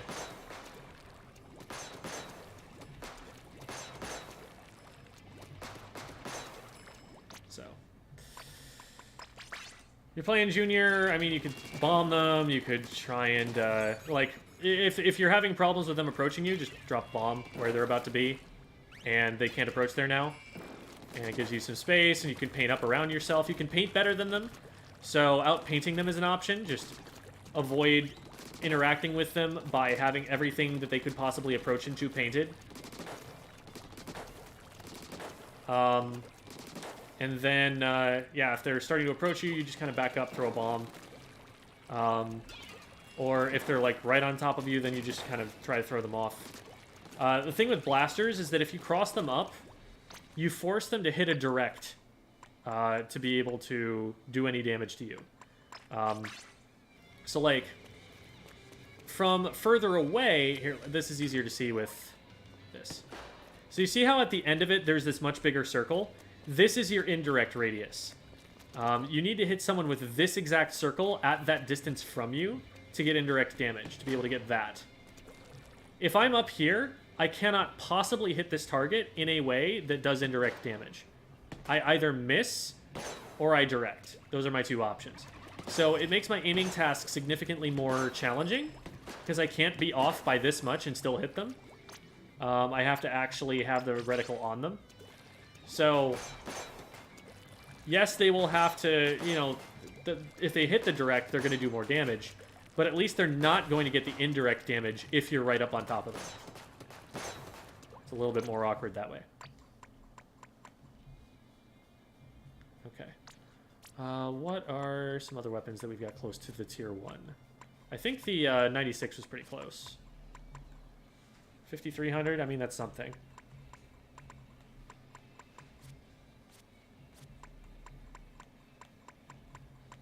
Oh, this one's even closer. Stamper. I haven't really played Stamper that much? Huh. I'm surprised. Alright, neat. Well, let's run it. What are people running on the Stamper? I have no earthly idea. Lots of LDE, lots of Ninja Squid, some swim speed, and stealth jump mostly. Alright, makes sense. Same thing. Everybody's running on everything right now.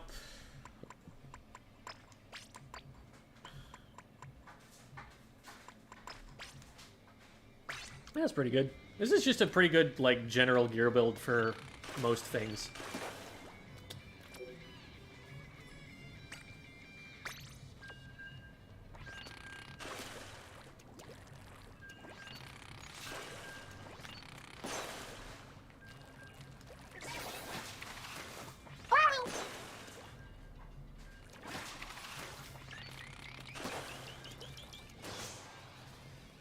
Interesting.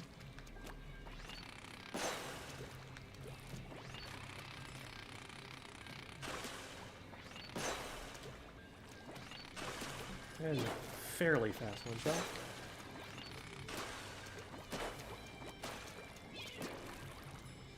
I really like being able to do this and have like a really long range, wide hitbox to just get the tap shots you need to finish kills off with. That seems really consistent.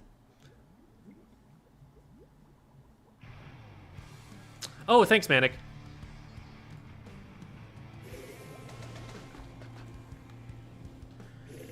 I like playing Splattershot Pro and Octobrush, but they are not very good. I'm looking to get into competitive. You can already see... You could say I'm already in it. I have a team.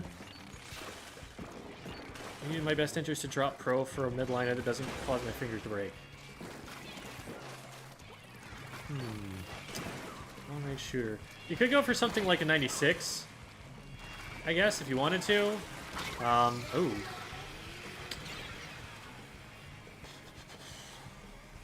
Yeah, long-range shooters aren't in the best place right now in general. Just not enough good kits.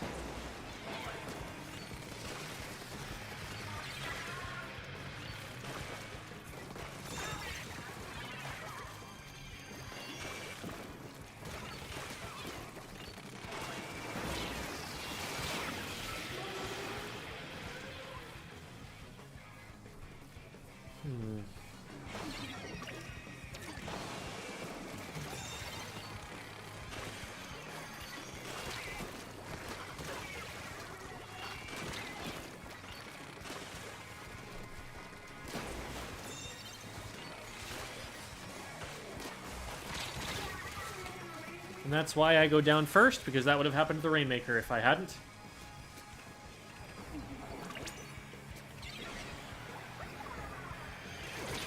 Oh, there are 2 people here.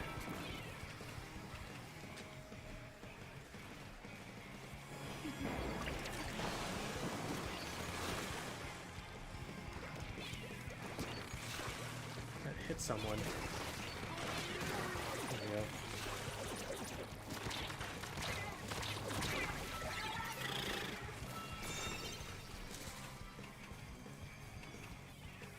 Kitty is murdering a bag, so if you're hearing rustling, that's what's happening. He's doing a murder.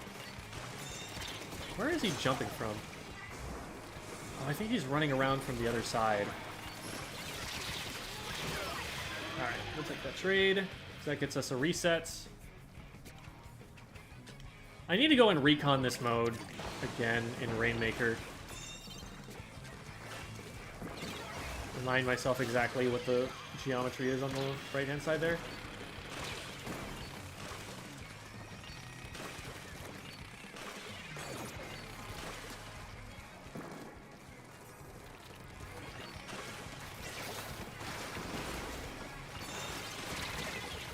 What? I thought I had a charge shot. Must have hit against the wall or something.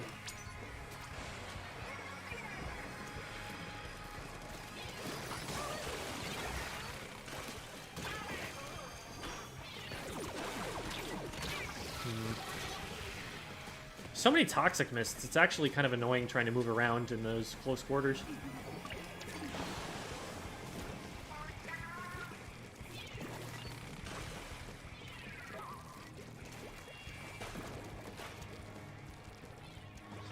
Okay, yeah, they're coming from here. I'm just walking around. That's what's happening with that Trice Launcher. I figured that was the case.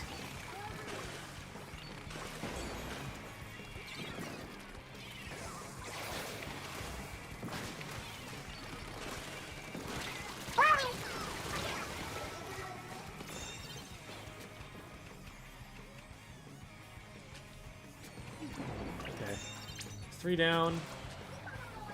We've got a good shot here. Okay, fine.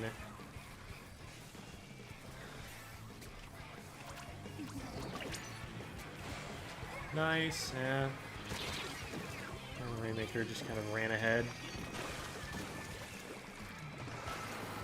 I don't know if this is safe at all.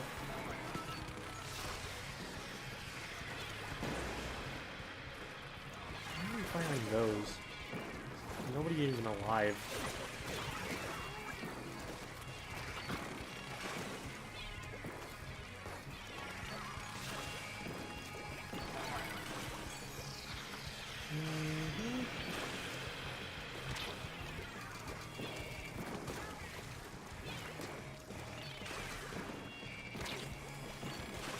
Ah! Man, I thought I could get the 2-shot because I thought I was in melee range.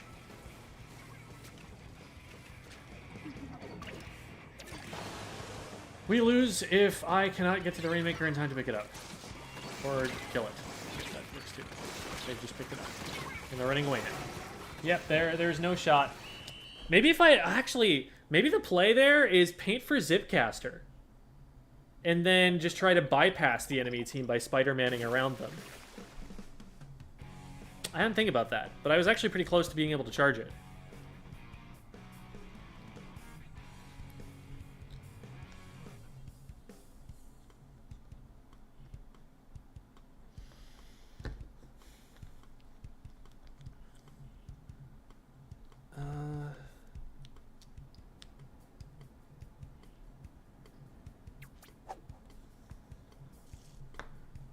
Aim still poor with Splatlings.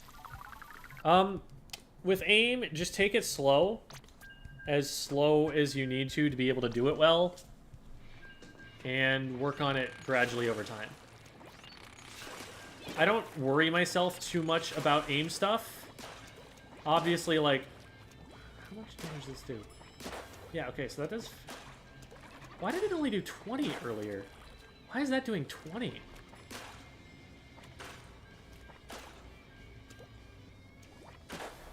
What is the damage on this thing? I don't understand.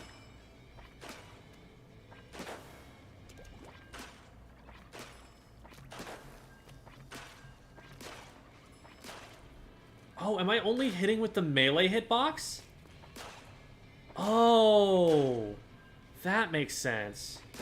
So you have to hit with both projectile and the melee hitbox. It's not like it does just 55 at melee range. Okay. So that's actually more precise than I thought.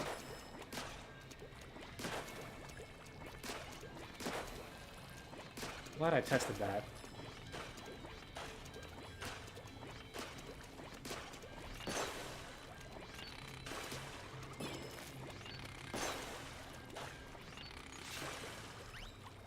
I'm standing here. Does this...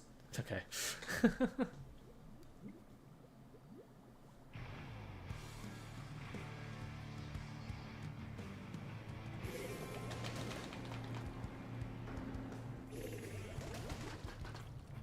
Hi, Lady Marigold!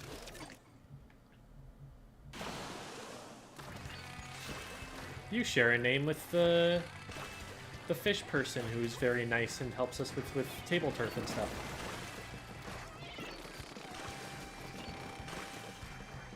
She's great.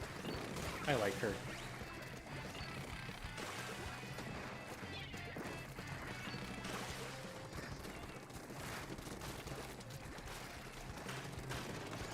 I don't know what the fastest way to paint the wall up is.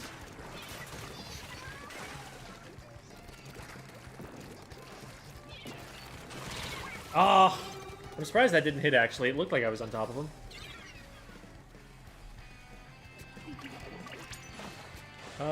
Am I gonna die? Yes. Yes, I am gonna die.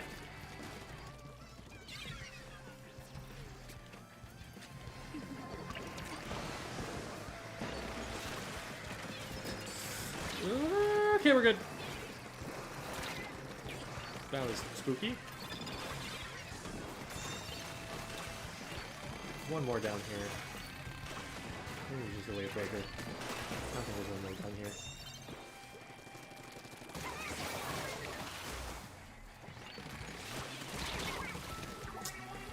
I can never get close enough to one-shot when I get over the top, and if I don't one-shot, I feel like I'm just dead.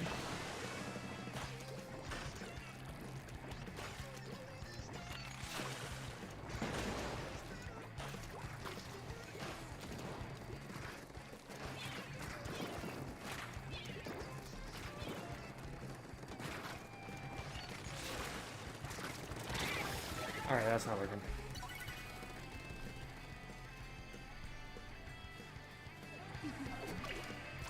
This is a team, I believe. They have the same prefix in their names, so they're probably doing callouts. So I probably can't get away with as silly of flanks as I can in solo queue.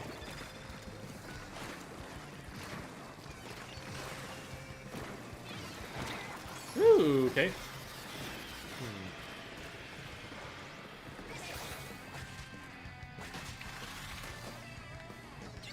Oh, that's not a thing you can jump up. Okay.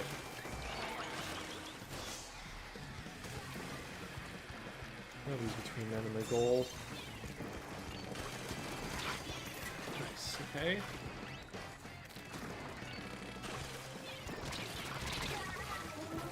I can try a little bit more to play around where my tri-stringer's at, because I have a lot of damage combos, they've got a lot of damage combos. Make a good pairing. They're holding Rainmaker now, though, so that's not a thing.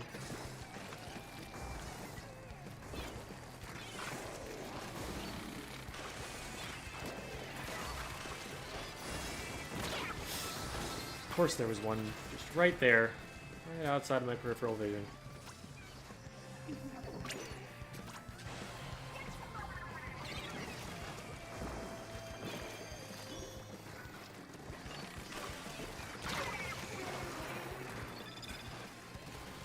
Okay.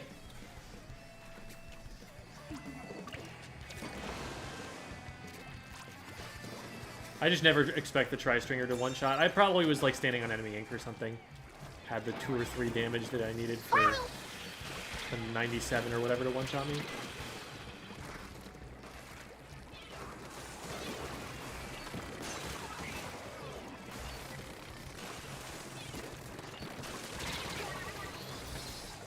Okay, for once I had a positive KA on that, or net positive KA on that engagement.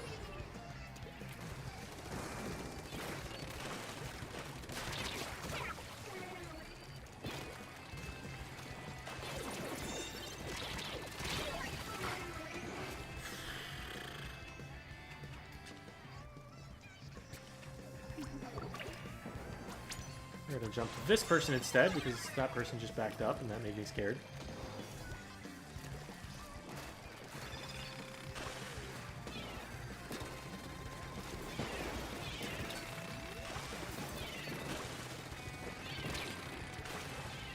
Go back out here. We do not have support on this side of the map.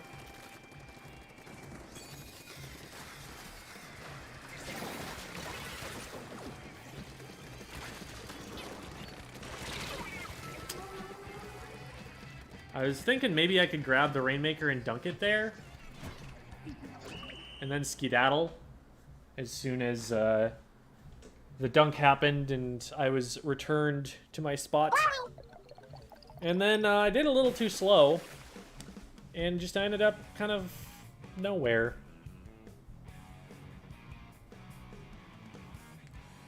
Hi, new here, big Splatoon and Nintendo fan. Enter with the question, thoughts on Splooshomatic? Very good weapon. Not the strongest shooter, but definitely one to consider. So if you're a splatter shot player, but you need like a little bit more paint support or something, can be good to have. Very solid. And welcome to the stream. Don't you ever get frustrated? I mean, yeah, and I think I've expressed some frustration even on the stream so far, but it's important to try and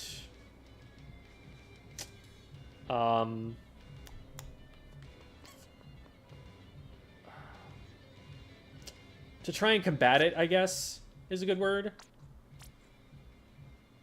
675. Man, this is going to take a while.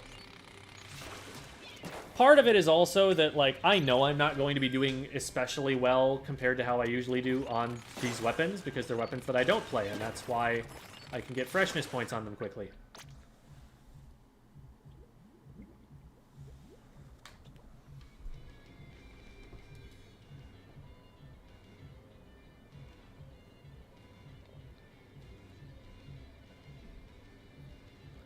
What role is Splatana? Stamper or wiper?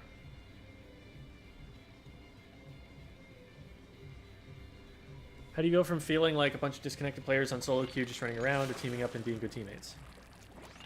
So if we're talking about, like, coordinating, like, being on a voice call with each other, that's one thing.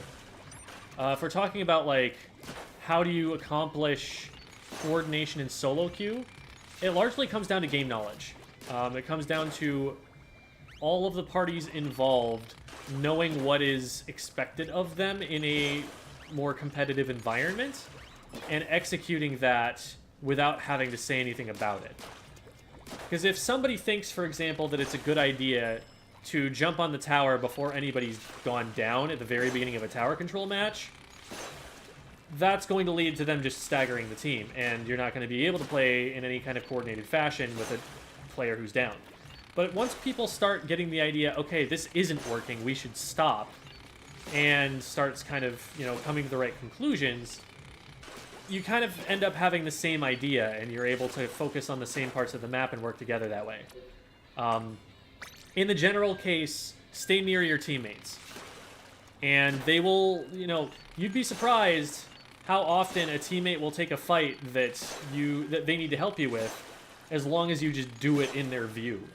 And that takes some awareness on your part to know where your teammates are so that you can take the fights near them. And that's a challenge in and of itself. But more experienced players will start to get to the point where they're doing that. Can you even pick up the Rainmaker when in Zipcaster form? I thought you would be able to. Like, when you used a baller in Splatoon 2, it immediately ended the baller, but let you pick the Rainmaker up. So that's what I would assume would happen, but I haven't tested it. Oh my god, what is this comp? Why do we have double exploit?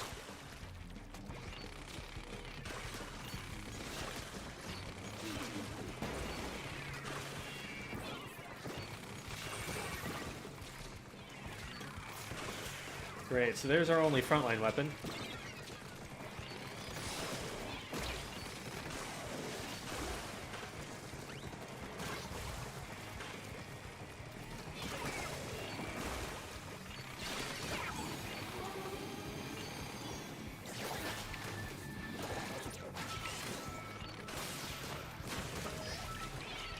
Work eventually. So, you need to aim, I think, a little bit above where it looks like on the reticle. Because I know that it's, the arm whips a little bit, and so it can, like, catch the ground when it's not supposed to. Just getting over that little ledge there was a challenge. This is a bad idea. Bad ideas only.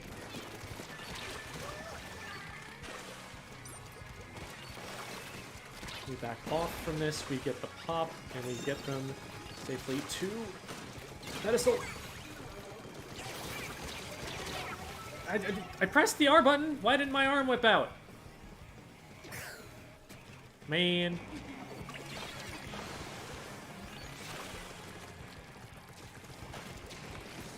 Maybe I didn't release it in time.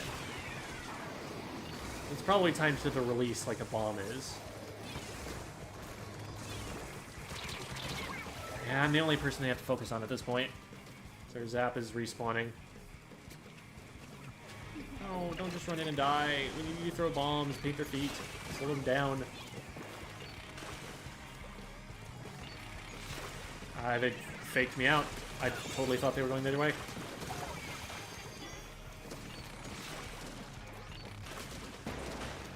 Well, okay, that works.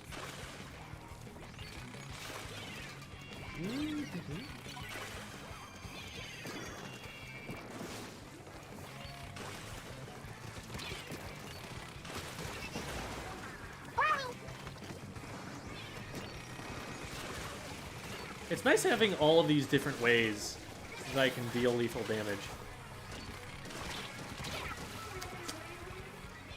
As soon as the zipcaster comes out, everyone just backs away from the wall that I've zipped to. I need to be more stealthy. I need to, like, go around the edges or something.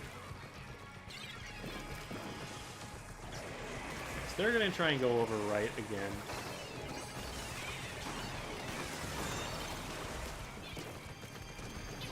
They're weak.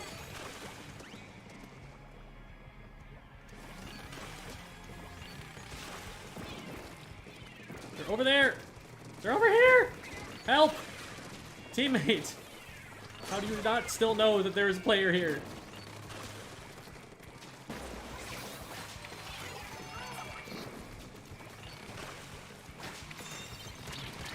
I'm dead.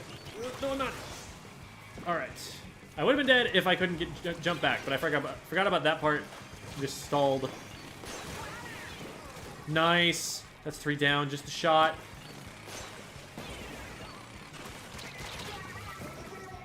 If I had held that just a second longer, I would have had him. On my ouch, on my ouch, on my ouch, on my ouch. Right below, right below. Oh god, we're dead. No. Oh, I'm dead on this too.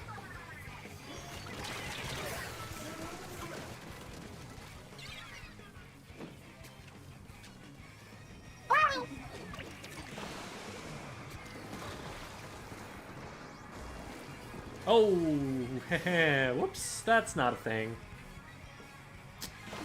Oopsie daisies.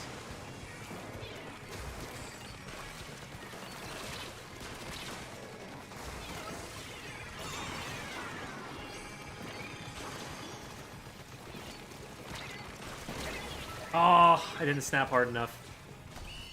Okay, that's whatever. That was a silly game. Why is there so much LDE? LDE is just really strong. The amount of gear that it gives you is just excessive. Once you get down below a certain threshold in scoring. Meow. Yes, I know you're here. I know you exist, cat. It is not yet the time of cat feeding.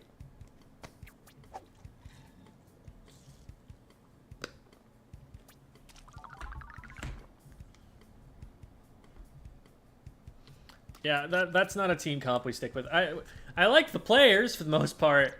was not a fan of double Explo plus NZAP. I don't think that's a good compliment to what I'm bringing to the table.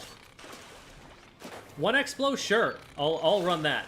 Two of them, we're running a little short on frontline, and then the only frontline was a Zap, who was trying to play more supportively.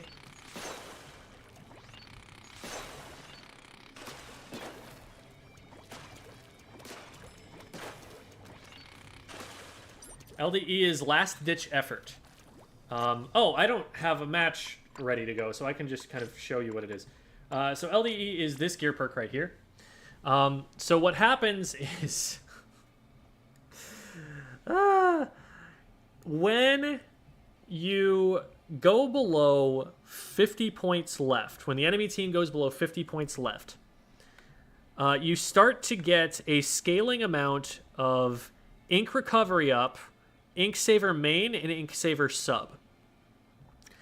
On the first tick, you get a sub of each one. So from like 50 to 49 or something like that, you get one sub. But by the time you get down to 30, where it maxes out, you get, I think, 12 ability points, so 4 subs of all of those things for just one main's worth. That was, I believe, how it scaled up in Splatoon 2. It is an absurd amount of ink efficiency that you get for the opponents being further ahead. And that's really when it matters, because if you're beating them badly enough that they're not scoring that much, then it doesn't really make a huge difference how much like gear and stuff you have. But once it starts to get hairy, you've got an insane amount more ink efficiency. And so there are so many weapons that benefit from that for a variety of different reasons. Is it 24 AP each? 24 each? Jeez. So you're getting 2 mains, 1 sub, plus a little extra of all 3 of those gear perks at 30.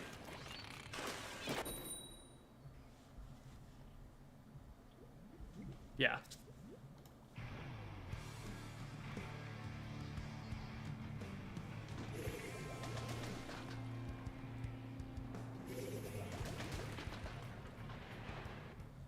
All right.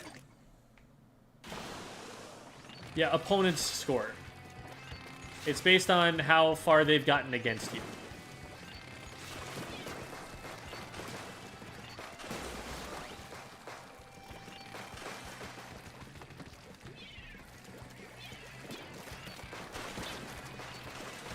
Hit up over ledges that cleanly.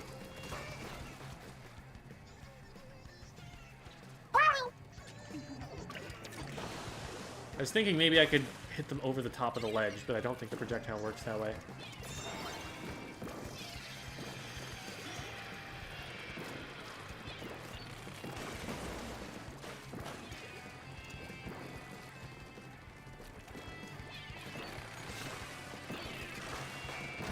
They're alone. Be able to stop that. We didn't collapse on them as hard as we probably could have there.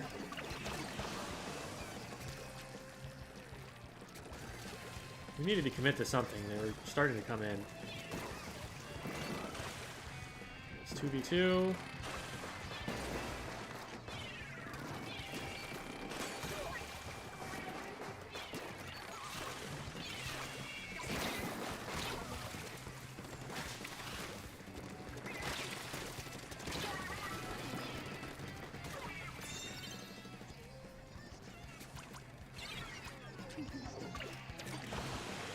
Zipcaster's hard to use.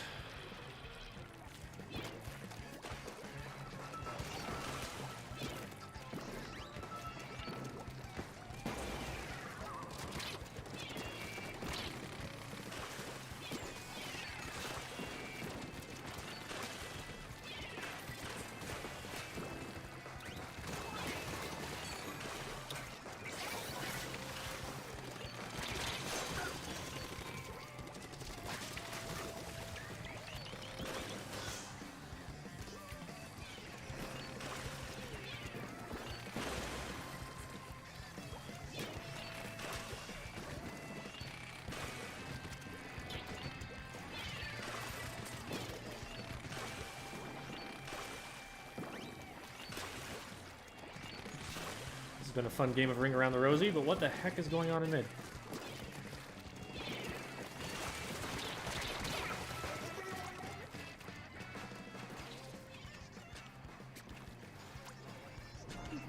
Man, we're just not getting anywhere.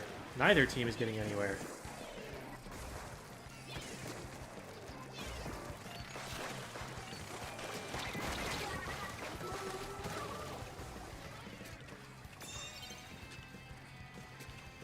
Okay. Stop them from getting checked. It's just the 52 in the way. That's fine. Totally cool with the reflex taking it.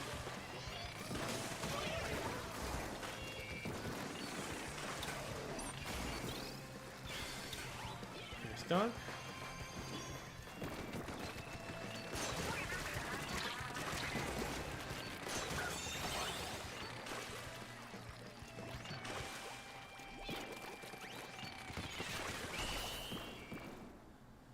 Glowing just for the photo finish.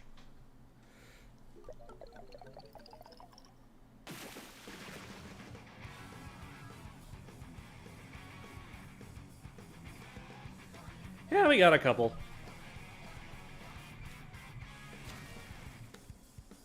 It helped that I was on the slope there, and it was difficult for the shooter player to get me. I think at closer to my own level, they do hit those shots.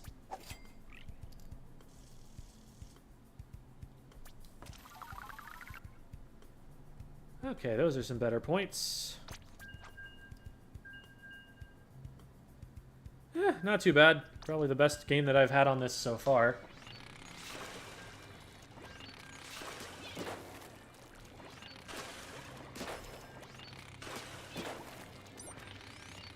What's the second worst weapon?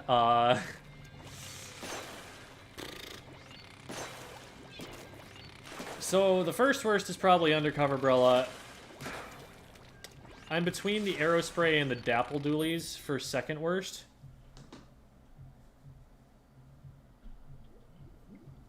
I'd probably go with Aerospray. Well, I don't know. Yeah, I think so. I'll say Aerospray.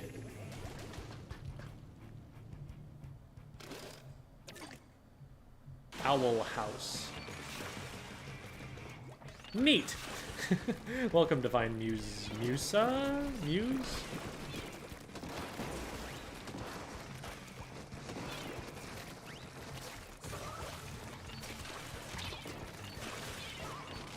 I am probably dead. Yep.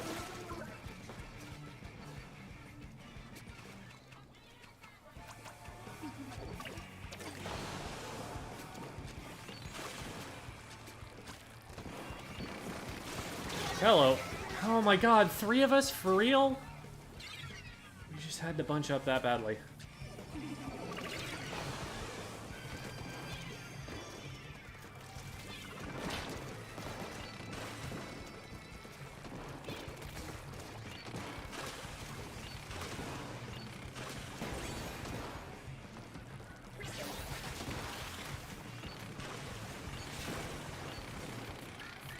Oh man, I don't have time for this, do I? No, I do! What?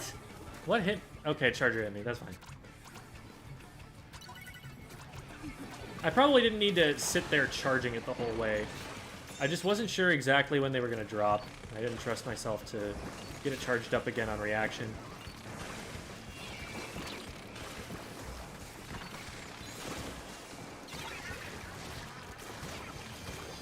We just jump out of this. No way we stay in that. Where's my other teammate? Dying.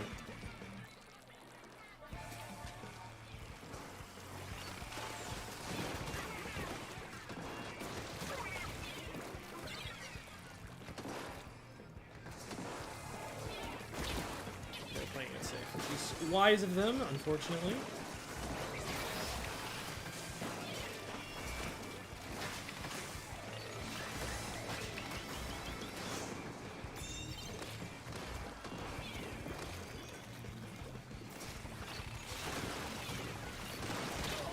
That doesn't arc. I shouldn't be shooting up over a ledge like that anyway.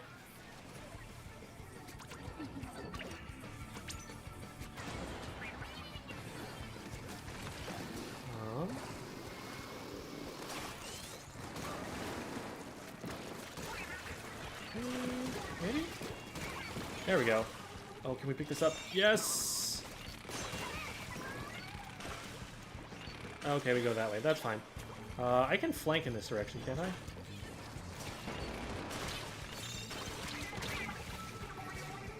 Alright, that gets us lead anyway. We're getting pushed that direction. We gotta do something about that. There we go. Nice, nice. Ow.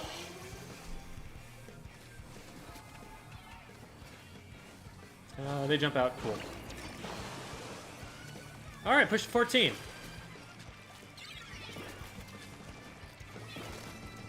Works for me. Oh. I hate that it's pressing forward on the stick that makes you do that dash and not, like, another button. Why not just make that the L button or something?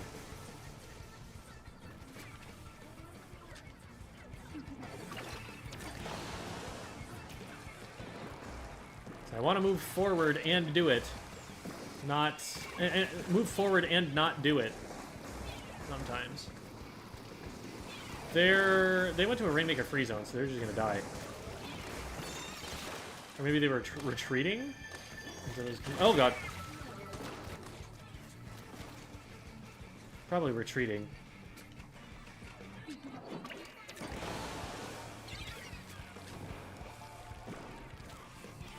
Oh, I shouldn't have dropped. I keep forgetting. Alright, well, we stopped it. Are they about the DC?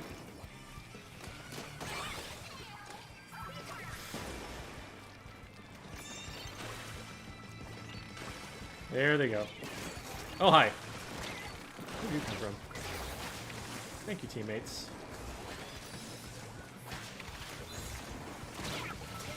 Alright. Meow. It's not time yet. Not time yet. Just the Rainmaker, I don't jump into that. Unfortunately, that's probably going to give them an overtime. So all they have to do is rush it right now. They're not doing that. Yeah, they needed to be more aggressive at the end there. They wanted to keep the game going. Maybe they didn't want to keep the game going. Maybe they were fine with, well, we're at a DC.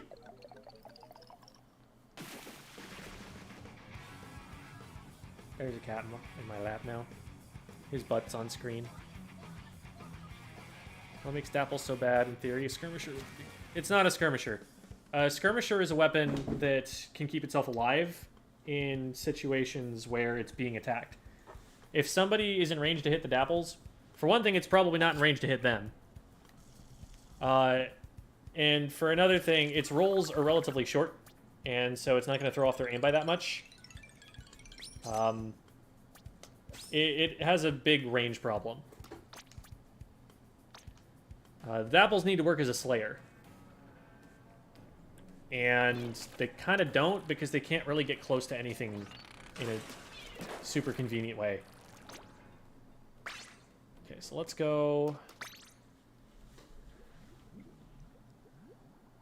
and see what weapons we can get.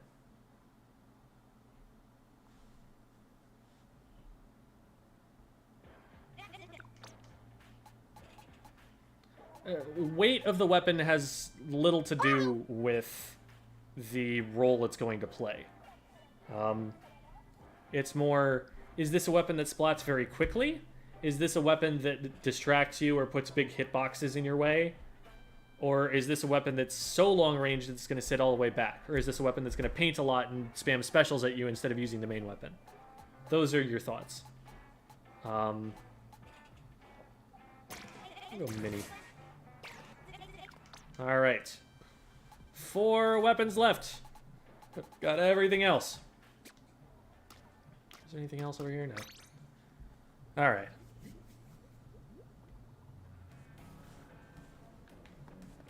That's enough playing new weapons. What is the map mode right now? Zones. Oh, man, I wanted to play Blaster, but it's Zones. Zones Mahi. I'm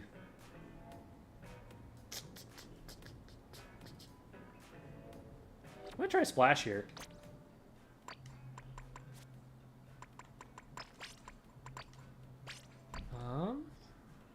pretty good as a jacket.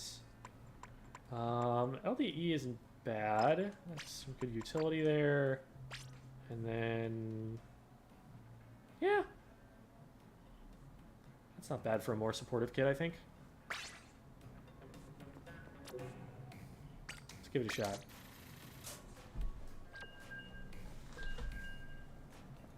Questions in the Discord? There hasn't been anything since, like, 35 minutes ago. Oh, were you DMing me then? No, you're not. I am not seeing anything new in the Discord. Not since more than 40 minutes ago. Are you sure you're in the right place?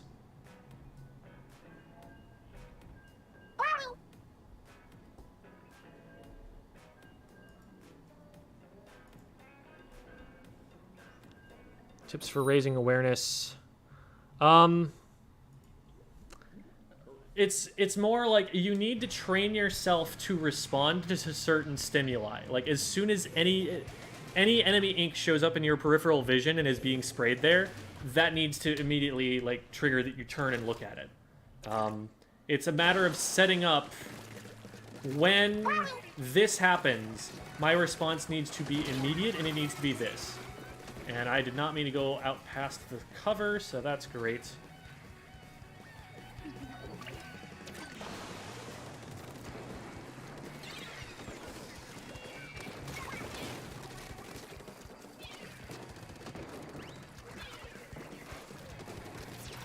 Okay, they do have a leader.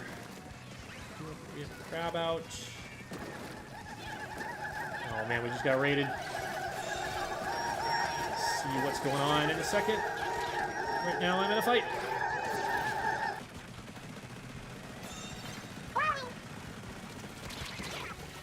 Alright, well I got a lot of paint anyway. Beta 64, thank you for bringing everybody over. How's it going, guys? For those of you who don't know, I am Jem, and I run Squid School, which is a YouTube channel, among other things, for teaching people to be better kids and better squids.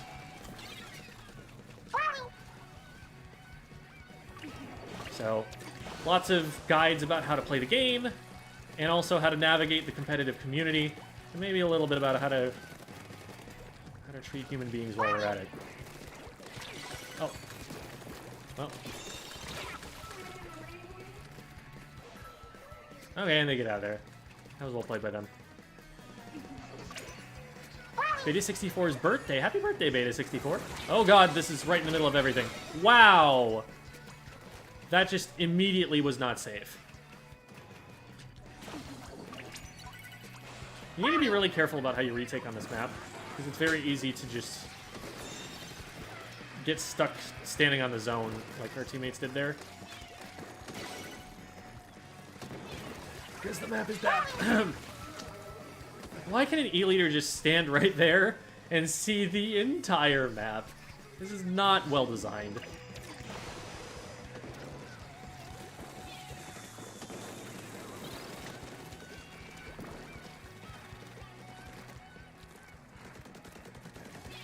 At least the map is better.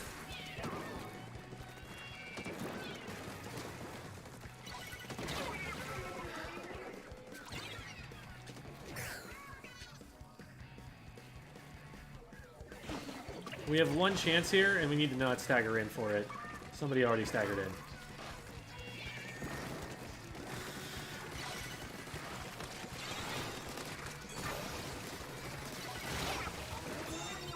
Okay, we got it done. Let's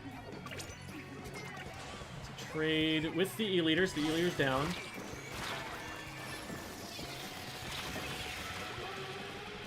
I literally didn't even see them because of the killer whale on my face.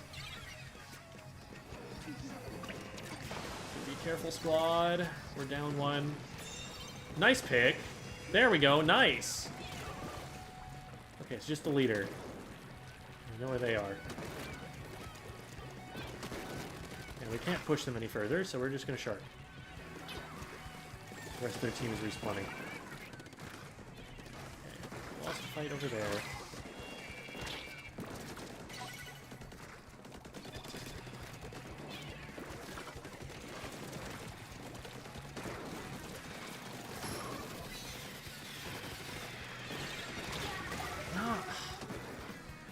We got so many shots on that player, and then we just over-focused them and got picked by other people. That is an insane flank, but it worked out.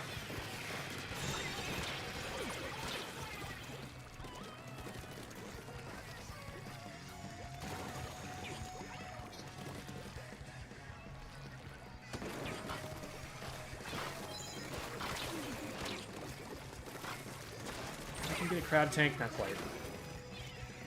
They do have a disconnect, so I guess we get a freebie there.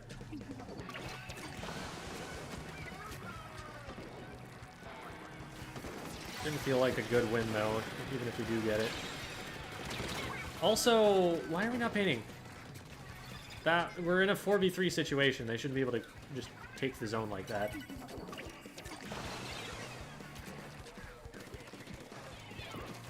Oh man, we need zone in seconds.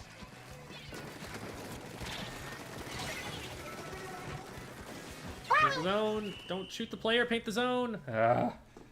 We had a 4v3. We can just out-paint them. Literally don't need to get splats. Just stay safe and paint.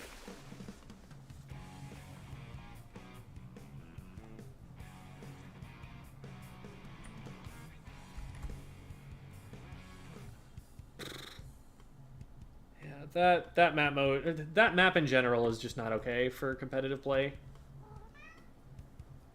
Ugh. That didn't feel good. I've been at S+8 this entire stream because I've just been doing, like, opens for the most part. Been doing good in this game. Just got S rank. Overwatch 2 came out, and I also want to grind that. How do you recommend I split my time effectively, also dealing with junior or college stuff? I mean, it's all up to you, like what your priorities are, what you care about. Meow. What do you have to say to the people, Katie? Hmm? Hmm?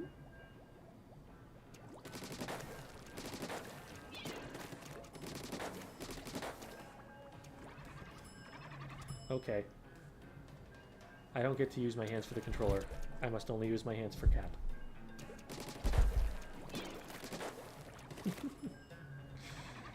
Hey there, buddy.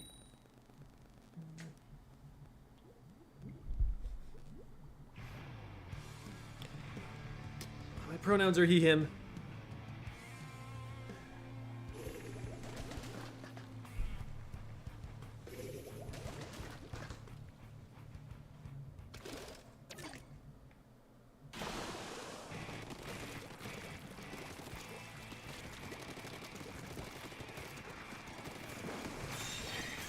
Hydra. Wow. Oh, it's Admir. Cool. Admir plays for a team that used to be called Red Sun and is now in control. They're a Division 2 competitive team.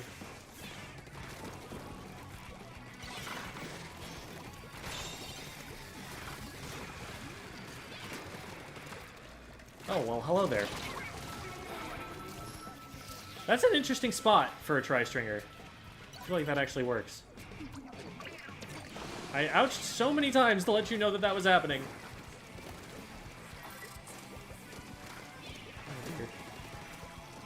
Let's just try and go over this way. So not having that much of an impact on the zone paint. Maybe we can attack them from here, okay. Well, Booyah Bomb just kills Crab. It's such a hard counter to Crab, too. Like, the Crab literally has no response to a Booyah Bomb that is thrown at it.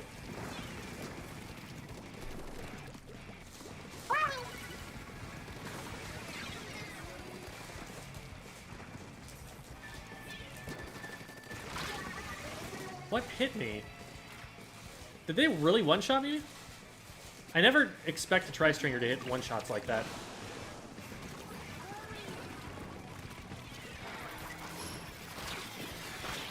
Ugh.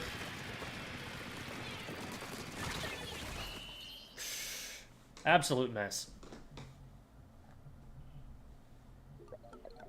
I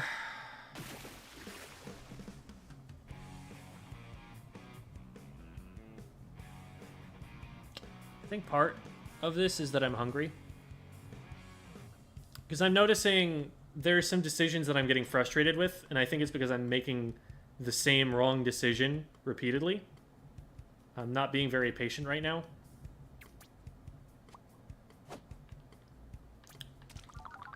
Let's get back on the splatter shot and try and refocus here.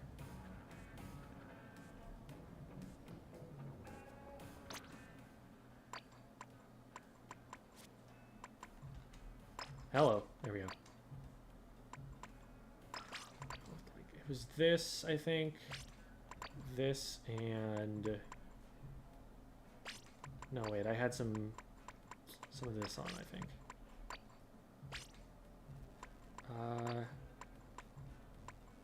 Man, I don't remember what my build was anymore. There was another Ninja Squid shirt, wasn't there? Oh, right there it is. There it is. Found it. Okay, so this is good, and then...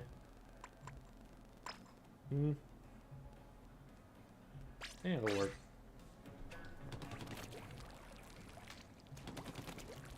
A little bit on the sluggish side movement-wise, but...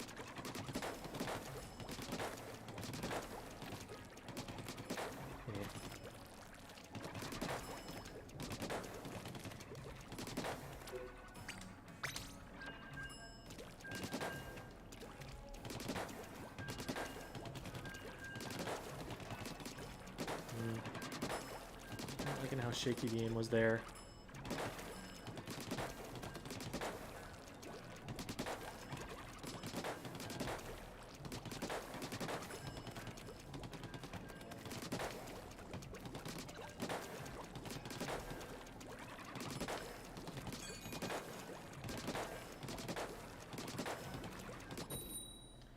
All right. Precious fits. I mean, I don't have anything finished or anything like that right now with my builds. So it's just like, that looks good enough. That's basically how I'm doing it right now.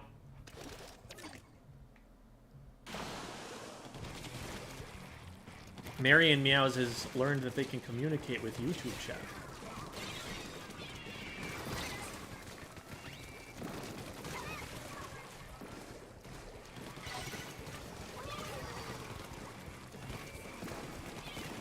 Oh, I am out of range, and this is scary.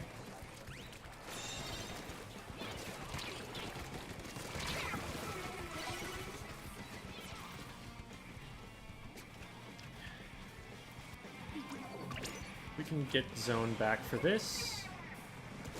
Oh, there's a crab.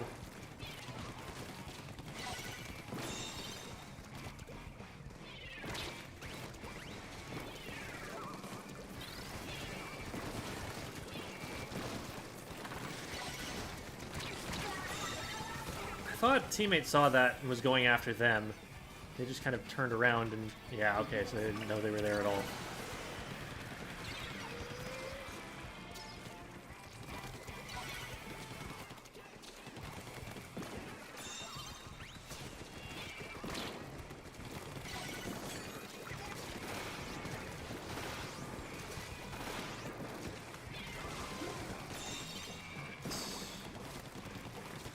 Better. Someone went in a little deep. Went down. This guy likes to come from here, so let's take them out here. And spin around. Nobody knows where I'm going. They're out of ink. They were out of ink. They fell in the water. No, they didn't fall in the water. What the... What is going on? Oh my god, dude.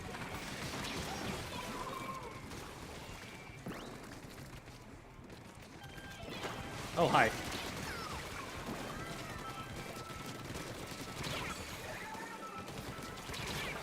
Yeah, I can't finish that one off. Teammate can, though. Can we paint the zone, though? Paint the zone challenge, impossible. We got 3 down for 1. We couldn't invade the zone. Oh, cool. That bomb got someone.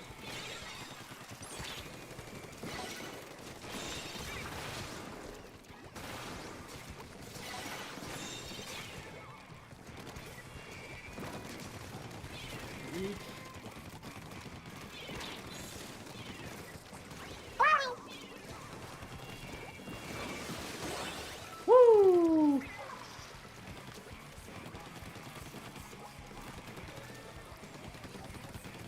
Okay, I'm not even close to Azuka.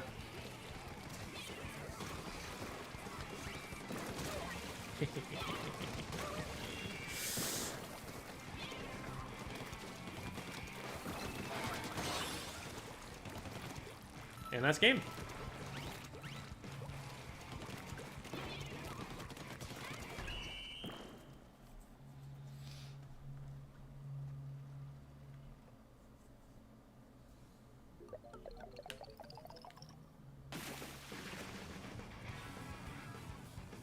Wow, people are saying that the Mario movie looks promising. I have not seen the trailer yet, but I was not expecting it to look good. It seems very, very strange to me. A weird artifact of human history.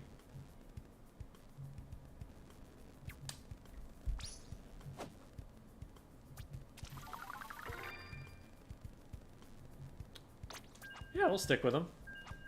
Explo Man. I like it. No, they didn't like it though. They all left.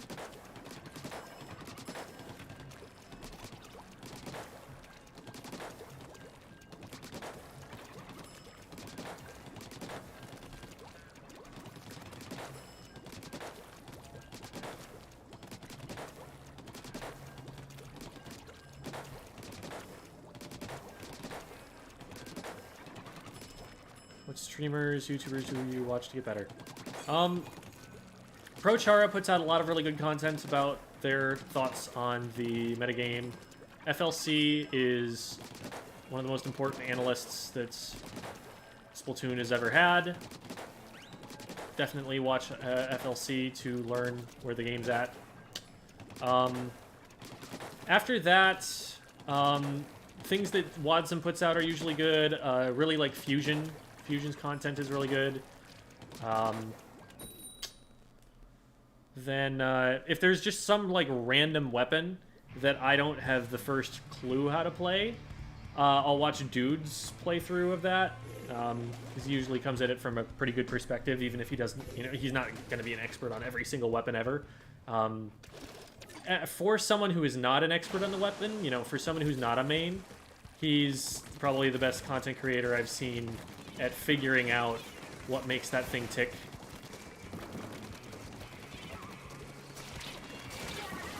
Kiver is one of the best frontliners in the West, and is good to watch. I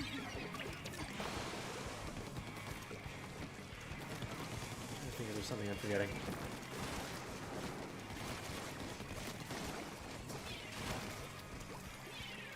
Watching tournaments is really good. Like, big tournaments will show you where the meta is at. So, IPL Productions, Dapple Productions.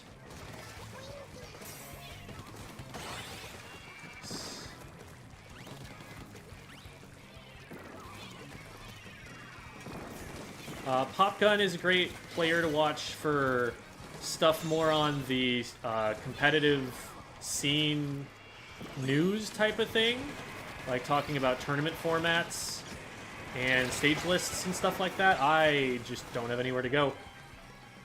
It was the Trizuka that got me, of all things. That's funny. They were just firing blindly into a freaking Booyah bomb.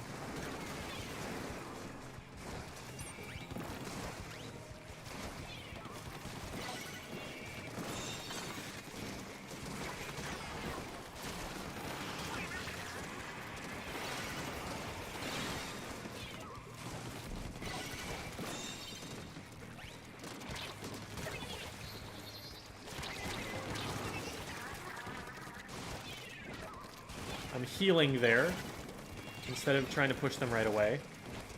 I have a teammate who's following me up. I don't need to put zoning pressure on that player just that second. I need to stay alive so that I can still have an impact on the match. I don't get that pick that I got afterwards if I don't stay alive there. I also don't get this Kazuka as fast.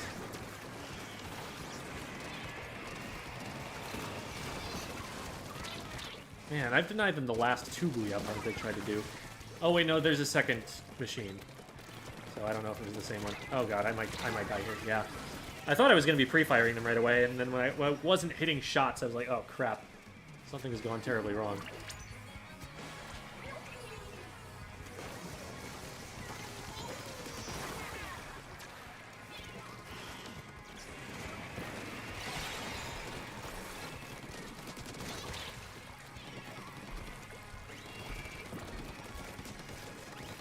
The way that I'm moving around the block there is tricking them into thinking I'm going one way and then going another.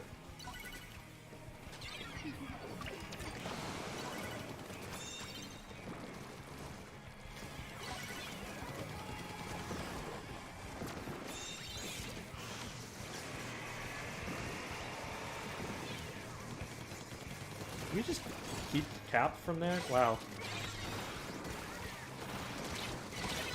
Well, that missed. Yeah, you got this, roller. There you go. 2 roller things. From here, all we really need to do is just, like, keep flipping the zone. We don't need points. We just need to stay alive and make it difficult for them to get a long hold. I'm not even going to jump down for now until I've got more teammates. I'm going to start focusing this because there are 2 players shooting from it. Now they see me over here. Back up. Well played by my teammates. Check this up behind it. Force them out over here.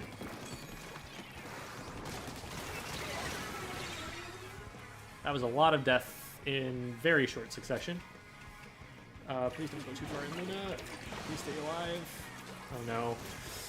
Oh, I really need them not to stagger here. Dang it. This is a big problem. We have 1 chance to cap the zone, otherwise we lose. And we need to not go in and stagger right now.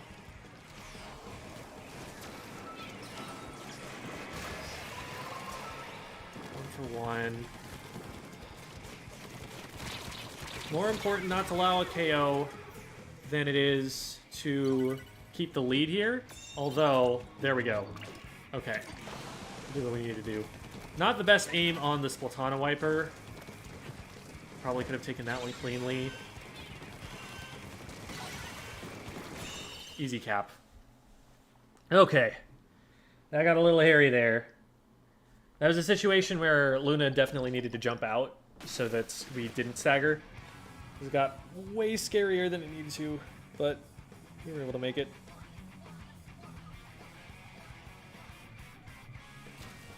Do you want burst bomb on splatter shot? It's good on it. It's not the only thing that's good on it. I'm fine with suction bomb. Perfectly happy to have that.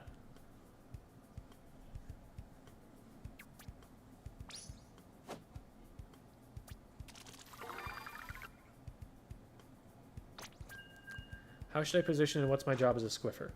Squiffer's got a really awkward kit for it. I thought initially it would be able to use the big bubbler aggressively. So it like puts the bubble down and that gives it time to charge and then just like one-shots someone for trying to push into the bubble to come after it. In my experience, that hasn't really been the case with how it works. It's not great at doing that sort of thing. It's better suited to a weapon that hits really consistently, like a roller or a blaster. So it's in an awkward spot at the moment, but if you want Big Bubbler, there are just a number of other options that people are preferring right now. But it's the most aggressive charger. It's a charger that's actually going to go up and try and play like midline fights instead of staying back and trying to use its range so much. Spectre is an experienced competitive player on the E-Leader here. They are a charger main. This is going to be a challenge. Really not peek out and die here. Where are they? I can sneak across here and get this. Yes.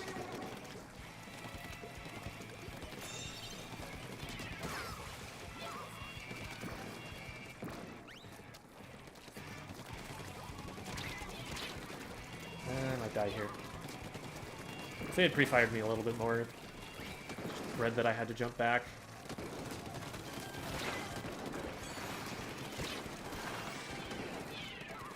Ha! They got stuck with me. That's funny. Ha! That was so silly. Alright, well played, well played. They heard the ouch. They figured someone would be coming around the corner. Hid the laser until I was there. Good stuff.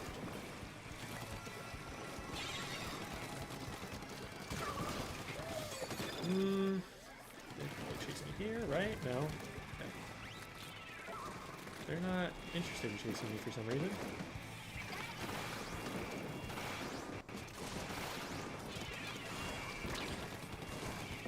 There's still someone back there on the left. And the right leg does not die bombs before we can fight them.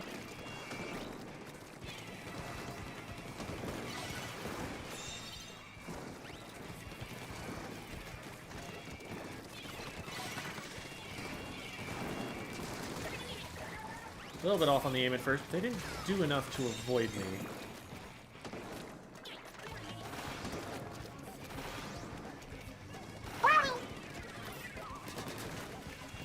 Let's just back up. You can just slip around in here. I don't think anyone's gonna really try to do too much. They don't know I'm here.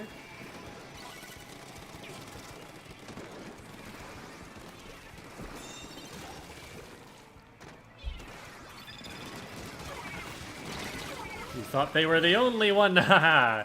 No, it was me! Unfortunately, everyone else died in the meantime.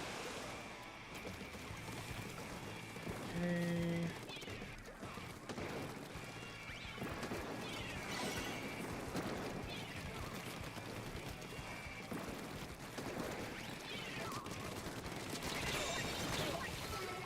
Got one of them, we got the zone. Nice. Nice. Okay, we've got control now. Oh my god, that's a lot of bombs. Okay, good, we got the junior. That was so annoying.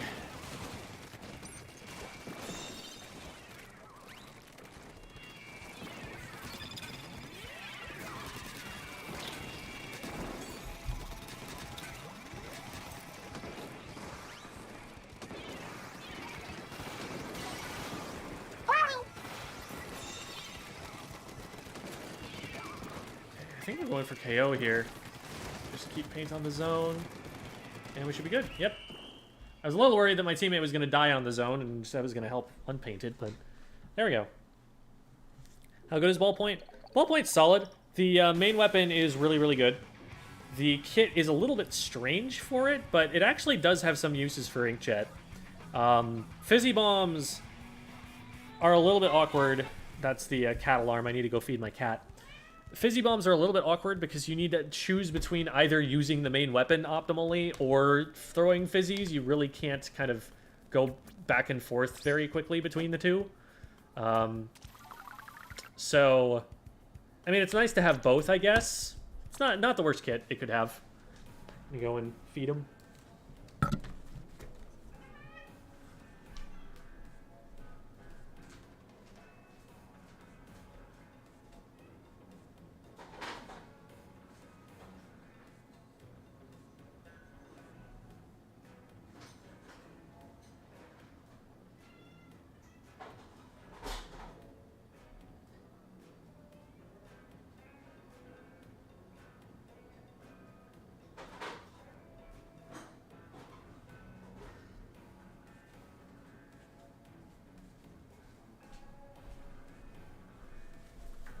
Okay. Mow. Yeah, everything on machine is evil, Splatroid. Welcome, by the way, Splatroid. I see your Twitter polls on YouTube like every single day. Those things are popping off. How can I improve my Hydra? I don't know what you need to improve about your Hydra. Like, I don't know exactly how you're playing, but figure out both like what the traditional positions are where Hydra is just really strong, and then also figure out some more unorthodox positions, because that's a weapon that if it has its guns spun up, it can really ruin the day of a squad of players who come around the corner. Devi Duvi is a Hydra main for the Grillers, Div 3 team. And she is very frequently on the stream and is an admin in the Discord server. So if you are ever interested in some, you know, some specific questions, wow, that was a difficult word to say. If you ever have any specific questions that you'd like her to answer, she's a great resource. She has a guest lecturer status, I believe, as well. I think that's how she'll show up. How can I best synergize with a 52 gal and a junior? So are you the 52 gal or the junior, or are you a different... Are you a different weapon? Like, I'm trying to figure out, like, what your role in all of this is.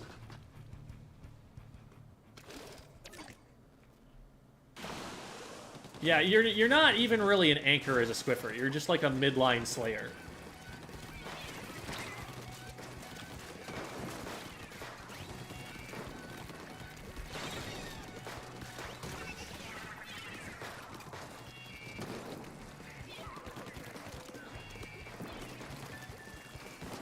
This is terrible.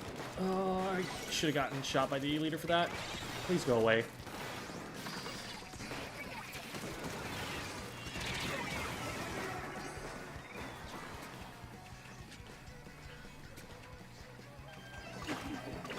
I need to not stagger in. Where are my teammates going?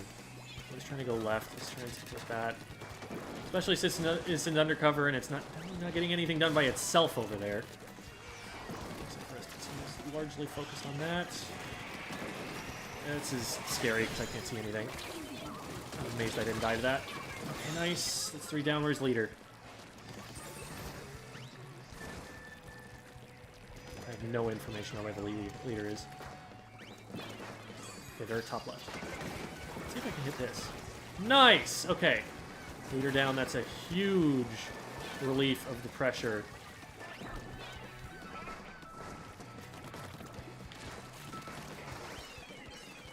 Good rolling off walls is so sick. I love that you can do that.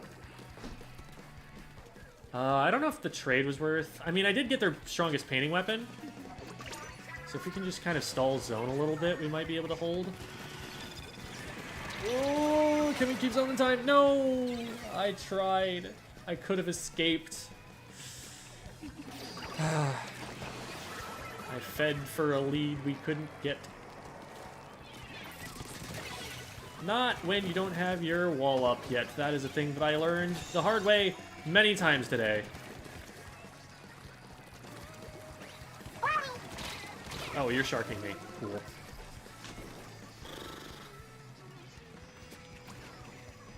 Alright, we got one.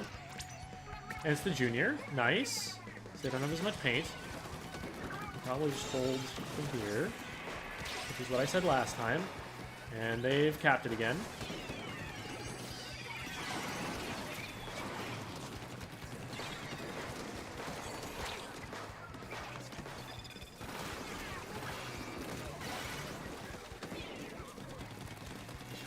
Two leaders on that side. Look at the leader's sightline the best.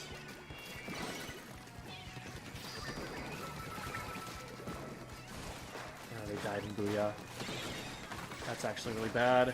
They're going to start scoring off of this.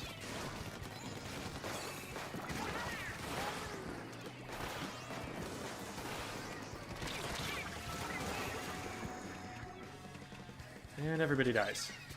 And we don't actually cap the zone.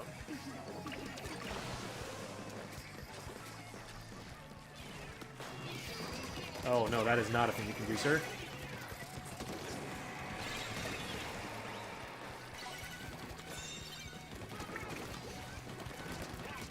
Get out of there. You're not welcome in these parts. Go off, teammate. Okay. Now we might be able to actually grab a lead from this. Teammate to get that. Nice.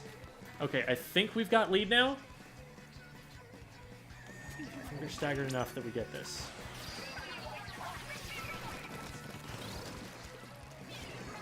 Okay. Frontlining activities successful.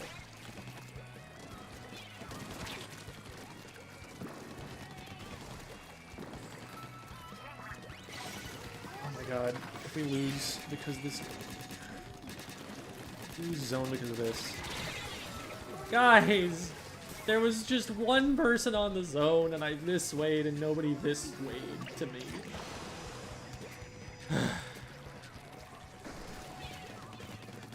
If I'd gotten his way, I probably would have gotten splatted. Well, Junior saved the game.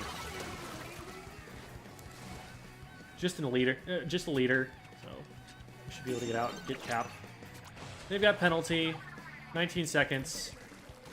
Game plan here is get special, stay alive, especially with a numbers advantage right now. Beautiful. No sneaky Junior stuff this time.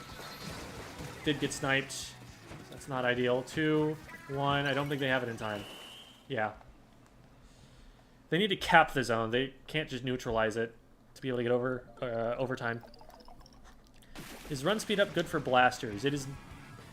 I mean, it's fine, I guess, but you're probably going to be jumping with a blaster. You're going to be trying to use intensify action instead of running with it. In fact, actually, I think it's really bad for blasters now that I think about it.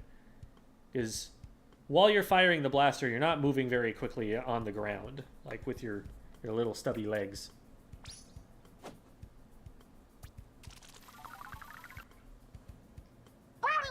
Mainly play machine, Explosion, and Splatlings. And want to play with your 52 and Junior better. Machine, Explosion, Splatlings. Very different weapons. So, Explo is going to try and do chip damage that they can follow up on. Machine, similar, sort of, but it's more going to try and, like, brick wall people and stop them from moving forward into your teammates.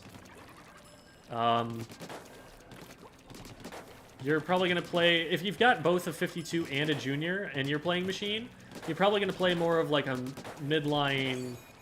Like, more of a passive role, support, throw a bunch of fizzies, try and be closer to an anchor. You're not going to be playing an anchor.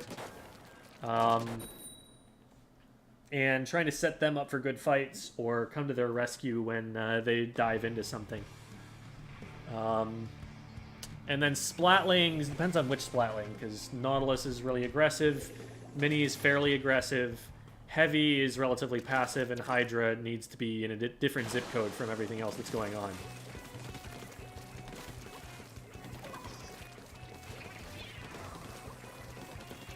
So someone definitely dropped out right. Let's get this painted up so we have a retreat. And then I think we've got them somewhat pinned on zone. We've got the retreat back to the left, or a couple on top. Shoot, there's someone on top. I don't like pushing that when someone could drop on me. Now we can get this. Maybe? Oh no. I am afraid. I probably died. Yeah. Still over here. Unfortunately, the rest of the fight was going on the left. I was trying to figure out a way to get over there, but I was getting walled out. I got punished for overcommitting. Okay. So I'm trying to farm special here so I can get a pick to start this off with. Bomb on zone should do it. Okay, we're just diving in there, aren't we? Nice. Okay. Oh, that's a wall. Okay, we're just not going to challenge that for now.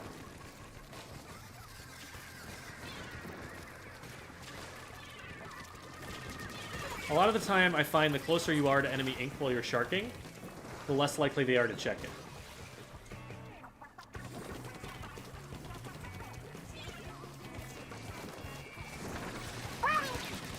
I'm dead. That is definitely up. No, don't go in and challenge it. That's a roller. Okay. We got the trade back eventually, but why am I jumping into this? If there was someone on the right, I'd die there. Oh, clutch wall, clutch wall. Teammate saved me. And now I'm scared of the teammate who's in the wall. I'm just gonna run. Where are those firing from, though? What? Over there? How deep did they get into our base? We can probably just try and focus zone, because they're not that close to it. Not making that much of a threat on it. Probably didn't need to rush in at it the way that I did. Oh, man. We almost had it. Almost had the KO.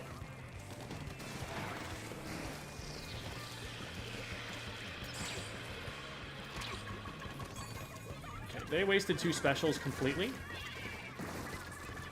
Used the third a little on the early side.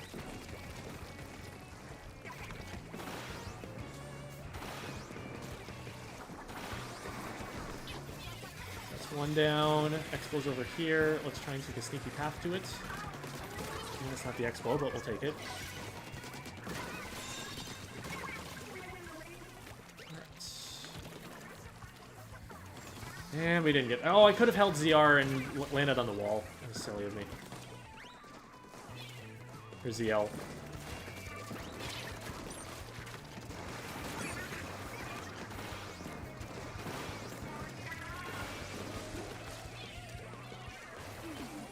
Man. Oh, this is spooky.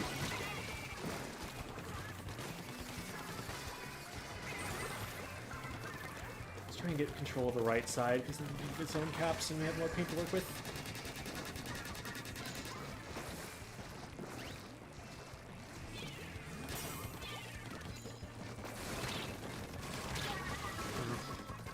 I knew the roller was chasing me around, I just didn't know exactly when they were going to stop playing Ring Around the Rosie. Actually check a corner for once.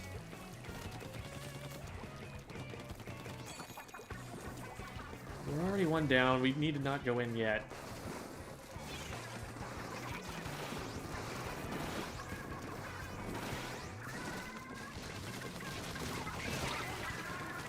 Okay, it's only 1 for 1, and we only lost the undercover.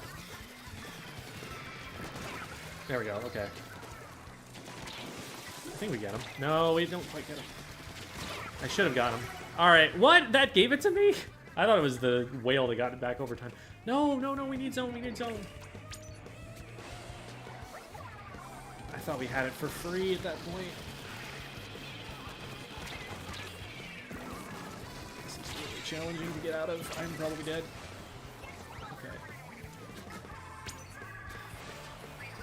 Okay. Man.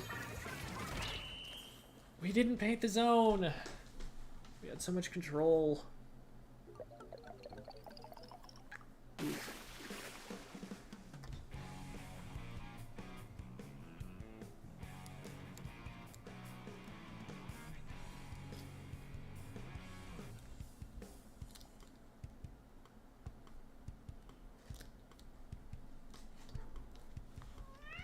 Make this game look awesome, thank you. It is, to be fair, pretty cool. When you play Anarchy with friends, do you play against the higher ranks, rank or the lower ranks, rank or a middle ground? I think it's an average. I think it's taking the team overall, comparing them to other teams.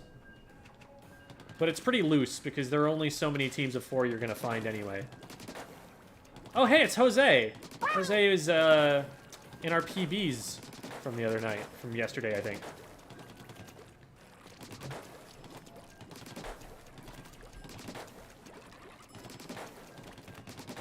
See, it's my job to fight, not paint. Everybody else's job is to paint. Yeah, I probably didn't need to chase the Expo as far as I did. I was just kind of locked on the idea that this should be a free kill. And, like, it should have been, but I didn't get the free kill. And I had them zoned out. So I could just decide to paint the zone instead. Could have backed off from that. If you were to give the mini Splatling a different special, what would it be? If I want it to be good, I give it missiles. If I want it to be a fun and reasonable weapon to play, let me think. Good for the game.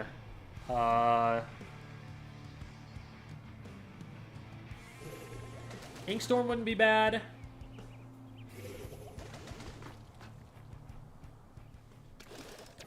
Mini with Inkjet would be kind of funny.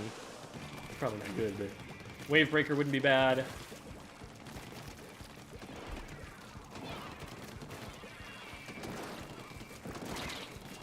Oh, there's someone on the back right.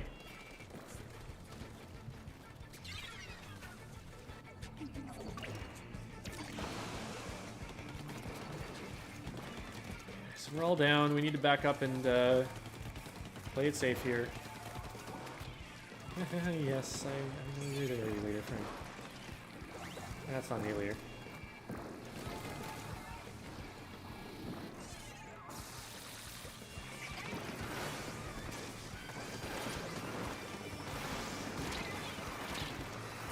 Yeah, I'll get the Inkjet, but I won't be able to get the other Trizuka. This is our last chance in all likelihood. Might have been popped just a little bit on the early side.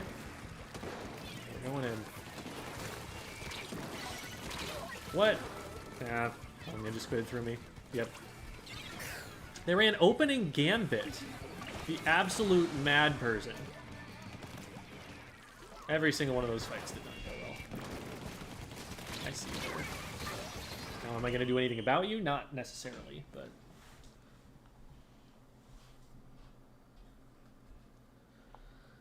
that might actually end the series there. I think that's 3. Darn, didn't get our 5th win. I think that still is plenty for S+9, though.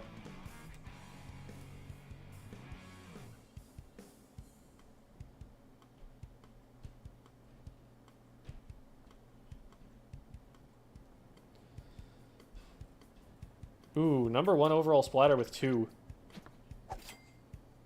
Yeah, we get there. S+9. Alright. With that ticket being done, I am going to go and get myself some food. So, let's go and find somebody to raid here.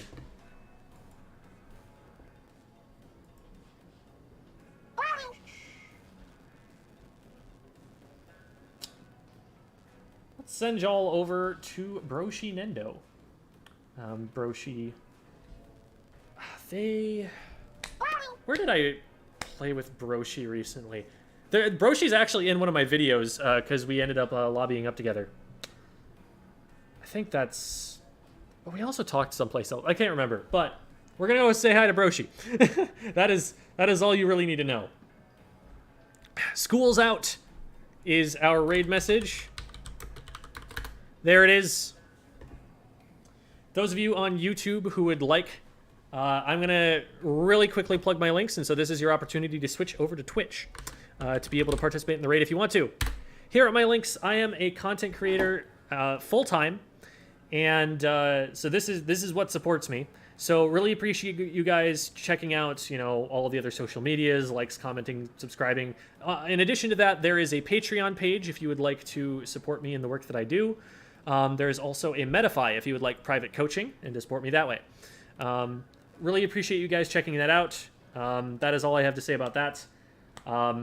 We are about to get started with this raid, which I am now initiating, and it will take 10 more seconds for us to start.